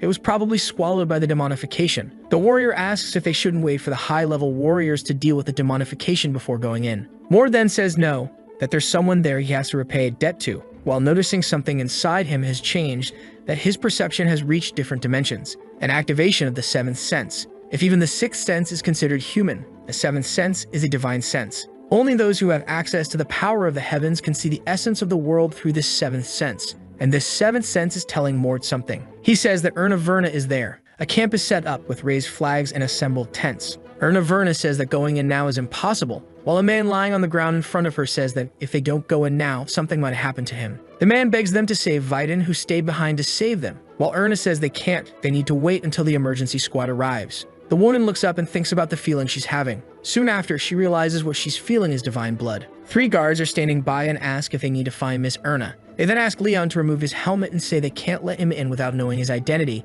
and yells that he can't because he has a terrible scar on his face. Ward then thinks about how stubborn the warrior is, that if he'd known Leon would be such a disturbance, he would have left him behind. He also understands the warrior, since Erna was an important relative to him and he wanted to see her, but couldn't because he was ashamed of having abandoned the family. Thinking then that he'll have to enter in a more forceful way, he begins charging mana around himself. The guards then shout and ask what he's doing and if the divine blood intends to fight them. Ketel says Mord is crazy and asks if he really wants to fight the military principality of Verna, but he says he doesn't want to fight. He's just trying to get her attention. While the elf wonders what he means by that, a woman drops in among the guards in front of them. Jaw drop, Heel and Mord stare at the newcomer, who says she knew the divine blood felt familiar to her. Smiling then, the extremely strong woman welcomes Mord. Our hero then pulls his power back in and kneels, saying it's been a while since they last saw each other, and she agrees. She then tells them to escort the group to her tent, and one of the guards becomes furious, saying they couldn't even verify the identity of the one still wearing a helmet. Erna looks at the man in the helmet, sizing him up.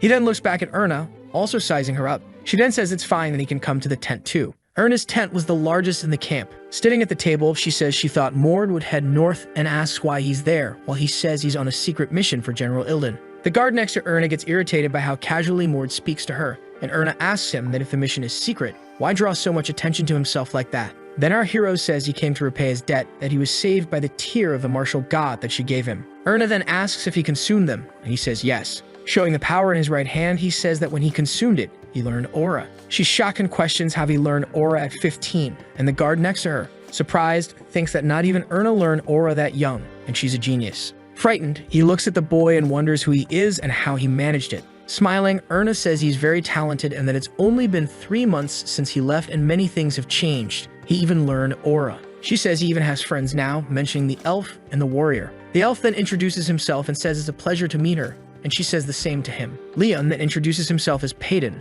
a mercenary. She then keeps looking at him while he stares back silently, creating a terrible atmosphere. Erna then asks Mord if he knows who the warrior is, and he confirms and asks if he's always been like that, and she says no. She then says she recognized Leon from the beginning. Erna thought he didn't want the others to know who he really was, which is why she brought them there and asked if he really thought she wouldn't recognize him. Then taking off his helmet, he asked how she knew. She says they were very close, and it would be very strange if she didn't recognize him. Erna goes on to say she heard he had been wandering the continent working as a mercenary and never imagined he'd end up alongside Mord. The man is completely speechless before Erna. She was an adorable child. Liam considered her like a sister, and she's the same person who made him confront his disgusting dark side. He kept his distance from her out of jealousy, but she had always been thinking of him, so he knows he's having a lot of complex emotions now. Smiling, Leon says it's really good to see her and that she's much taller than the last time he saw her. She then says it's been 5 years already, and that he knows she's 20 now. Moore tells Erna that she noticed him because of his divine blood and asks if she can distinguish individuals of the Vernar lineage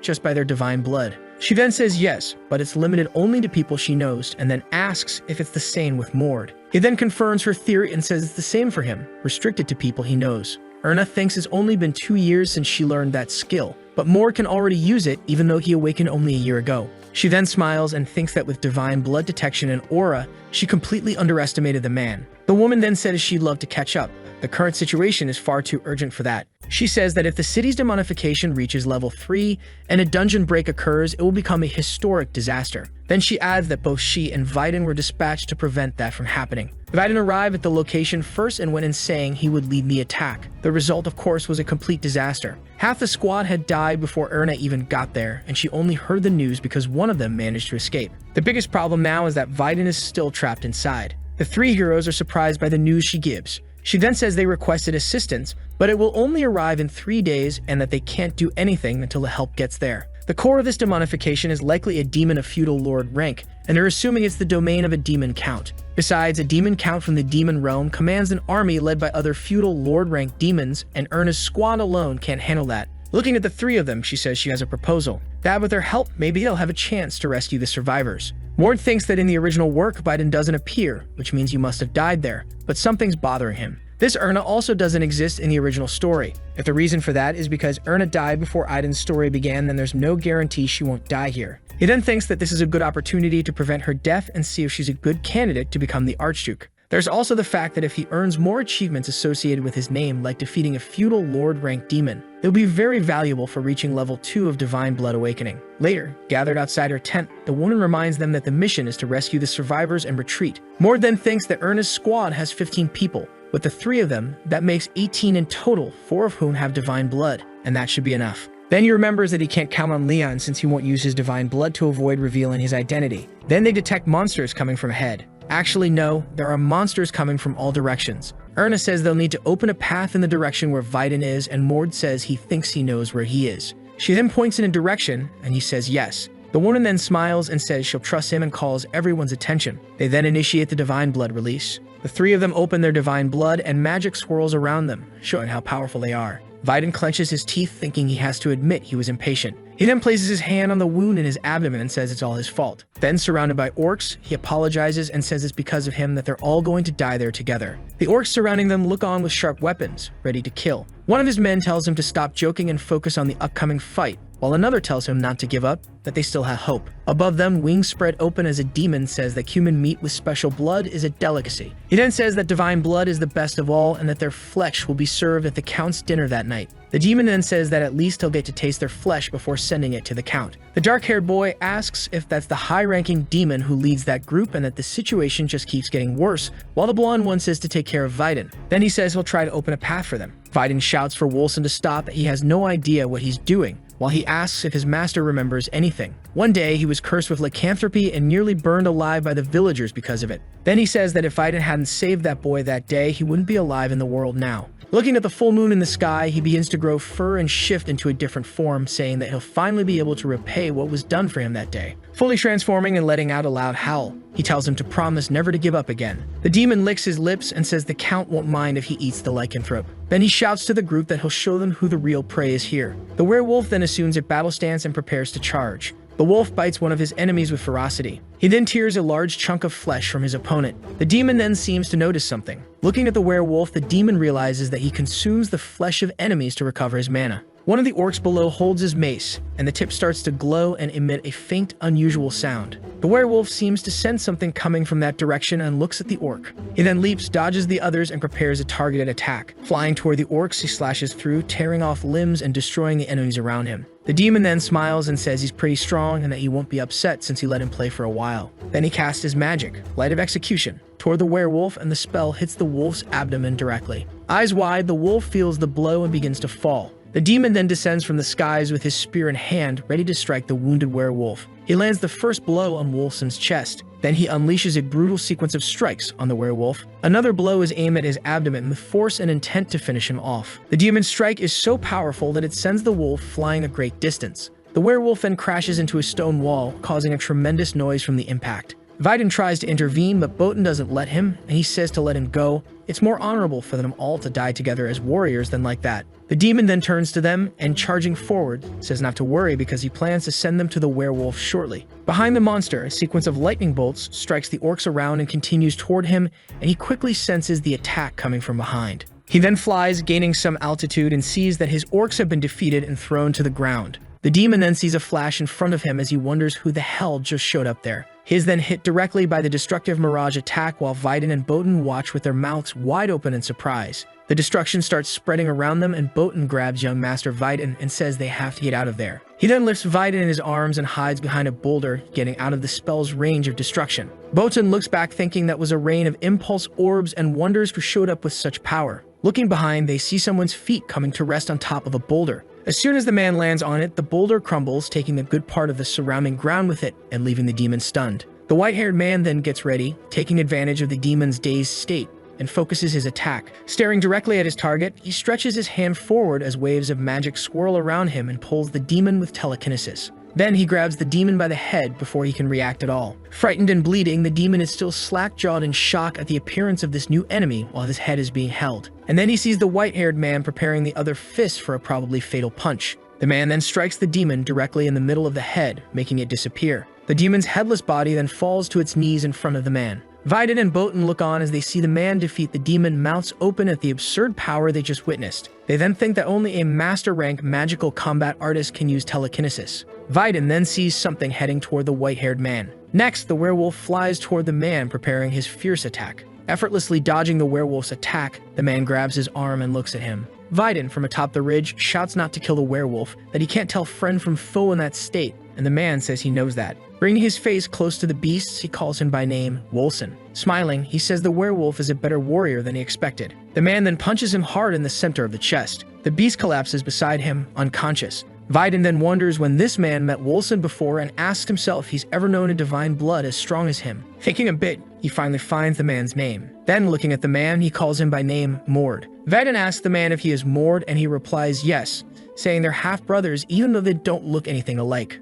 Botan thinks, jaw-dropped, that this is the bastard everyone's been talking about while Vidin asks why he's there. Mord then gives a potion to Vidin, telling him to give it to Wolfson first and then take it himself. The warrior grabs the potion and upon looking more closely, sees that it's a healing potion. Then Mord asks why he entered the dungeon first. He should have known how irresponsible that decision was. Vidin starts stammering, his gaze thoughtful. Mord then asks if it's because of the successor competition. He then lowers his head and confirms, saying yes. Next, Vidin adds that it's also because of Erna. That same Erna, now covered in blood with a huge smile on her face as she defeats an orc. The race for succession is intense, and currently, the man closest to the Archduke is the family's eldest son, Alan. After him comes the third son, Dren, and the fourth son, Haran. Those two threw themselves into the battlefield early to start building their careers. For Vidin, it was hard to close the gap between him and his brothers as he joined the competition late. Obviously, he had no intention of giving up. He just had to figure out exactly how far behind he was and try his best. However, Erna took that from him. She was called a genius at a very young age.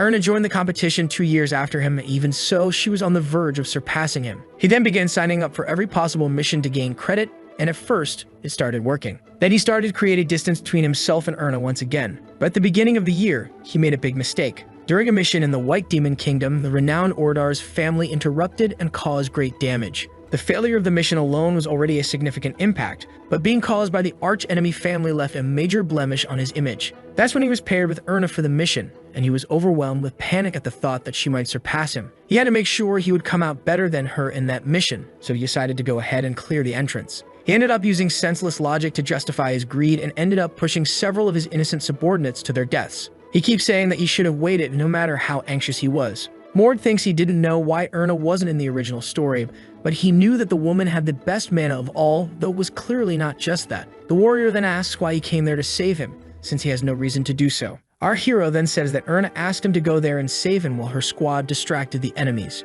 Just as he finishes speaking, someone appears behind them saying that they finally found them. Mord says she arrived quickly, while Erna explains that there were some strong monsters, but she thinks the deeper into the kingdom they go, the stronger the count makes them. She and Vidin finally exchange a glance and acknowledge each other's presence. The girl then says he should thank Mord because if it weren't for him, Vidin would be dead by now, while the man questions why she saved him. Not understanding the young man's question, she turns to face him while he says that Mord told him Erna asked to save him. Then he questions her again, saying that they are rivals and wouldn't it be good for her if he had been defeated? The girl then says it's true and that they're not even related, but she doesn't need a reason to do a good deed and save people. Besides the fact that saving him won't stop her from anything. Full of confidence, she points to herself and continues, saying that she already knows she's going to become Archduke. Vidin then stared at her, surprised by the woman's confidence. He then lowers his head and thanks her. He also says that thanks to her, Botan and Wolfson are safe too, and that one day he will repay that debt to her. Meanwhile, Erna thinks that he should be all angry, saying he won't give her the Archduke position, etc.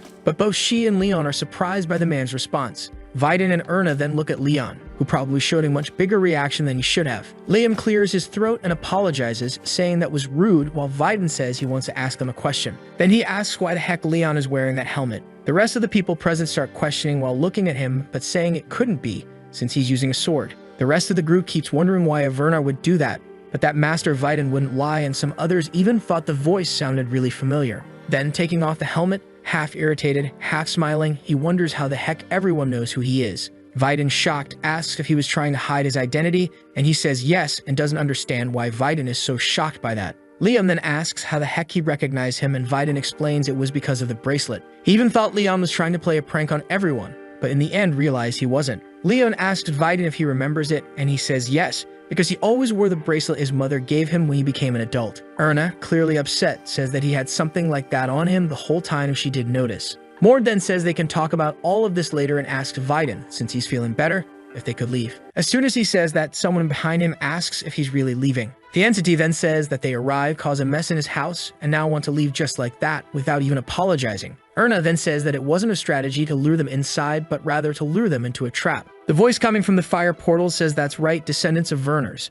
Having such esteemed guests, how could he let them leave without a proper welcome? As orcs begin to emerge from the portals, the voice says he would love to serve them a banquet, but the preparations ended up being completed sooner than he expected. Liam then asks if he is the demonic count, while the voice replies that yes, he is. Then the voice coming from the fire portal introduces himself as Lotes. Countless flying and ground demons come out of the fire portal, filling the fields, as Lotes says that soon he will feast on their blood and flesh. Erna then tries to count the enemies and says there are at least 2,000 monsters and a few dozen demons. Mord notes that all the demons are on the level of feudal lords. Erna asks who the woman flying in the distance with a fiery aura is, and Mord says it must be the Baroness, but he doesn't know why she's just standing there, waiting for something. Mord asks Erna what she wants to do since there are enemies coming from all directions, while she asks which side he prefers to fight on. He then notices that the enemies to the east are stronger. The enemies to the west are noticeably weaker, as if they want them to fight there on purpose. Then both Erna and Mord unleash their divine blood, changing the color of their hair and eyes.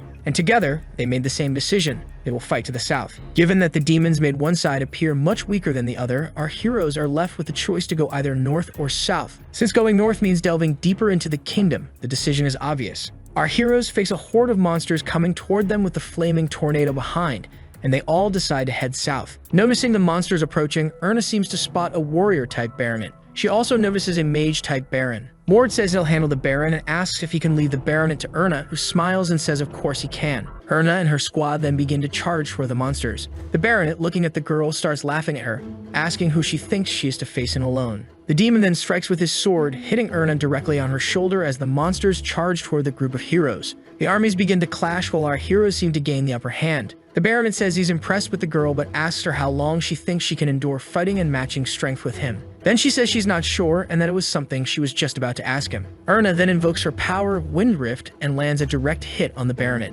Next, she lands a powerful punch to his chin, sending him flying meters above them. She prepares a jump to chase after the baronet while he is still airborne from the previous punch. The baronet then starts to concentrate his flames into his sword as she flies toward him. He then invokes his red flame frenzy power and unleashes it against Erna. The demon seems to notice something within his red flames. Erna emerges from the whirlwind of fire he summoned with her power and her kicks ready. She then spins, channeling all of her power into her right leg. Then she uses her mountain-splitting strike and the sky shines as bright as day for a few seconds. The girl then lands on a hill near her friends. With her power coursing through her body, she looks at them, smiling, victorious from her duel against the baronet. Leon, with his sword in hand, thinks about how strong the girl has become in his absence. He then wonders why she no longer seems so absurdly talented. Everyone then notices a huge noise and a massive tremor as Mord uses his power and it passes through the heart of the mage-type baron. He then crashes to the ground with a loud thud, the pages of his grimoire falling around him, catching fire. Mord then gracefully lands atop a nearby mound and stares at the defeated baron before him. He stands there looking down at his fallen enemy,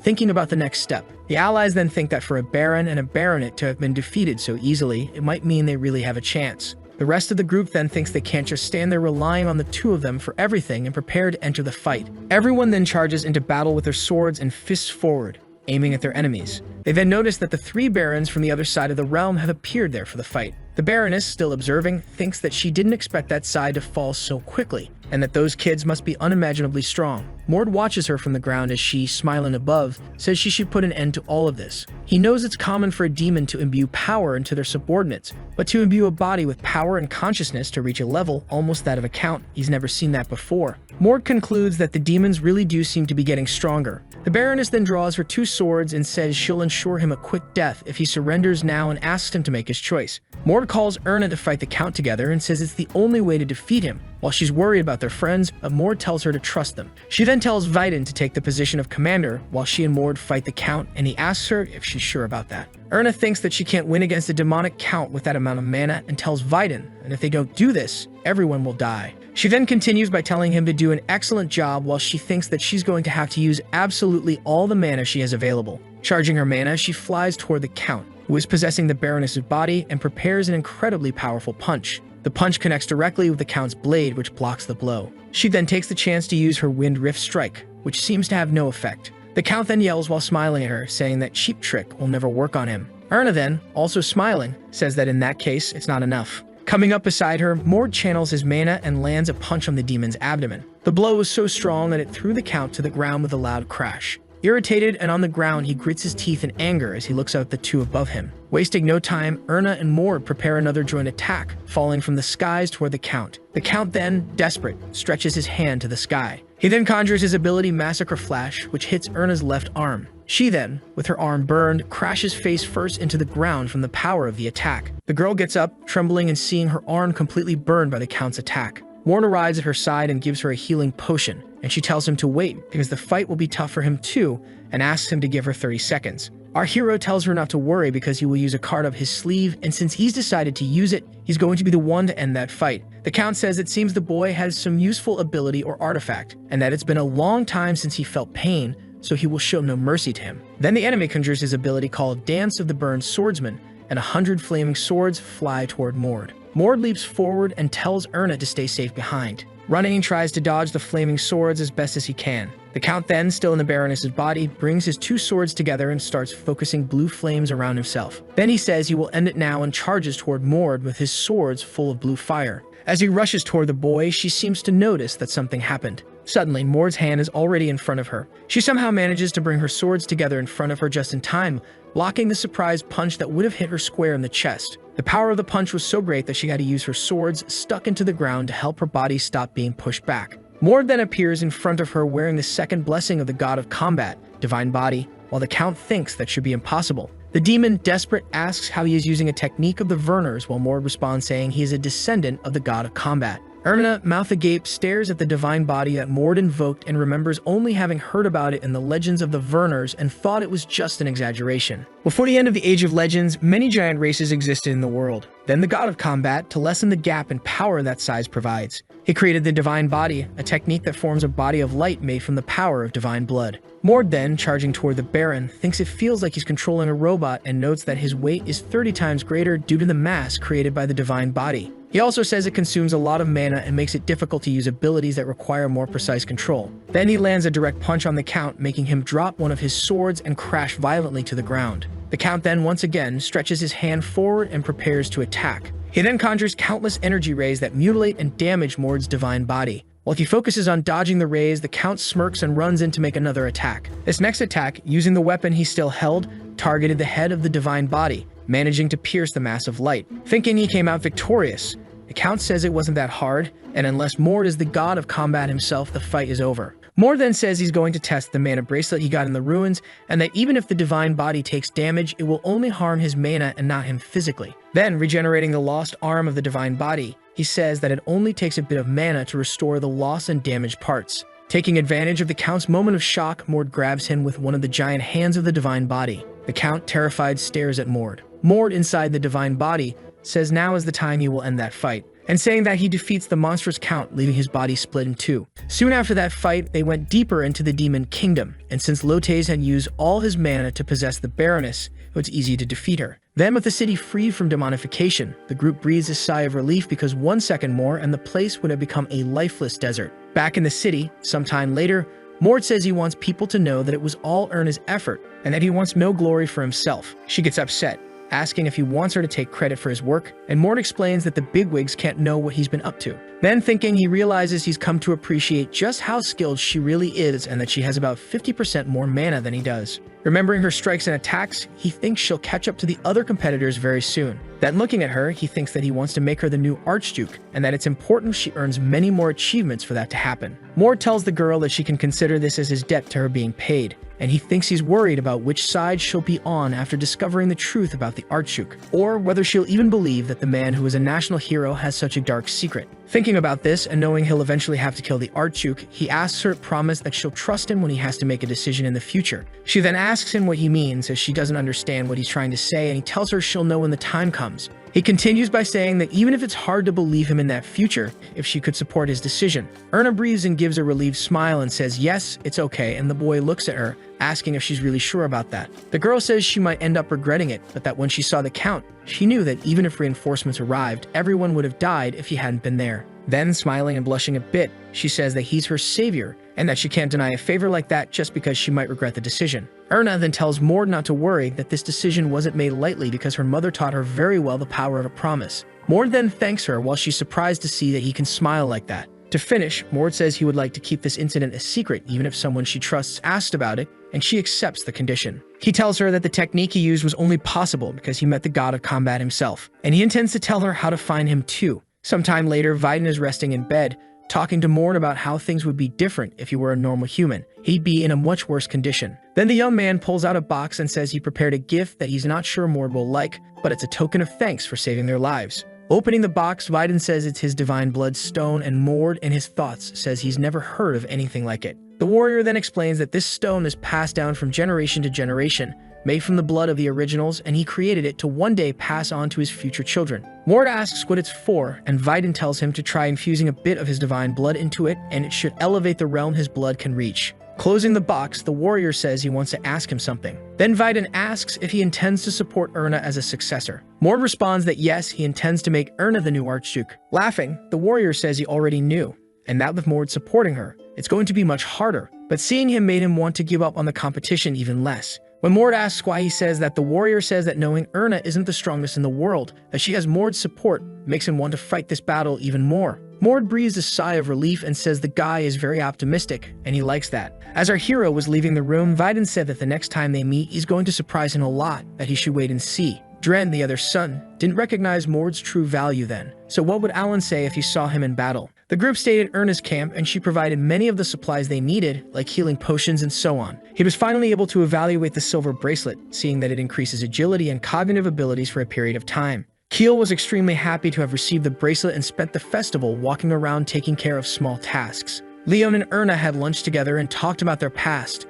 and one night, Leon went to speak with Mord, saying he needed to ask him a favor. He then asked Mord to teach him like a Vernar warrior. He continues, saying he learned a few things while following him. One of them is that the path Mord is walking is one worth seeing to the end, and that to follow him on that path, he needs to leave behind his useless obsessions. Mord then asks the young man if that means he will no longer fight with a sword. Resigned, he looks at Mord and says yes, he's abandoning the swords. Happy, Mord thinks that his gaze is completely different and determined, and that he's been waiting for this moment. Then he says that if he really wants to begin, he'll have to start with a book, while Leon asks what that is. And we see a book on the floor, black with a blood-red symbol on the front. In another place, someone asks Erna if she is a direct descendant of the Vernar bloodline. And also at another location, we see the same person asking the same question to Leon. The god of combat then says he is anxious and happy, and he wants to know how much of his blood runs in their veins. The Sage of Darkness is a shadowy organization created for the resurrection of the great mage Eriksson. Unlike the Return of the Monarch in this organization, the key members are all human,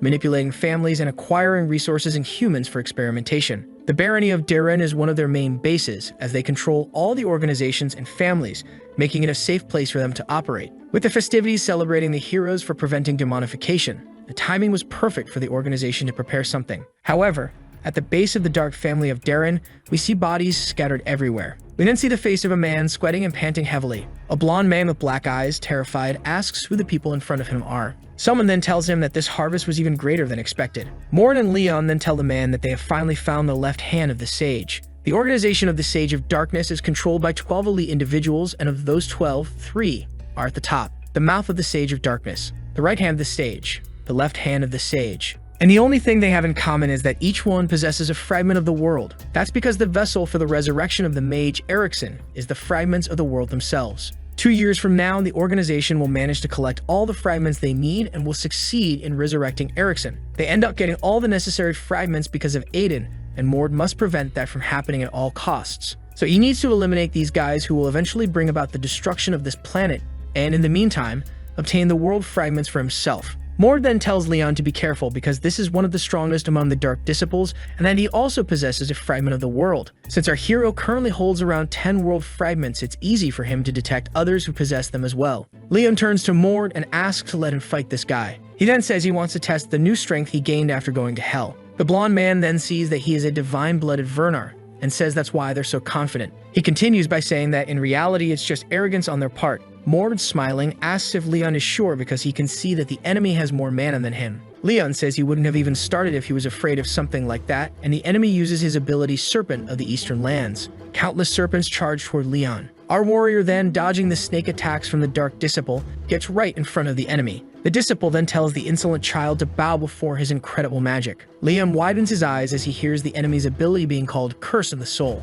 The mage's attack hits Leon directly in the chest. The Dark Disciple then, laughing, asks our warrior how unbearable the pain he's feeling is. He then lunges forward, preparing his next attack and saying he's going to finish him off while Leon raises his right hand and begins charging his power. Before the enemy could react or dodge, Leon brings down his right hand, striking the target and knocking him to the ground, causing massive destruction and a huge crash. Laughing, our hero mocks, saying the pain was supposed to be unbearable. And remembering his training, he says he was beaten nearly to death 200 times the day before by the god of combat and realizes that he may have killed the guy. Mord then congratulates Leon and says that now he can use the divine body in battle, and the warrior says yes, but it's still not like Mord's. While our protagonist tells Leon not to rush, and that he's made great progress, something makes a noise behind them. A hidden man thinks about what he just witnessed and is stunned that an elite member was defeated so easily. He then thinks that he hasn't been seen yet, and that the subordinates took all the secret files, so all he needs to do is get out of there quietly. Suddenly, Keel puts his sword to the man's neck, saying that he found a rat hiding. The man then, looking at Keel's other hand, asks what that is he's holding. Looking behind the elf, the man sees other defeated members while Keel says they can rest easier knowing that it's no longer in their hands. The man, desperate, says that's not possible, that they should have taken the secret passage. Laughing, Keel says that kind of thing is his specialty. Sometime later, Keel asks something about the White Demon Kingdom. Mord says yes, they're going after the Legion's guardian, and the elf says that's fine, but the general gave them 8 months and only 4 have passed so far. Our protagonist then thinks that the Silverbloods will soon be coming after them, and he wants to force them to use their trump card early. He still needs time to get stronger. At this pace, he can't guarantee that both of his friends will survive when they face the Silverbloods. Leon has already received the blessing of the god of combat, but still needs time to refine his techniques. Keel also gained aura after drinking the nectar, but still isn't used to using it. He thinks that even if he had skill, talent, and extensive knowledge of the future, he only managed to collect all the world fragments he has thanks to Keel. Then looking at Leon, he thinks that the warrior was also useful in some way, while wondering why he suddenly feels like trash. Keel breaks the ice and asks Mord when they're leaving on their journey then. Mord replies that they're leaving now. Two men are talking and one of them says they left the barony and that they're smart, asking if they notice they're being followed, and the other replies maybe. The first man then says it's fine because they already have people waiting, and then says they'll find them right there, and with a malicious smile concludes by saying he hopes it'll be fun. Keel asks Mord if he's sure the Silverbloods are really following them, and he replies yes. Our hero warns that they won't be able to avoid them much longer and tells everyone to stay alert. Right after saying that, Mord notices something ahead of him. He then stops his run and sees something falling and breaking the ground just ahead. A man then steps in front of him and says it was smart of him to leave the barony and that they missed him. Mord, wasting no time, channels his power into his fists and charges at the man. Then he unleashes his ability Mirage Destruction. The enemy, still smiling, swats Mord's ability aside like it was nothing. The powerful ability destroys the surrounding trees as the man smiles after having deflected Mord's magic. Our hero keeps a serious gaze but is impressed that the man dodged his techniques so easily. Then, noticing how he redirected the magic's course, Mord thinks it might be some item or specific ability of his and that he needs to stay alert and prepare. The man then says to Mord that he really does seem impatient. Our hero then tells the man it's obvious he's a Silverblood and says that even if he weren't, his reaction would be the same considering the number of armed men hidden around him. The enemy then says he has good senses and was about to introduce himself, but Mord interrupts him saying he's level 4, 424 hours, and white silver. Or maybe he could be called 16 Steps of Heaven. The enemy then asks how he knows all of that, and Mord explains it's the third time he's fought the Silverbloods and says it would be stranger if he didn't know. The man then thinks that the white silver 24 hours part is fine, but even people inside the organization don't know about 16 Steps of Heaven. Gritting his teeth, he thinks that he doesn't have a good feeling about this kid and that he needs to deal with him right here, no matter what it takes. Mord then does a count and says there are 27 of them, which is less than he expected. Then he thinks that maybe because they didn't want to draw too much attention, they brought fewer people. He then tells the enemy that he imagines it must have been difficult for them to follow his group. The enemy then says yes, that he was always moving from one place to another, and they couldn't wait for those who couldn't keep up.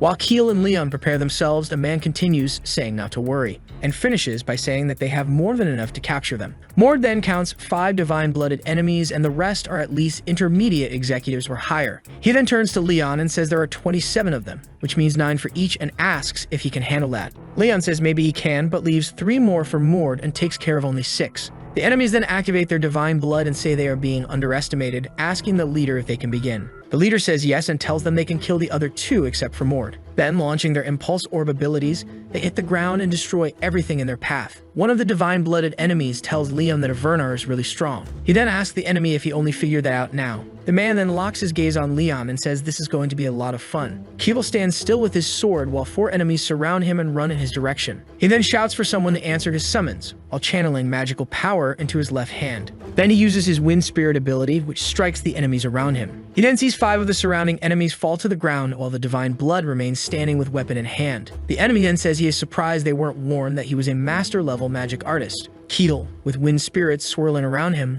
then says their informants are really bad and suggests he take the chance to replace all of them. Jumping toward the elf, the man says he'll think about that after eliminating him. Keel is surprised by the man's speed when he suddenly appears in front of him. The elf then quickly blocks the enemy's sword strike. Upon blocking, he notices something strange about the strike he just deflected. Keetle then jumps back, trying to gain distance from the enemy. The man then says he can fight all he wants, as it's been a while since he defeated a master. Our elf then looks seriously at the enemy, thinking about his next moves. The leader then asks Mord why there are only 3 of them and where the rest of his group is. He continues, saying that the blind monster should have sent all his elites to try to keep him alive as long as possible, and asks where they are. Mord gives a smile and thinks that maybe the enemy doesn't know he was the one who single-handedly defeated all the other squads. Then he says that if they had used all their forces to stop him from the beginning, then he might have had some trouble. He adds that even now there are only a few members of the 24 White Silver Hours. The enemy leader says he talks like he knows everything about them and that it's better to deal with him now before he keeps wandering around talking nonsense.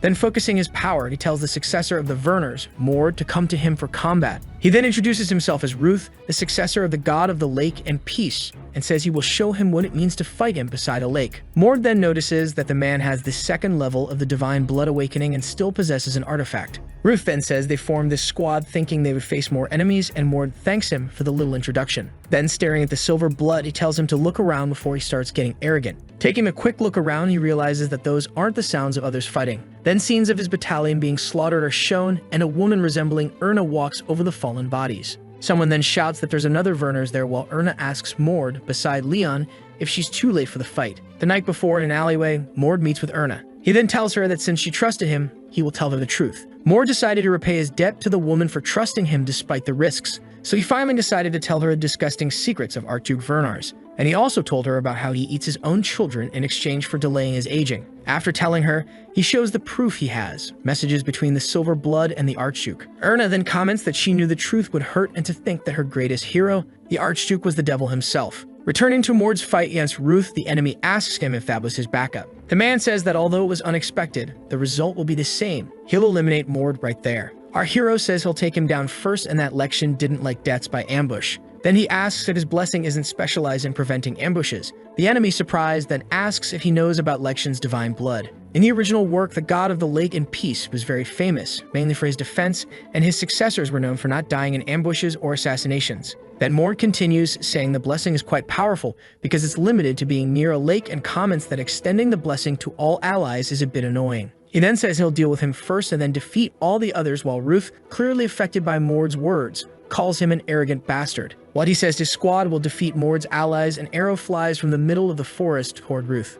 The enemy then interrupts his speech and his blessing activates, protecting his flank. Right after, he shouts what the hell is going on. Someone in the forest tells the hidden archer that they warned him it wouldn't work, but he says he wanted to see how the blessing functioned. Then he and his two friends, all dressed in black and wearing masks, say it's quite interesting. Keel then tells the elite group, the Shadow Wolves, that they took their time getting there. They then say they simply followed the instructions to take an alternate path to ensure they weren't seen. They go on to say they'll deal with the enemies quickly to make up for being late. One of the members of the Shadow Wolves drops among the enemies and causes a great impact, cracking the ground and making a loud noise around him. Ruth then thinks that the blind monster is truly willing to keep that bastard alive if he sent master-level people. The archer then positions himself and fires an arrow toward Ruth. The enemy warrior then prepares to defend against the arrow coming at him at incredible speed. Stretching his hand forward and summoning his defensive magic, he deflects the Shadow Wolves member's arrow. The archer then realizes that he actively blocked his arrow, which means his blessing doesn't block all ranged attacks. Ruth, while assessing the archer's strength, wonders how many master-ranked magic artists are there with Mord at that moment.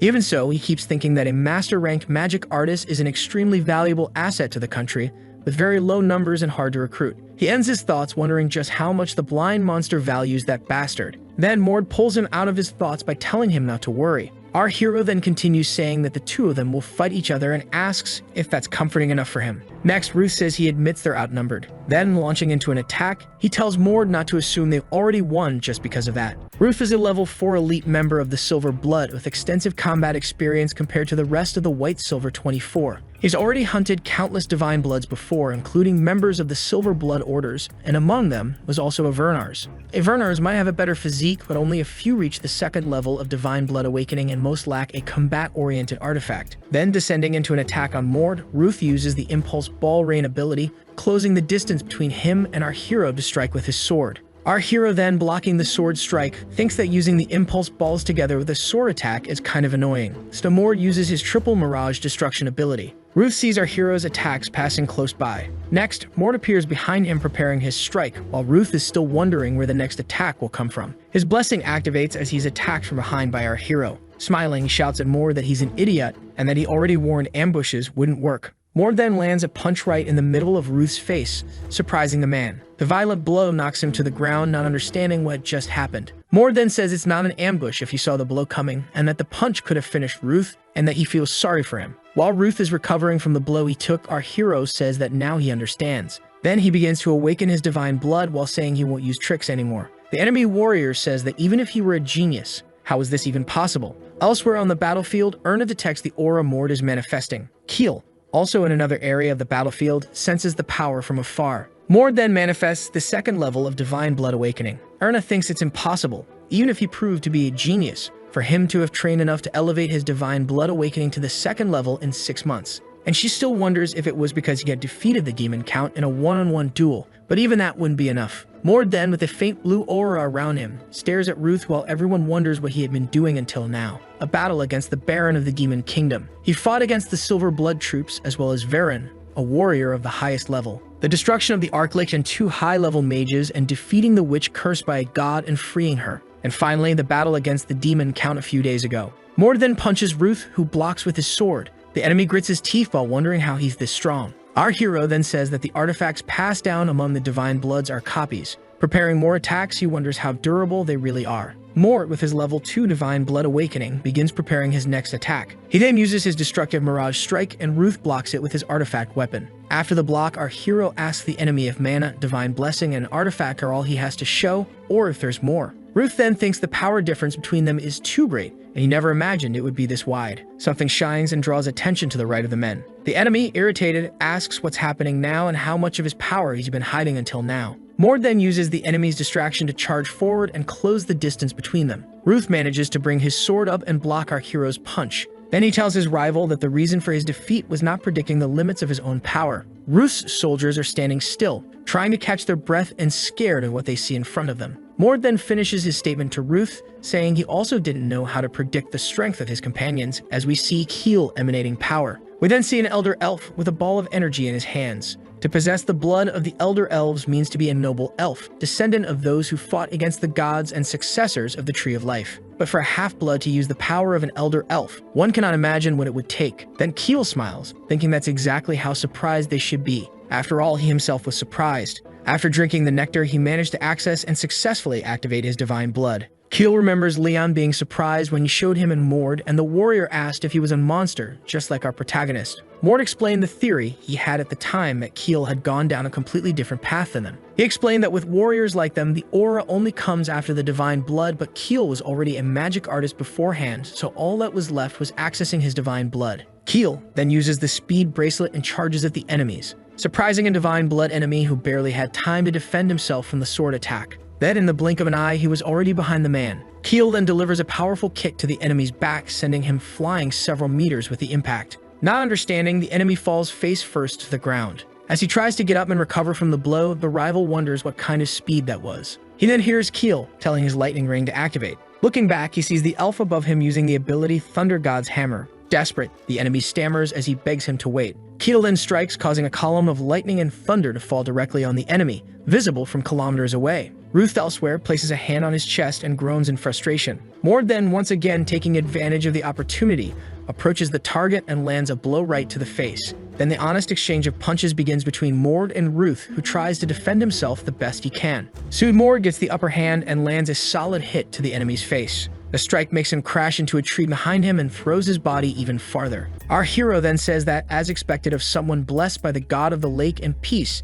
he's surprised Ruth is still alive even after breaking the artifact. Ruth then begins to beg for his life to be spared, saying he's a high-ranking member of the Silver Blood and can provide useful information to Mord. Mord says he doesn't need his information because he's only level 4 and the truly important intel is restricted. He wouldn't be able to speak it. As our hero gets in front of him, Ruth starts pleading, saying he's sure he can be useful if Mord spares his life. Preparing the final blow, Mord responds to the man that no, he will not spare his life. Mord then delivers a powerful final blow to Ruth. Somewhere far from there, a man notices that something strange has just happened. He then tells the man in front of him that it looks like they'll need to replace one of the White Silver 24 members. The man in front says it's not a big deal, considering he was only level 4, but the other says the problem is where the screams they heard came from. He goes on to say that he was able to see a great monster. It's as if a monster that spells disaster for them had awakened, opened its eyes, and annihilated one of the White Silver 24. The man in front then says that's interesting and asks if this monster is of divine blood, while the other replies that it probably is. He also says they'll see it better once they return. However, he still doesn't know how long it will take to finish what they were doing there. Someone with large hands and protruding males welcomes the Silver Bloods.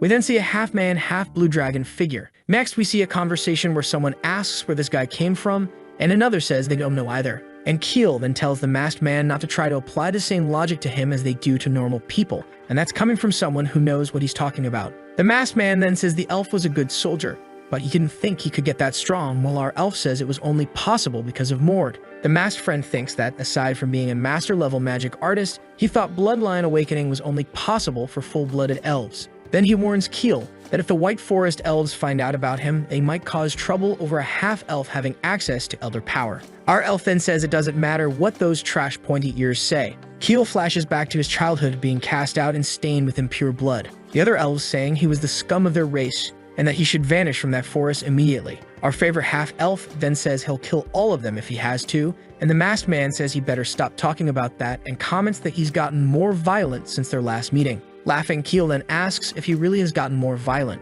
and finishes by saying it's probably because he's been following that guy around everywhere, as he points to Mord. Ernette is all happy with a box full of items in her hands as she asks if it's really okay for her to take all that for herself. She hands the loot to one of her men and asks where Mord is heading next, and our hero says he's going north to the White Demon Kingdom. The girl then wishes him luck, saying that place is really dangerous, and he tells her she has to be careful from now on too. Mord thinks that now it's really dangerous for her because she knows the Archduke's secret and plans to do something about it later. He then says he doesn't recommend she spread the truth or increase support for it right now. The girl gives a big smile and asks if he's finally starting to worry about her. She then says it's not a problem because she and he don't really know each other yet, and asks who else she should be worried about. Mord then names the 10 people the Archduke trusts. He then remembers that actually since Varen was taken out, only 9 remain, and even knowing the truth, they still chose to help him, except for Castor. Erna then asks if he doesn't find Lord Kessner suspicious. Our hero says he trusts him and thinks he knows the man doesn't know the Duke's secret because of Keel. The woman confirms that he's not the kind of person who lies or deceives others like that.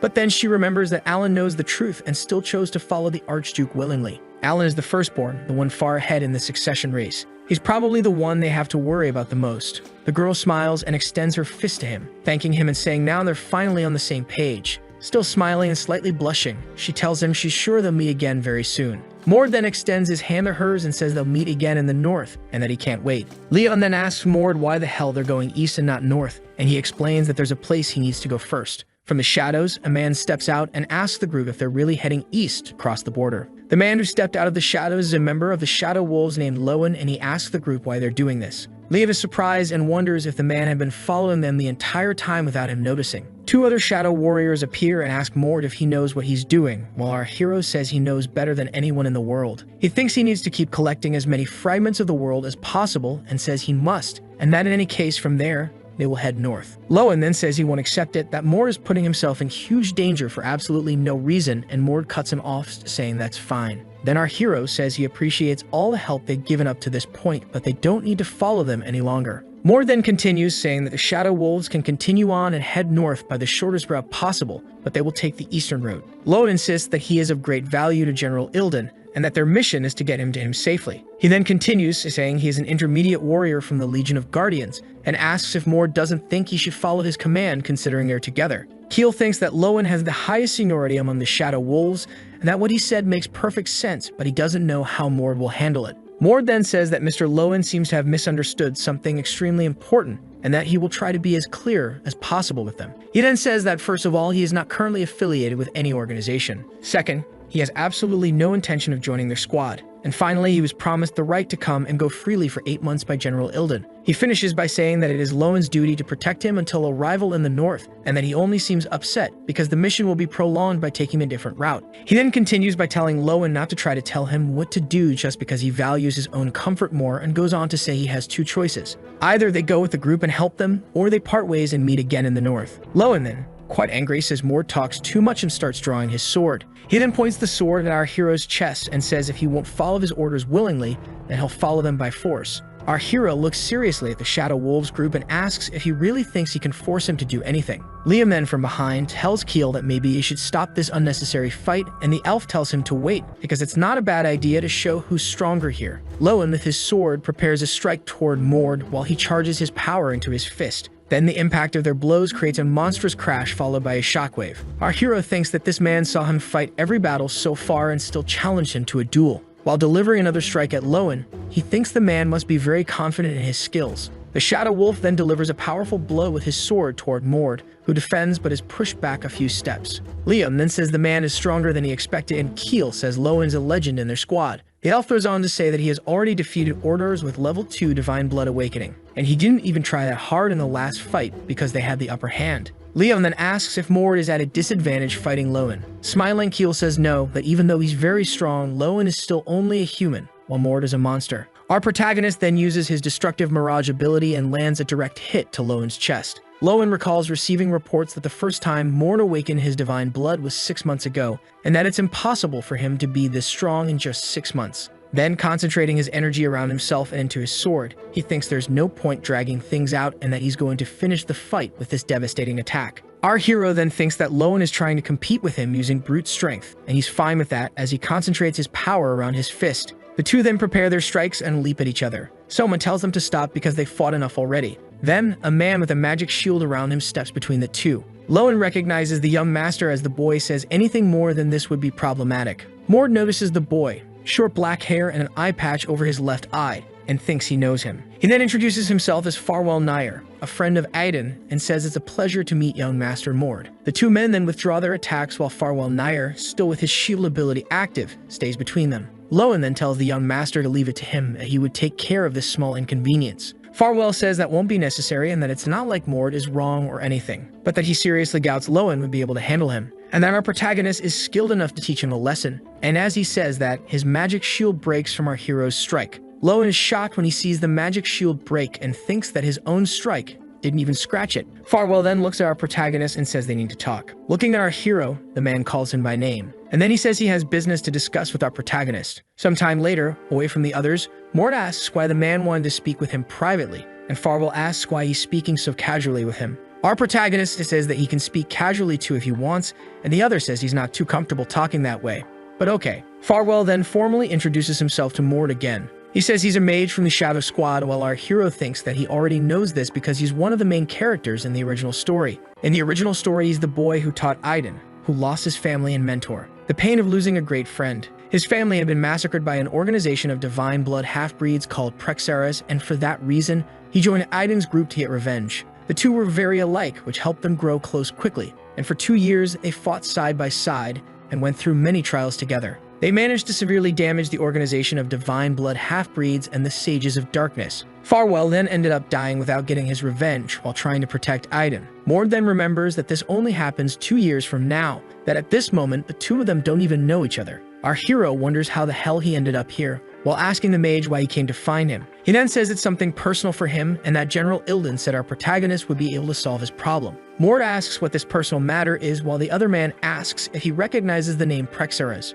Farwell doesn't wait for our protagonist to answer and begins explaining, saying of course he wouldn't have heard of them, until Mord says yes, he has. The mage is clearly surprised that someone has already heard of the Prexeras. Our hero then explains that it's an organization that hunts divine bloods and intends to become the gods of the modern era, and then asks what about them. Surprised, the mage asks if that's really the kind of people they are. Then he asks, still shocked, how Mord knows those things, and Mord thinks that in 2 years he'll meet Aiden, and at this point, he still doesn't know much. So he thinks it's safe to assume that at this point the mage knows almost nothing about the Prexeras and says that it seems like he knows more about them than Farwell does. The boy begins to speak again, but Mord cuts him off, asking him to get straight to the point and asking what he wants from him. He kneels in front of the warrior and says that he will help Mord and asks for his help in getting his revenge. The mage says that General Ilden told him Mord should be able to locate and eliminate Prexeras. Mord then asks what the mage could offer him, and the man says he's a high-ranked 5th Circle mage and noticed that Mord doesn't have a mage in the group. He then continues saying that he will use his abilities for the good of the group if they help him get his revenge.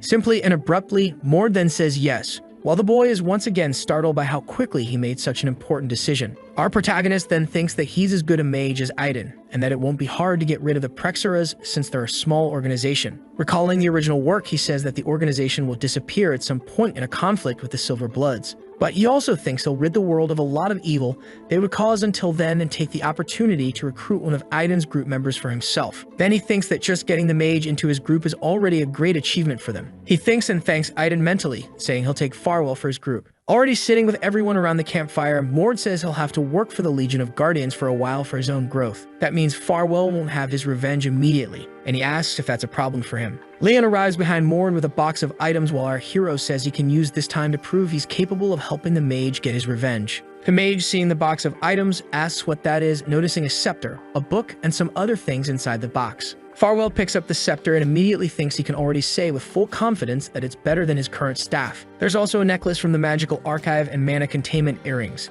He continues analyzing the items and sees that the spellbooks are things he would probably find in some ruin or ancient dungeon. The mage points out that they don't have any mages in the group and asks why they have those things, while Leon says it's precisely because they don't have a mage that they keep them. Mord thinks that magic is something very hard to level up without external resources and says there's a massive amount of magical knowledge in the world. In other words, it's much easier to use external resources to evolve your magic than to try to create something new from scratch. Our hero then thinks that he's a more competent mage than Aiden at this moment, that he's 15 years old and already a 5th circle mage. He also thinks this is the perfect chance to help a mage like him become truly strong. The boy then says he felt he was reaching a plateau in his magical studies and that he'll pay for the items somehow to the group. Moore then says he doesn't need to because that was for having persuaded Lowen. Looking at Leon and Keel, he says it's really fun making the members of his group stronger. And then looking at the mage, he thinks it'll be nice to see how fast he can grow. Farwell then asks our protagonist how old he is, and he replies that he's 15, while the mage is completely shocked upon hearing the information.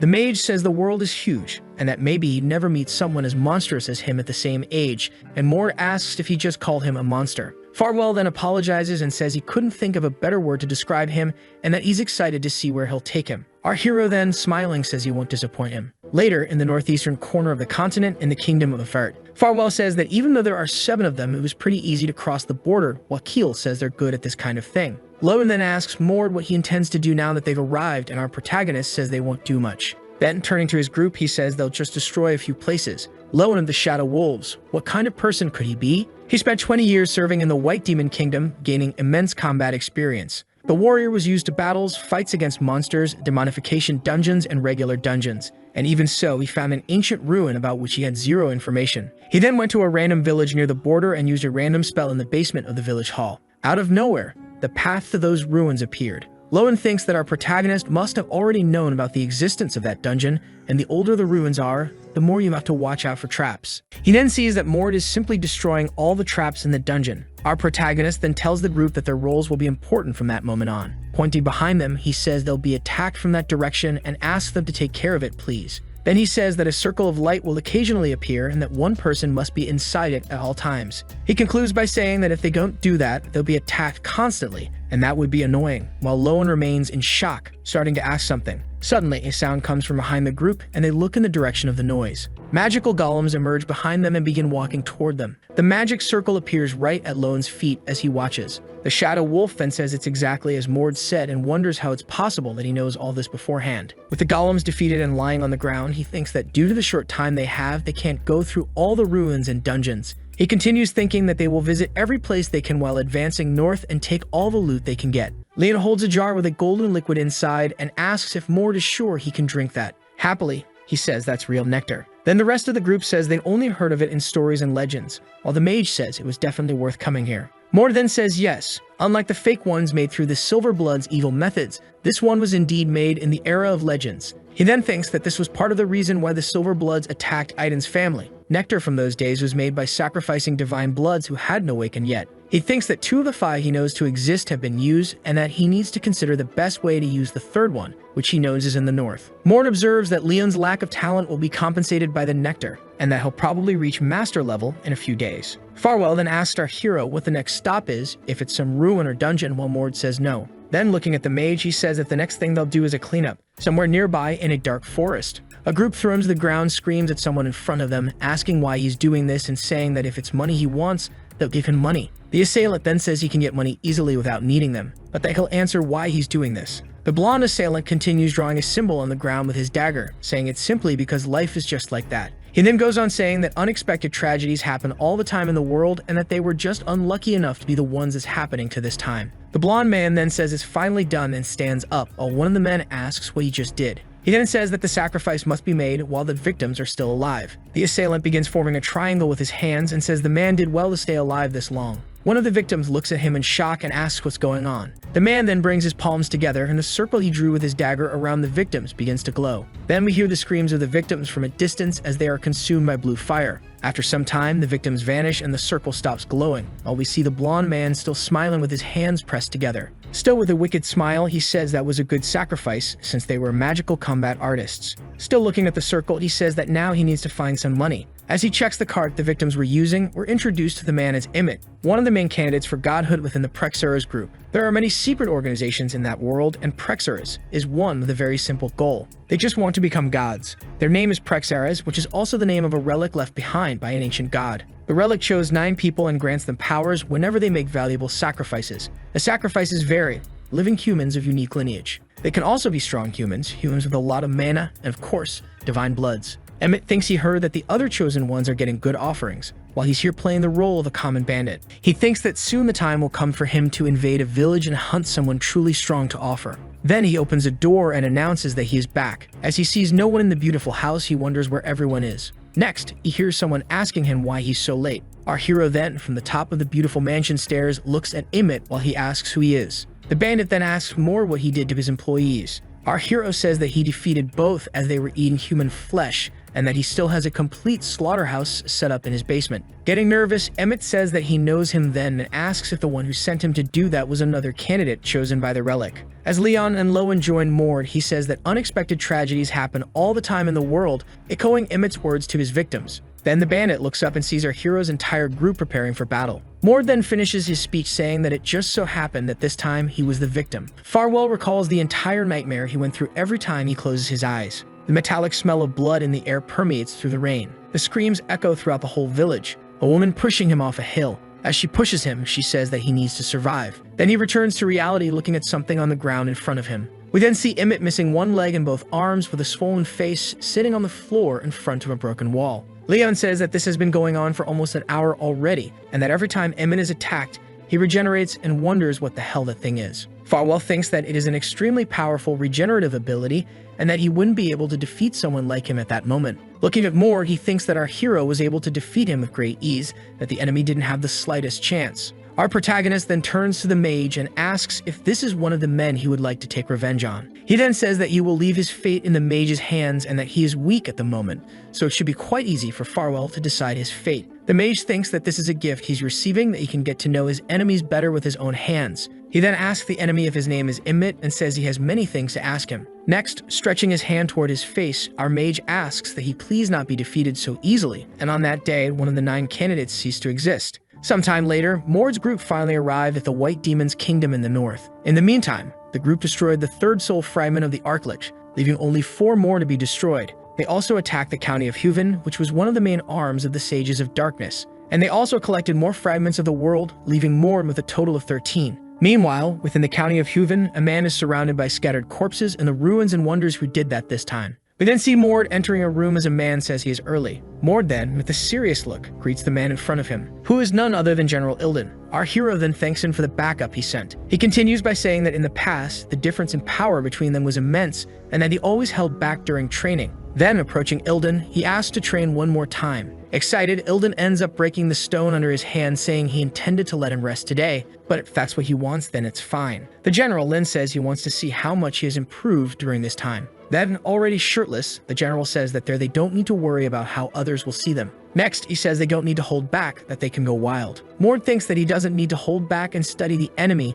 and that he will go all out from the start and jumps toward Ilden, already activating the 2nd level of his divine blood opening. Defending Mord's strike, Ilden is surprised that the boy has already reached the 2nd level of his divine blood opening. Ilden then thinks that our hero is someone truly talented, and that maybe he is the monster that will surpass even the current Archduke. Someone who can transcend his hopes and even the impossible. He then finishes by thinking that if it really is him, maybe they can even defeat Hardin. Noticing the tremors and absurd sounds of the battle between the two, Keel and Leon wonder what the hell they are doing. Meanwhile, the battle continues between Mord and Ilden. Our hero thinks that using the divine body won't make sense against the general, because he is a human like him. In that case, he jumps toward Ilden, preparing his next attack. Our hero thinks that he will activate the divine body to increase his weight tenfold, and that he will also activate the world fragments. He then thinks that if Ilden doesn't give it his all, he could end up dying from the attack. Mord then crashes down on Ilden with all his strength, making the entire ground around the general explode into pieces from the force of the blow. After the dust settles, the general starts laughing and says he can't believe it. He continues saying that he can't believe it even though he lived the same experience himself, that Mord forced him to use that form of his in order to defend himself. Our hero then notices that the general has opened his divine blood at the 3rd level,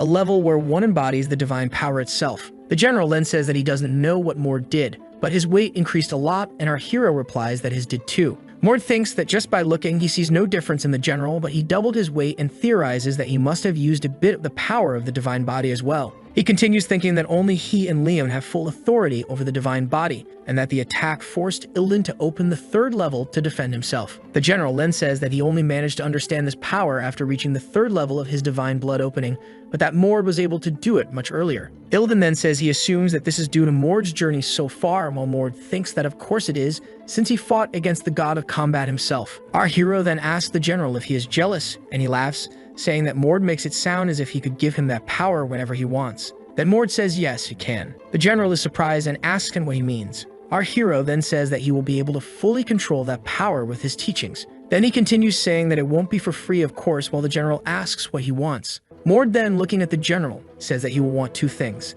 He then says that the first thing is honesty, that he wants them to talk about everything and anything directly, without fear or avoiding any topic. While the general ponders about honesty, Mord thinks that he was never completely honest in the original story. So without delay, Mord then says the second thing he will want, and he says he wants Ketel, the half-elf, for himself. The general then jokes, saying that he sounds like a suitor asking the girl's father for permission to date her. Then he makes a counteroffer saying that he can have Lowen, and he doesn't need a scary guy like him. Ilden then asks if there's any special reason why he specifically wants Keel, and says that the half-elf was just following his orders while helping him. Mord then says that the fact he was following orders doesn't change the fact that he risked his life several times to save him. Staring at the general, he then says that he will take Keel with him. Our hero reaffirms to the general that he wants Keel on his team. Ilden then says that our protagonist values Ketel more than anything in the world. Then he says that it's fine, he can have the half-elf, especially since he intended to form a team with Mord as the leader anyway. Our hero then says that he barely joined the organization and is still an intermediate warrior,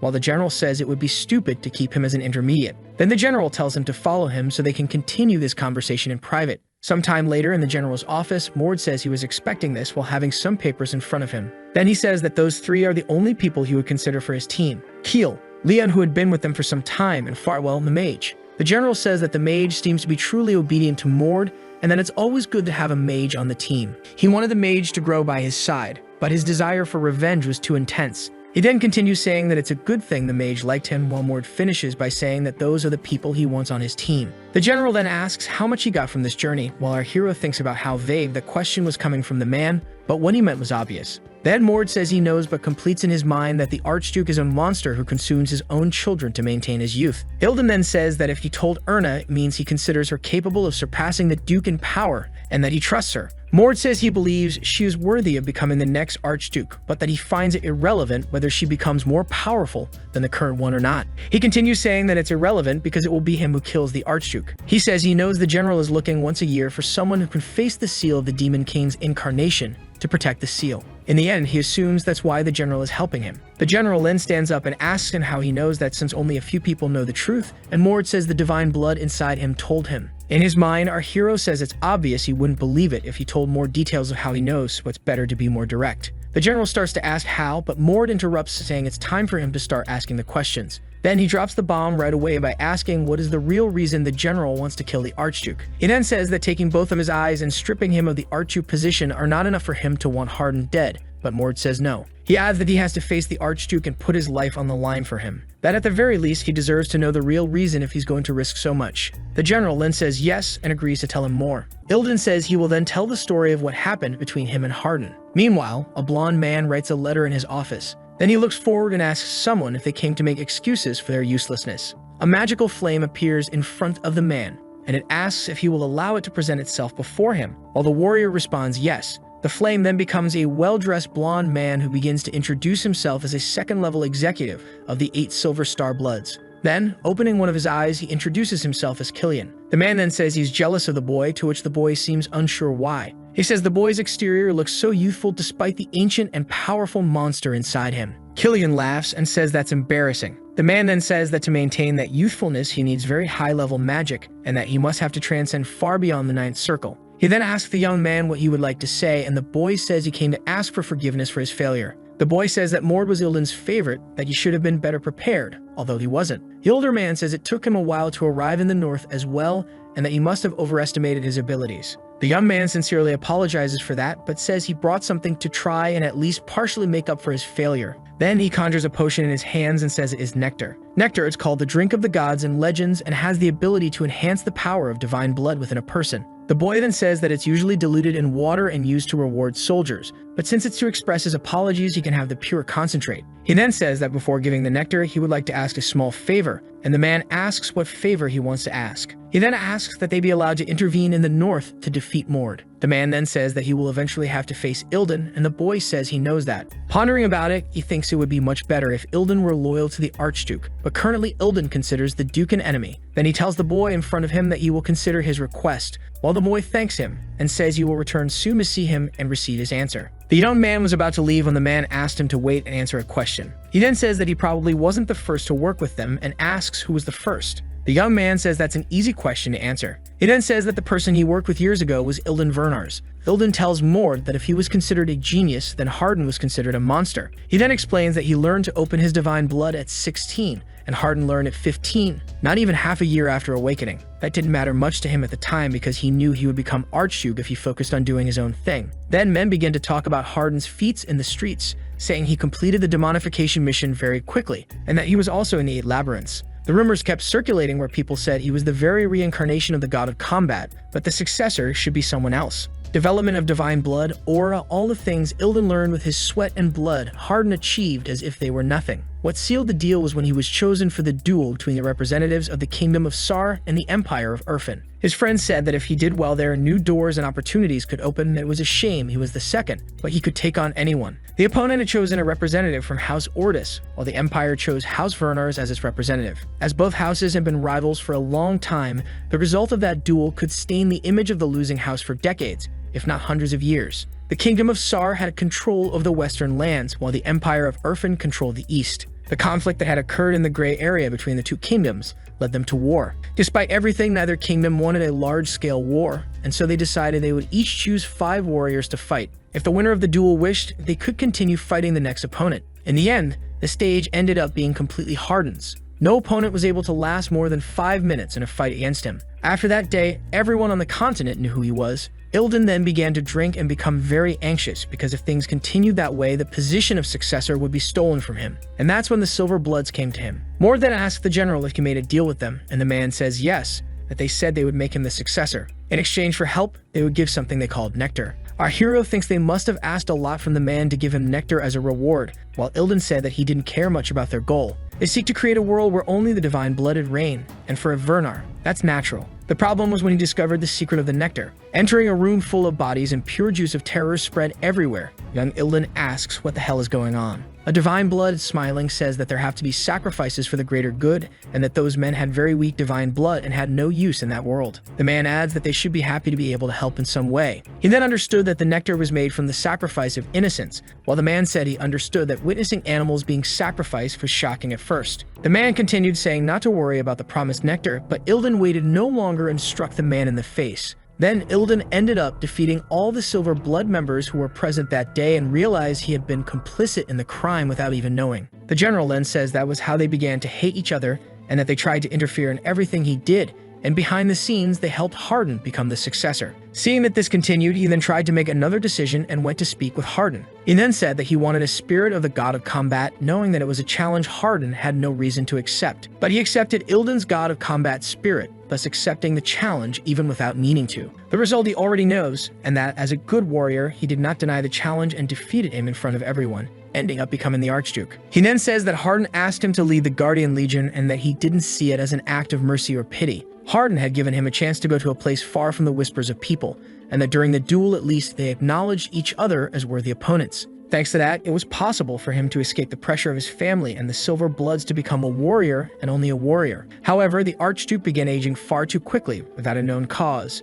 and that gave the Silver Bloods the chance to get close to him. Unlike Ilden, Harden accepted working with the Silver Bloods despite knowing or not knowing what they were doing. The Silver Bloods used Harden's obsession with the title of Archduke to manipulate him. In the end, he truly believed he was the only one who could protect the Demon King's seal and ended up becoming a monster who justified his cruel actions that way. Ilden couldn't let Harden continue being manipulated by those Silver Blood monsters. That's when he started to hope to find someone with the potential to defeat him, someone who would restore the freedom of the Vernars and of Harden. Mord is then glad he asked the reason why he wants to kill Harden, realizing it's not just for the title, and feels admiration for how righteous Ilden is. He then continues thinking that maybe that's why so many people believe in him and are loyal to him, while the general asks if that is enough. Then our hero says yes, and that he wants to thank him for telling that story. He then asks if Ilden knows about something called the postscript stone tablet. Sometime later, Keel surprises Mord in the hallways, saying he heard that he asked the general to take him along. He then continues saying that the general told him to stay by Mord's side even if it means going against him one day,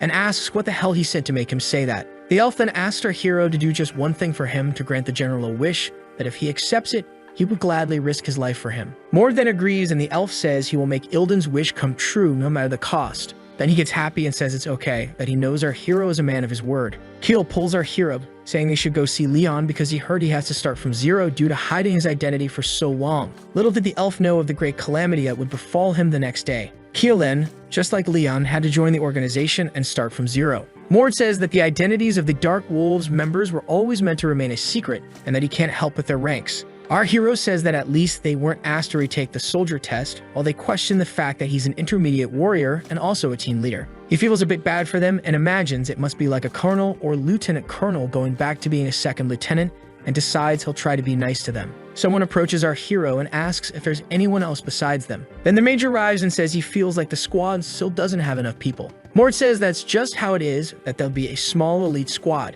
Taking advantage of Farwell's comment, our hero asks him if it isn't a good opportunity to let everyone know about his abilities. He then says he's from the lineage of Britas, one of the 5 stars closest to the moon, and that his authority is very good for research but not so good in combat. However, when he opens his divine blood, he can use his left eye, which remains covered by an eye patch. Ketel then says he thought he was blind in that eye, and he confirms that he is, but when he opens his divine blood, he can use it. When he does that, he takes control of mana residue with his left eye, and Keel quickly asks what mana residue is. He then explains that normally no one can use their mana 100%, and that eventually some mana gets left behind when used. He then explains that he can use that leftover mana with his left eye, recovering someone's mana or amplifying effects. Mord says they can test the real effects during training since they don't have a good reputation right now for not accepting more members. That means they'll have to prove themselves and raise their ranks within the organization. Leon and Keel, who had their ranks lowered, quickly got excited to level up again. Mord then explains that since they don't have enough members to form a complete squad, they can respond directly to superiors or join up with others.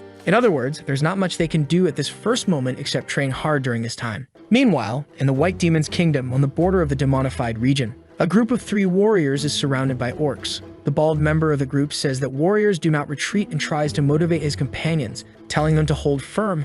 His name was Aduit. He thinks that there are at least 500 of them against thousands of orcs. He also thinks they've called for emergency reinforcements, but it will still take time for them to arrive. Besides that, their opponents are ice trolls. He delivers a cross slash to the ice troll in front of him, nearly splitting its torso in half. Next, he starts observing the wound caused on the troll as it regenerates the cut it just received. The troll then glares at him menacingly. They face the monsters scared, yet still with swords in hand. The beast charges at them, already with this wound fully healed. The bald man thinks that all of them will end up defeated if things keep going this way. Suddenly, a huge boulder falls on top of one of the giant trolls nearby. The bald man is surprised to see the rock that fell on the monster in front of him. He then thinks about what he should do as an intense light shines above the heads of the other beasts. Then 2 of the trolls look up, just a bit too late, and see something coming down toward them. An explosion caused by the impact of whatever descended into the middle of the trolls sends them flying, while the bald man watches everything shocked. Then we see Mord stepping out from the column of snow and dust he caused by landing among the trolls.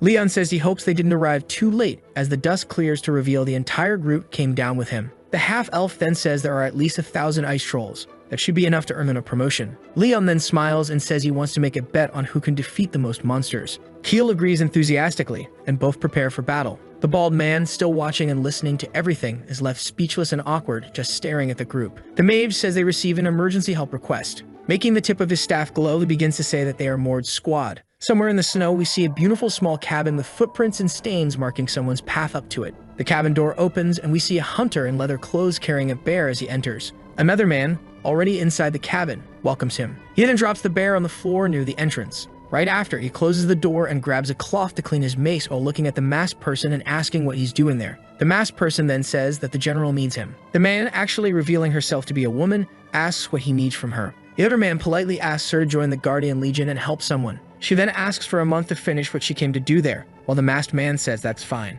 Then the man asks her name. After thinking for a moment, she says she will use her real name, and he says again that it's fine, Lady Ario. Over time, Mord's squad continues to gain reputation within the Guardian Legion, and people's opinions about them begin to change. Lowen was hired by Ilden to be the new combat instructor for Keel and Leon. Farwell received help from Mord to master the 5th circle and begin preparing for the 6th. Mord also trained for his next mission, fighting against Ilden throughout that entire time. After some time, Mord's squad received their 2nd mission, to prevent demonification together with Hether's squad. Already in the mission region, red-eyed wolves roam freely. The bastard son of Vernars, the intermediate warrior Hether, tells the frontline fighters to rotate quickly, while Mord's team provides support from the rear. Mord quietly watches the combat movement against the wolves from a distance. He then asks Keel beside him why he is using strategies that way. Observing the battle, he says that this amount should be easy enough to handle with brute force alone. Keelan thinks that Mord is only 15 years old and says that he's doing it that way so that the squad members can gain combat experience.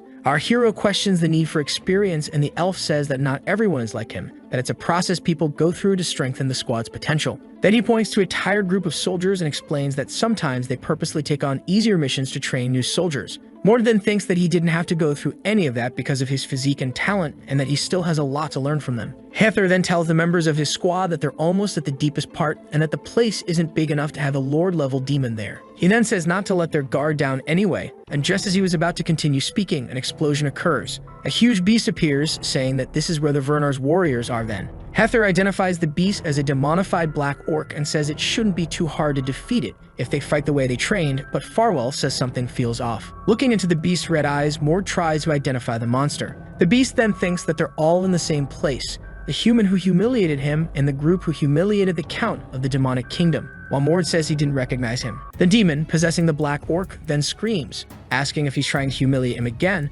but pulsive energy is already flying in the orc's direction. The blow hits directly, destroying a large part of the area behind the monster, and the impact causes a massive shockwave. Mord then asks if he's only now understanding what's happening, and asks if he's always this slow. The demon then, imbuing the orc with even more power, says that he'll make him regret everything he's doing and saying. Hether then shouts to his squad to get into formation quickly. Next, he says that the monster is a lord-level demon, and looking around, he sees undead monsters appearing from all sides around them. He then thinks that he'd heard demonifications have become unpredictable lately, but to think it would happen to them now. 50 undead, plus 4 death knights and 1 lord-level boss. He then starts to wonder if it's even possible to make it out of there alive. Leon tells his friends that now is the time to get to work. He adds that now no one can say they're not doing anything. Someone behind Hether then says that they will help too. Looking back, he sees a fist starting to glow with power, while its owner says they'll clear the path and leave the rest of them. Mord then points his glowing fist toward the monsters. One of the Death Knights, laughing, asks what he did since nothing happened. A few seconds later, only half of the monsters' bodies remain to tell the story of what Mord had done. Then Hether looks more closely and sees that, in truth, practically all the undead were annihilated with a single blow from our hero.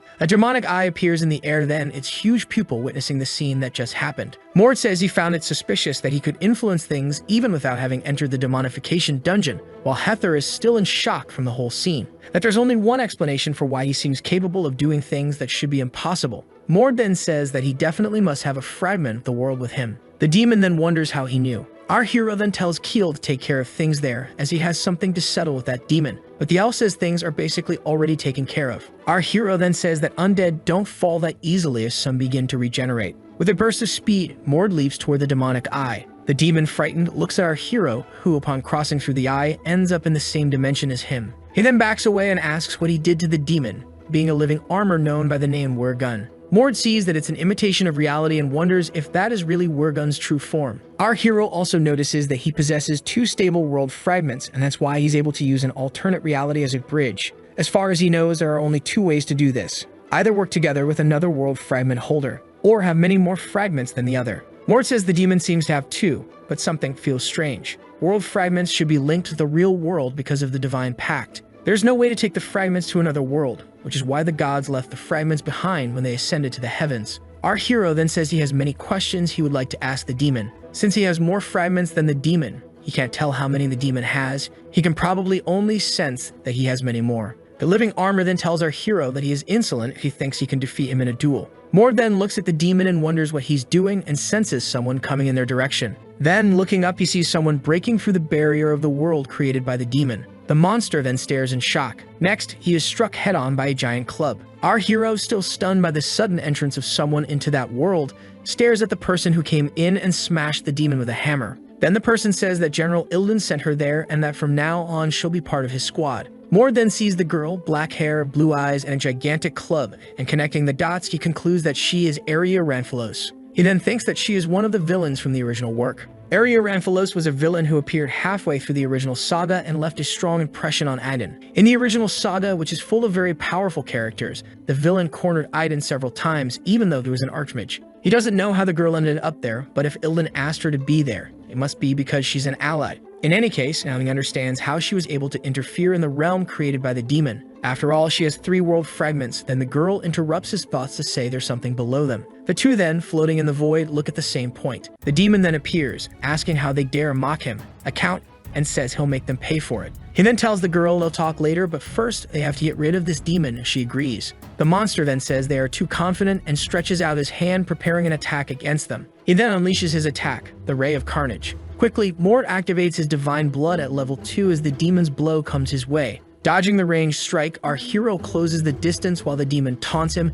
telling him to come at him. As their punches clash, he tells Mord he'll take him down right there. The demon then notices the girl coming from his flank and asks what she's trying to do. She then starts creating ice crystals around herself, drawing the monster's attention. Meanwhile, Mord asks the beast where the hell he's looking. He then charges at the demon, saying she's not his only opponent. The beast then thinks he's at a disadvantage, that its cord is from the humans. A beating is delivered to the monster as he pleads for them to stop. Mord then says he'll ask only one question. He asks how the beast, who only existed within the demon realm, managed to cross over with 2 world fragments. The demon then says there's no point in hiding it anymore and reveals that he used to be an armor with a special power. He could create more armor, splitting himself, and could share it with others through a contract. He gives the example of the orc Mord eliminated. He also says the weaker ones didn't even need contracts. They naturally submitted to his power and became his possessions. He used them to explore several dungeons, and eventually he found a world fragment at the bottom of the ruin he was exploring. Mord then thinks he must have gotten the other one the same way and tells the demon he'll end the fight right then. The beast begs him to wait, saying he still has things to say, that if Mord defeats him there, the fragments will shatter, and he'll never find them again. Our hero thinks there's no reason to let thousands of people perish over just 2 fragments, so he tells the beast there's no need to think too much. He stares into the flames where the armor's head should be and says it will be defeated here and now. Hether, on the outside, wonders what the hell is going on and what that glow above them is. Liam then says that the girl who appeared jumped into it, so they can too, while Heedle says they don't know if they could get back out. The mage asks them to calm down while something is clearly happening with that thing. Suddenly, the girl with the club and Mord come out of the portal. Heedle asks if he's okay and what happened, while our hero says Wergun really was a count of the demon realm. He explains that they fought the beast and defeated it, while Keel and Leon say that's just like Mord, and Hether wonders what kind of conversation that even is. Then Mord calls Hether, snapping him out of his little world. Our hero then says he did well on that mission and congratulates him on a job well done. The man stood there frozen, not knowing what to do while receiving that praise, and finally he thanks him. A conversation happens where someone asks the girl if her name is really Arya Ranfalos, and she confirms it. She then continues saying that from that moment on, she's part of his team. Mord then says that's fine, thanks her, and says that without her, the fight would have been much more difficult. Our hero then asks her if she could explain it better, how she ended up in his squad, and she simply says she owed Ilden a favor. As she says she's to stay with the group until his dream comes true, Keel and the mage listen closely while she continues. Our boy thinks she's cold in the way she speaks, but doesn't see any bad intentions, especially since she let him keep the world fragments. In the original work, she would take down everyone who had a world fragment and take it from them, but that was after the fight where the fragments escalated. Mord then thinks he has to ask her a different question and says he wants to make sure of something. So he asks her if she has dragon blood. She says no and asks what made him think that. Our hero says she used their power in the fight and asks if he's wrong. The woman then says that doesn't mean she's one of them, that she has no dragon eyes, no dragon tail, and definitely no horns. He then thinks that she's really not a dragon. She's even superior. She's a descendant of a true dragon that fought against the ancient gods. Wrapping up the interview, he says they can rest now.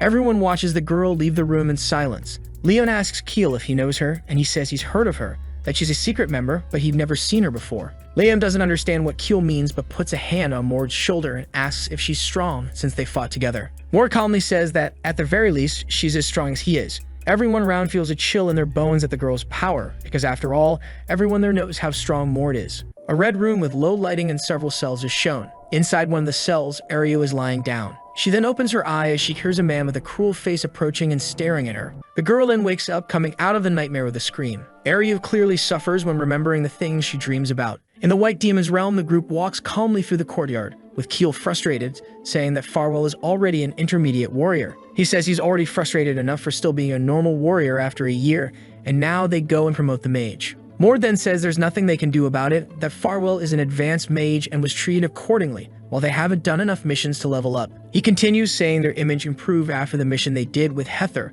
and that he thinks it's time to test their skills. Liam then, seeing what was ahead, says that maybe that really is the best place for it after all. This mission will take them to the depths of one of the White Demon's dungeons to defeat all the monsters there. The monsters, all looking like Yetis or ice giants, sarcastically greet and welcome the humans. Then they charge at them, saying they will become their food. We see Mord using his triple destructive mirage skill and hitting a group of monsters head-on. The monsters ask them to wait as our hero's attack struck them. One of the monsters points at our hero and says he has divine blood. Mord, laughing, says it's too early for them to be in shock. He then says that every member of his squad is unique. Sometime later in the depths of the dungeon, they comment that there are Yetis and demons, that this dungeon is truly excellent training. Keel smiles, saying all the hard work was worth it. Then the group enters a room full of gold and treasures. While Aria fights the demons and Keel gets emotional over the gold bars, Mord says that the same god must have built other dungeons like this. He goes on to say that the existence of this god was forgotten because he lost the battle and control of the north. Farwell then says that God must have been very powerful. While Aria calmly watches the group, Mord says it shouldn't be a problem for them.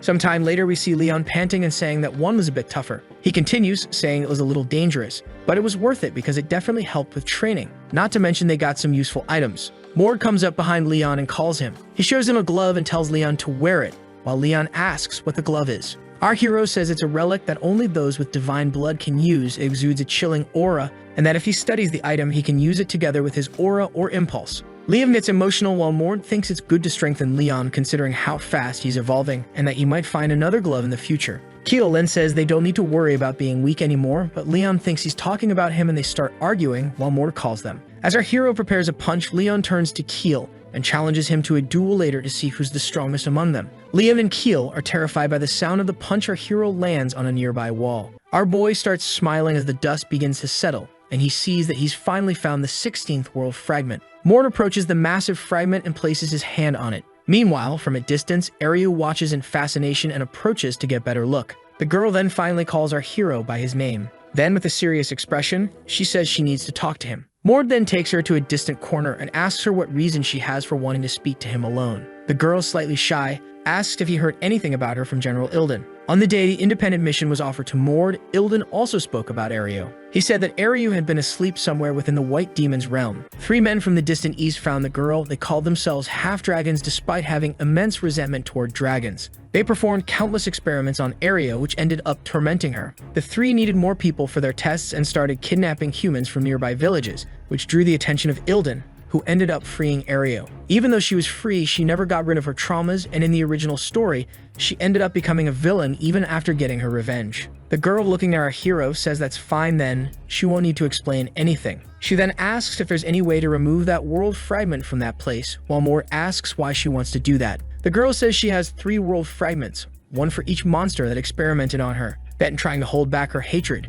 she says she hates having those fragments. She says she hates having something in her body that belonged to them. Mord then thinks for a moment and says it's relatively simple, while she's surprised and asks how he does it. He then says she just needs to give the fragments to him. Mord says that if someone can be a vessel for world fragments, removing them from her body is relatively simple, and that if she wants, she just has to give him the fragments. To be a vessel for world fragments, one must have divine blood, possess the power of the ancient elves, or be a descendant of a dragon. She then, apprehensive, asks our hero if he's sure it's a simple process, and he says yes, that he doesn't lie and wouldn't lie to her. Next, the girl asks our hero why he is collecting the world fragments. Mord then gets serious and, looking at the girl, says he collects the fragments because he intends to save the world. She makes a face that shows she doesn't believe what she heard, and Mord thinks he's getting tired of getting that same reaction every time. Then she asks the critical question, if he'll take the fragments from her in case she doesn't want to give them to him. Mord calmly says there's no reason for him to do that. He then tells the girl that he respects her wishes while thinking that the goal isn't for him to use them, but to stop someone from monopolizing all the fragments,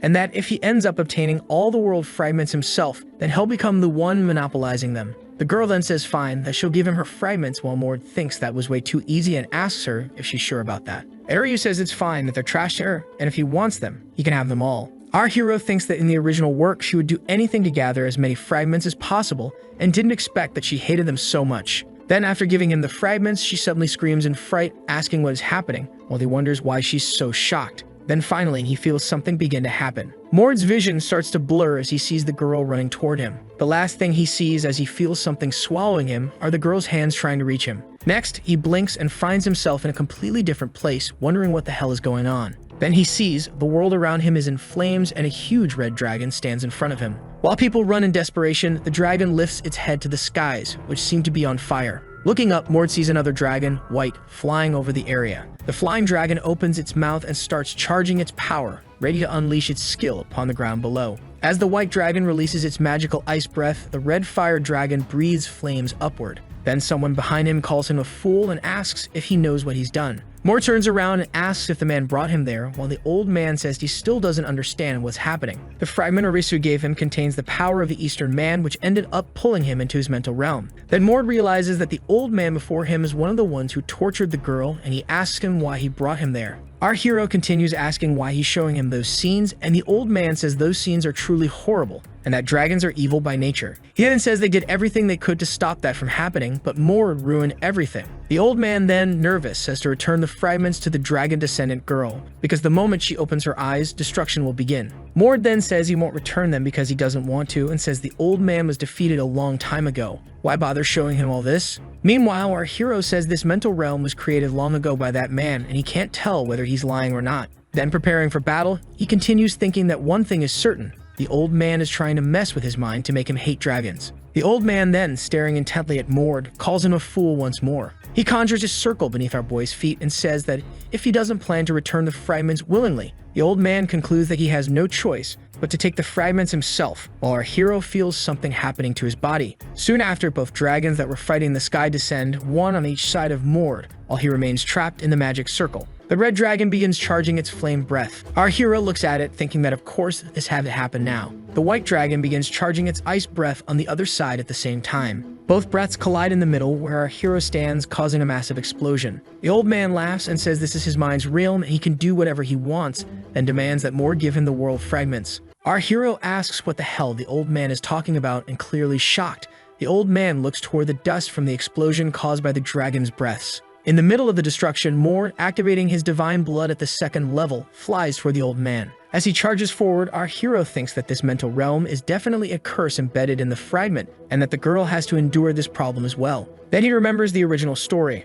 After she was freed from that hell, all the girl could feel was freedom, a freedom like being abandoned in the middle of a desert. Not knowing who she was began to drive her mad when the army of treacherous dragons seduced her, claiming they would help her recover her memories. In return, Arya became the dragon's hunting dog, exterminating countless villages and people. Mord then tells the old man that now he understands, that it was his plans that caused all those disasters. Then he concludes the thought that he'll make sure this won't happen again, while the old man says he can't do that. In the blink of an eye, our hero closes the distance between them, telling the vengeful spirit to shut up. Then he lands a precise blow straight to the face of the evil spirit. The hit is so powerful that the mental realm begins to shatter. Next, our hero hears his name being called louder and louder. Then he feels himself returning from within his mind back to the outside world. The girl is in front of him asking if he's okay and what happened. Mord then remembers that in the original story, the girl only recovers part of her memories and ends up being used by the dragons without ever truly learning her identity. He then sets a new goal for himself, not to let that happen again, while thanking Aryu for the world fragments. In another place far away, we see someone welcoming everyone as we are shown a beautiful stained glass window. A hooded man then asks what happened to Eltane as he doesn't seem very happy. Another hooded man says it's because he couldn't predict that situation, and that they don't have a good reason to be gathered there today. Then a third hooded man says they've already talked enough about personal matters. He continues by saying that since the executives of the Silver Blood are present, they have many things to discuss and should begin the meeting. As the meeting begins, one of the men asks if the negotiations with the treacherous dragon army succeeded and assumes they didn't, since they're hard to please. Eltane then replies, more or less, explaining they concluded that neither side intends to cross the seas for the next 3 years. The other man then says it's good that their expansion has been delayed since they already have enough to deal with the Gold Branch guys. He then adds that he had a very strange dream. One of the men says that, considering the other's powerful prophetic abilities, that could be dangerous, and asks what kind of dream it was. The man who dreams says it was kind of blurry. He saw the 3 of them in the dream. However, there was a 4th person. This 4th person was trying to do something, and the 3 of them were trying to stop him. It seemed like a very serious issue, but he can't remember anything else. Another man then says it's hard to predict what could be happening now, and asks to be informed if he dreams of something like that again. Then they move on to another topic and question if it's really necessary to talk about that bastard Vernars, who is responsible for the mess in the White Silver 24 hours. One of the hooded men then says that Ilden, the blind monster, must really value that boy. The hooded man then fixes his eyes on the topic list while thinking about the name Mord Vernars. Elsewhere, far away, Mord and Ario are training in combat. The girl is more terrifying by the day, and Farwell and Keel wonder if she can even control her strength, while Lowen says that's what he was wondering too. Liam then recalls the beating he took from her and says he doesn't know what he was thinking when he suggested training with her. The only person who can keep up with someone like her is Mord, and in the middle of combat, she stops the training and asks him why. She then asks him why our hero doesn't freeze and says that everyone she's fought so far is frozen. Mord then says the girl isn't using her abilities properly, and she asks him if he's calling her weak. He says no, that she's strong and that her very existence is strong. However, her ice abilities are tiny compared to her potential, while he thinks that her true identity is only revealed after Aiden is defeated. But our hero can make some assumptions and thinks, a dragon disillusioned with what she is, a being that came from another world alongside the creation of this one, a true dragon with ice powers, and Ario is a descendant of that dragon. Her ice powers are very weak considering where she came from, so Mord says that her being able to fully use those powers is what will guide her on the journey of finding herself. The girl then, with her giant club, asks him if that's really it, and he says there's no reason not to try. He continues by saying that to truly know what she is, they'll need to try many different things. She then, convinced, says that yes, he might be right about that, and that she'll do as he says. Our hero then says it's been a year since he started living Mord's life, and that many things have changed in the process. He thinks he's already collected a total of 24 world fragments, and that if he can combine them, the first phase of his plan will be complete. In the original work, at the moment, Aiden managed to form a whole piece of the world using the 24 fragments. Only then was he able to reach another level. Someone then outside the training arena calls out to Mord. Hether says the training arena is wrecked, and that Mord should be thankful it's not completely destroyed, while Mord sees another Vernars behind the man. The man then introduces the other Vernars as Yurik, a newly promoted advanced warrior who is leading his own squad for independent missions. Yurik then approaches Mord and says he's heard a lot about him and introduces himself again as an advanced warrior. Mord introduces himself as an intermediate warrior and asks the man what he's doing there, to which he replies that he needs to ask our hero for a favor. Yurik then asks our boy to support his squad. Our boy asks what kind of help he needs, while the man says they already have the necessary permits and that it's an important mission. He would really like his help. Mord thinks that in the last independent mission he collected several world fragments, and that he might get something out of this one too, so he accepts the invitation. Someone else behind them calls out to Captain Yurik. The captain, smiling, says he was going to introduce them anyway, but Mord already seems to know who the man is. The man who was calling the captain then arrives with red hair and recognizes Mord, asking if it's really him. The captain then, laughing loudly, says he didn't know the two used to train together. Meanwhile, the red-haired guy feels the joy drain from his body, thinking how happy he was about his first mission ever. Then he thinks he never imagined he would do his first mission with that bastard. He remembers clearly the day Mord beat him up so badly he had to be hospitalized, and he wonders what would happen if our hero decided to give him a beating again. Then our hero looks at him and asks how he's been. Next, he asks what happened to his boldness and what happened to his face. Our hero also asks how he ended up in that squad, and the redhead explains that after he got out of the hospital, he realized the world had changed. He also remembers that Instructor Daisley had been fired. Mord asks if he was really fired or just retired, and the redhead says he was actually fired because of the spirit of the god of combat. He then continues saying that the Archduke opened an investigation against him after that, and everything he did came to light, and the redhead had to go into hiding too. He ended up wandering for 8 months until he heard about the shortage of men in the north, and that any divine blood who applied would get a spot, and that's how he ended up there. Mord then says that independent mission squads are complicated and asks if the other guy is ready for that. The redhead says that if complicated means having a chance to do something great, then yes, he's totally ready. Our hero then wishes the guy good luck, while clearly the guy wasn't expecting that reaction and is surprised. Next, the captain, who's walking ahead, tells them to listen and turns around to say they can't fail this mission. Then he reveals that the enemy is the former arch-nemesis House of the Vernars, House Ordar, the son of the sun god Radis. He punished all who challenged his god, carving a path of defeated enemies toward the throne through countless battles. He was truly considered retribution incarnate. However, in the process there was someone who blocked Ordar numerous times, and it was none other than the son of the sky god Arita, the god of war of the Vernars. The battle between the god of war and the god of retribution showed no sign of ending and continues as a family feud even 500 years later. The captain continues the explanation, saying he heard that the Ordar clan wiped out the support troops of the kingdom's army, and now they've entered this demonification dungeon. He goes on to say that the dungeon is in the 3rd stage of demonification, which means a dungeon breakout could happen soon. The captain then thinks the Order Imperial Army will wait for the monster escape to happen to flee, since they're especially good at hiding. Mord then says they won't have time to look for the orders because the dungeon escape will happen first, and the captain asks if he has a better idea. Smiling, our hero says he certainly has a better idea. Meanwhile, somewhere inside the dungeon, the three Ordars are talking among themselves, saying they went so far that additional forces were sent to get them. One of the men is named Tefa Orders, and he says those bastards from the kingdom of Vert must really be grinding their teeth.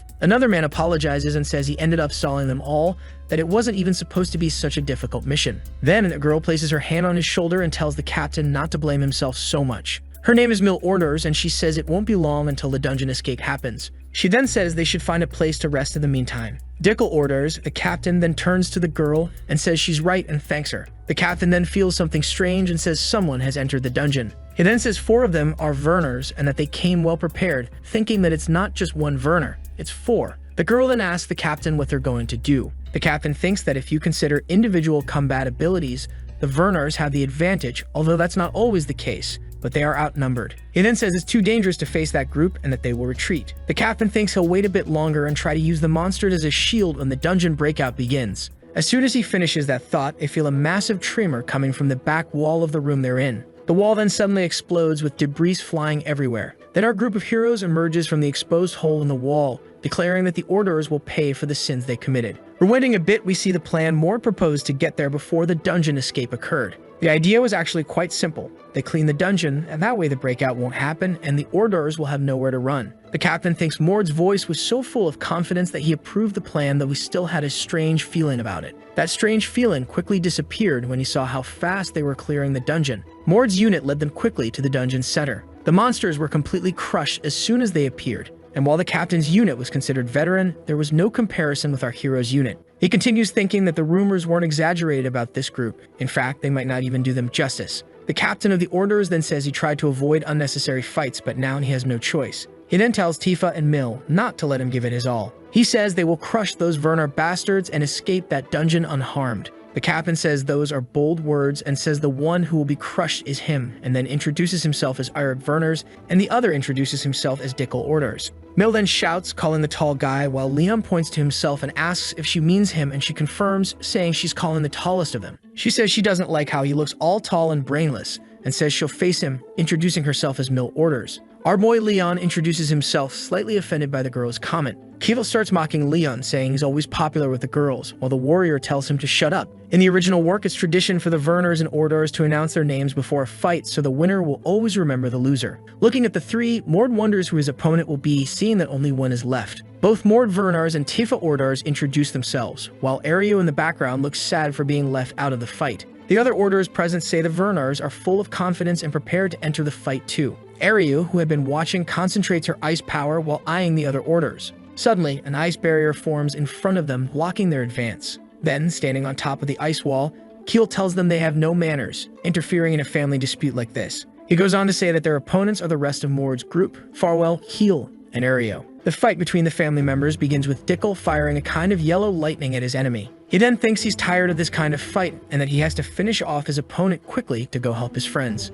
Then Tefa shouts Dickel's name, and he looks back to see him being choked by Mord. Gasping, he tells Dickel to run and save himself. Our hero, holding Tefa by the neck, says that even in a guaranteed defeat, he still puts his friends first. Dickel is shocked as he hears Mord say that Tefa Order's determination is impressive. Byrick jumps at Dickel, shouting and asking where the hell he was looking, that he didn't pay attention to his opponent. Then, just before landing on the enemy, he yells for Dickel to focus on him. Mord, who was nearby, watches the ground being shattered by the impact of Eirik's blow. Our hero then senses that something strange has happened and looks toward where the other two are fighting. Dickel then says he warned them not to do that, while our hero thinks that it's a second-level divine blood awakening, but something is different. The opponent then yells that he warned them not to let him get stronger. Eirik is leaning against the wall where he was thrown, with the wall behind him completely cracked and crushed. He then wonders what the hell is going on, and that the commander can't fight anymore. Byrick then wonders if he should use that. He keeps thinking that if he does, he could definitely bring him down, and as he looks at Dickel, the floor and walls around the man start to crack as he walks.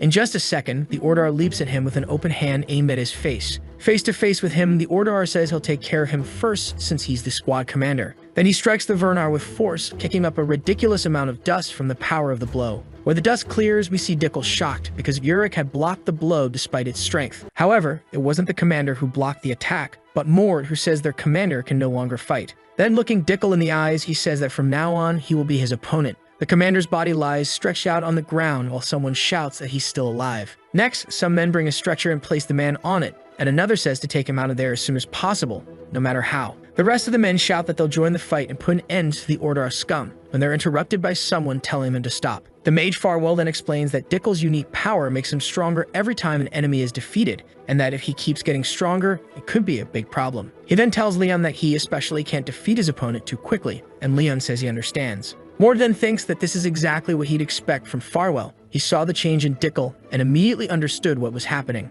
Commander Ordar then jumps while carrying a giant energy orb in his hands and prepares to attack our hero, saying he will avenge Tepa. This energy orb splits into several arrows when the commander uses the ability rain of flaming arrows on the enemies. Dodging the arrows, our hero closes the distance between him and Dickel. When he gets close enough, our hero uses his mountain-crushing strike. The blow lands squarely on Commander Ordar, who is thrown backward by the force applied. He then manages to steady himself on the ground after being hit and thinks that he cannot let Tefa's sacrifice be in vain. With hatred in his eyes, he believes that only he is capable of avenging his friend's death. Then Mill shouts his name from behind, fallen to the ground in her fight against Leon. She then apologizes and says those bastards are ridiculously strong and begs him to run and escape. Dickel yells, telling her to stop and wait, but he will find a way to deal with that situation. Farwell shouts and tells Leon to stop her from taking her own life as our warrior runs to close the distance between them. The girl then, smiling, tells Dickel to survive and apologizes for not being able to help him more. She then presses her blade against her own throat while Dickel watches from afar. Commander Ordar is in shock and begins to pant heavily. He then mentally apologizes to his friends, remembering seeing Mord defeating Tifa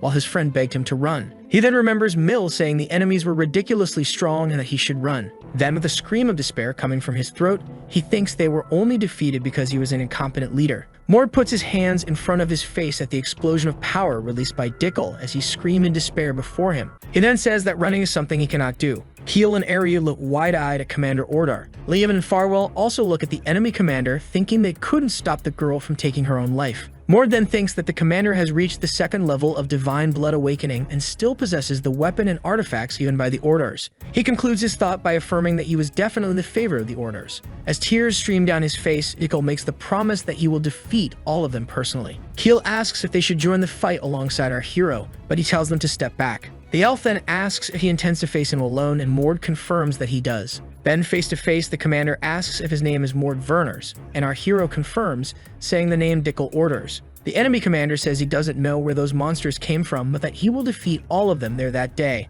while our hero says that won't happen. The two then begin to fight at incredible speed, destroying the ground as they go. At the base of the Guardian Legion, Ilden senses two great forces clashing. On one side, Mord, and on the other, the descendant of Ordar, then says they have finally met. Someone then asks Ilden what that means. He then apologizes and says he was talking to himself and asks what brought the woman there after so long without contact. She says that Ilden doesn't seem happy to see her, and he defends himself by saying that every time she appears, it's because something bad has happened. The woman then says that it's true, and that it's always better that they don't meet. She then says that the Silverbloods seem to be observing someone in the north. Asking if he knows who it is, Ilden replies that it is two people, but he can't say exactly where they are, though he knows one of them. The woman then asks if he can tell her who that person is. He then says he will inform her once he asks both of them. Watching the fight, Leon says it's impressive and Keel agrees. The battle between the two is the personification of war. For a millisecond, Mord gains the advantage and lands a solid punch on Dickel's stomach. The commander thought that if it weren't for the artifact armor, his body would be completely shattered by now.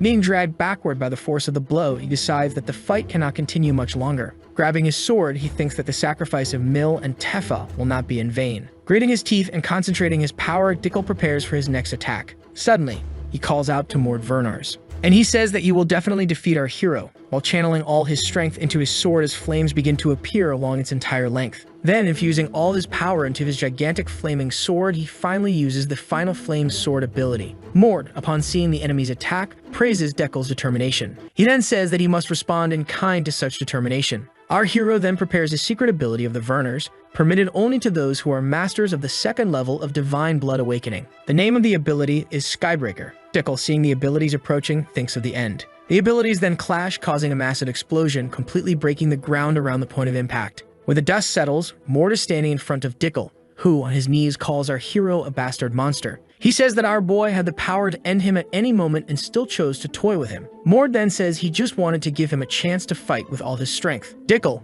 then says that is the generosity of the strong and apologizes in his mind to Mill and Tifa. He then tells Mord that his brother will avenge him, so he should be prepared and wait. Our hero remains silent for a second, and then says it's fine, that he'll be waiting. In the next moment, Dickel falls before him, completely defeated. Mord then feels something strange around him. He senses an absurdly gigantic energy around him, as if something or someone is watching him. Looking up, he sees what seems to be the very image of Orders. He feels an incredible rage looking in his direction and wonders if it is because he defeated his descendant. Then he hears a voice behind him saying that he fought well. Then Verners himself appears and tells Orders that they, the ancients, should not interfere in the fights of the younger ones. Suddenly, Mord finds himself back in the hall with Dickel's body before him and still doesn't understand what just happened. He then says that to attract the attention of a god who isn't even one of his ancestors means that something is about to happen. Attracting the attention of Orders means that he crossed some kind of line. So he must prepare and become stronger because something is coming. Later in his room, Commander Eric thought he had the chance to achieve something great, but let his greed speak louder and ruin everything. With a serious look, he wonders whether or not he should have used that.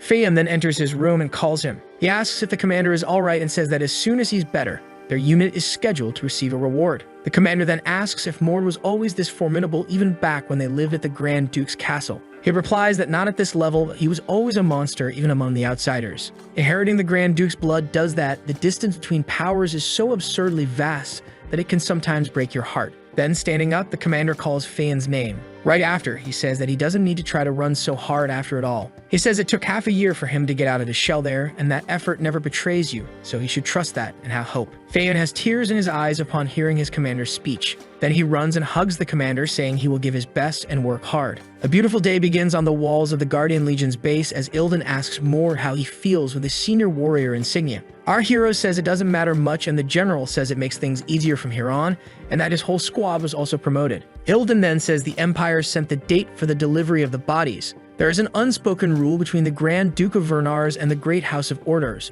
When they fight each other, the victorious side collects the bodies and returns them to the other. The general then says they requested that the one delivering the bodies be Mord, and asks what he will do, whether he will go or not. So the video ends here. If you don't want to miss the next part, activate the notification bell, and see you next time on Tob's channel.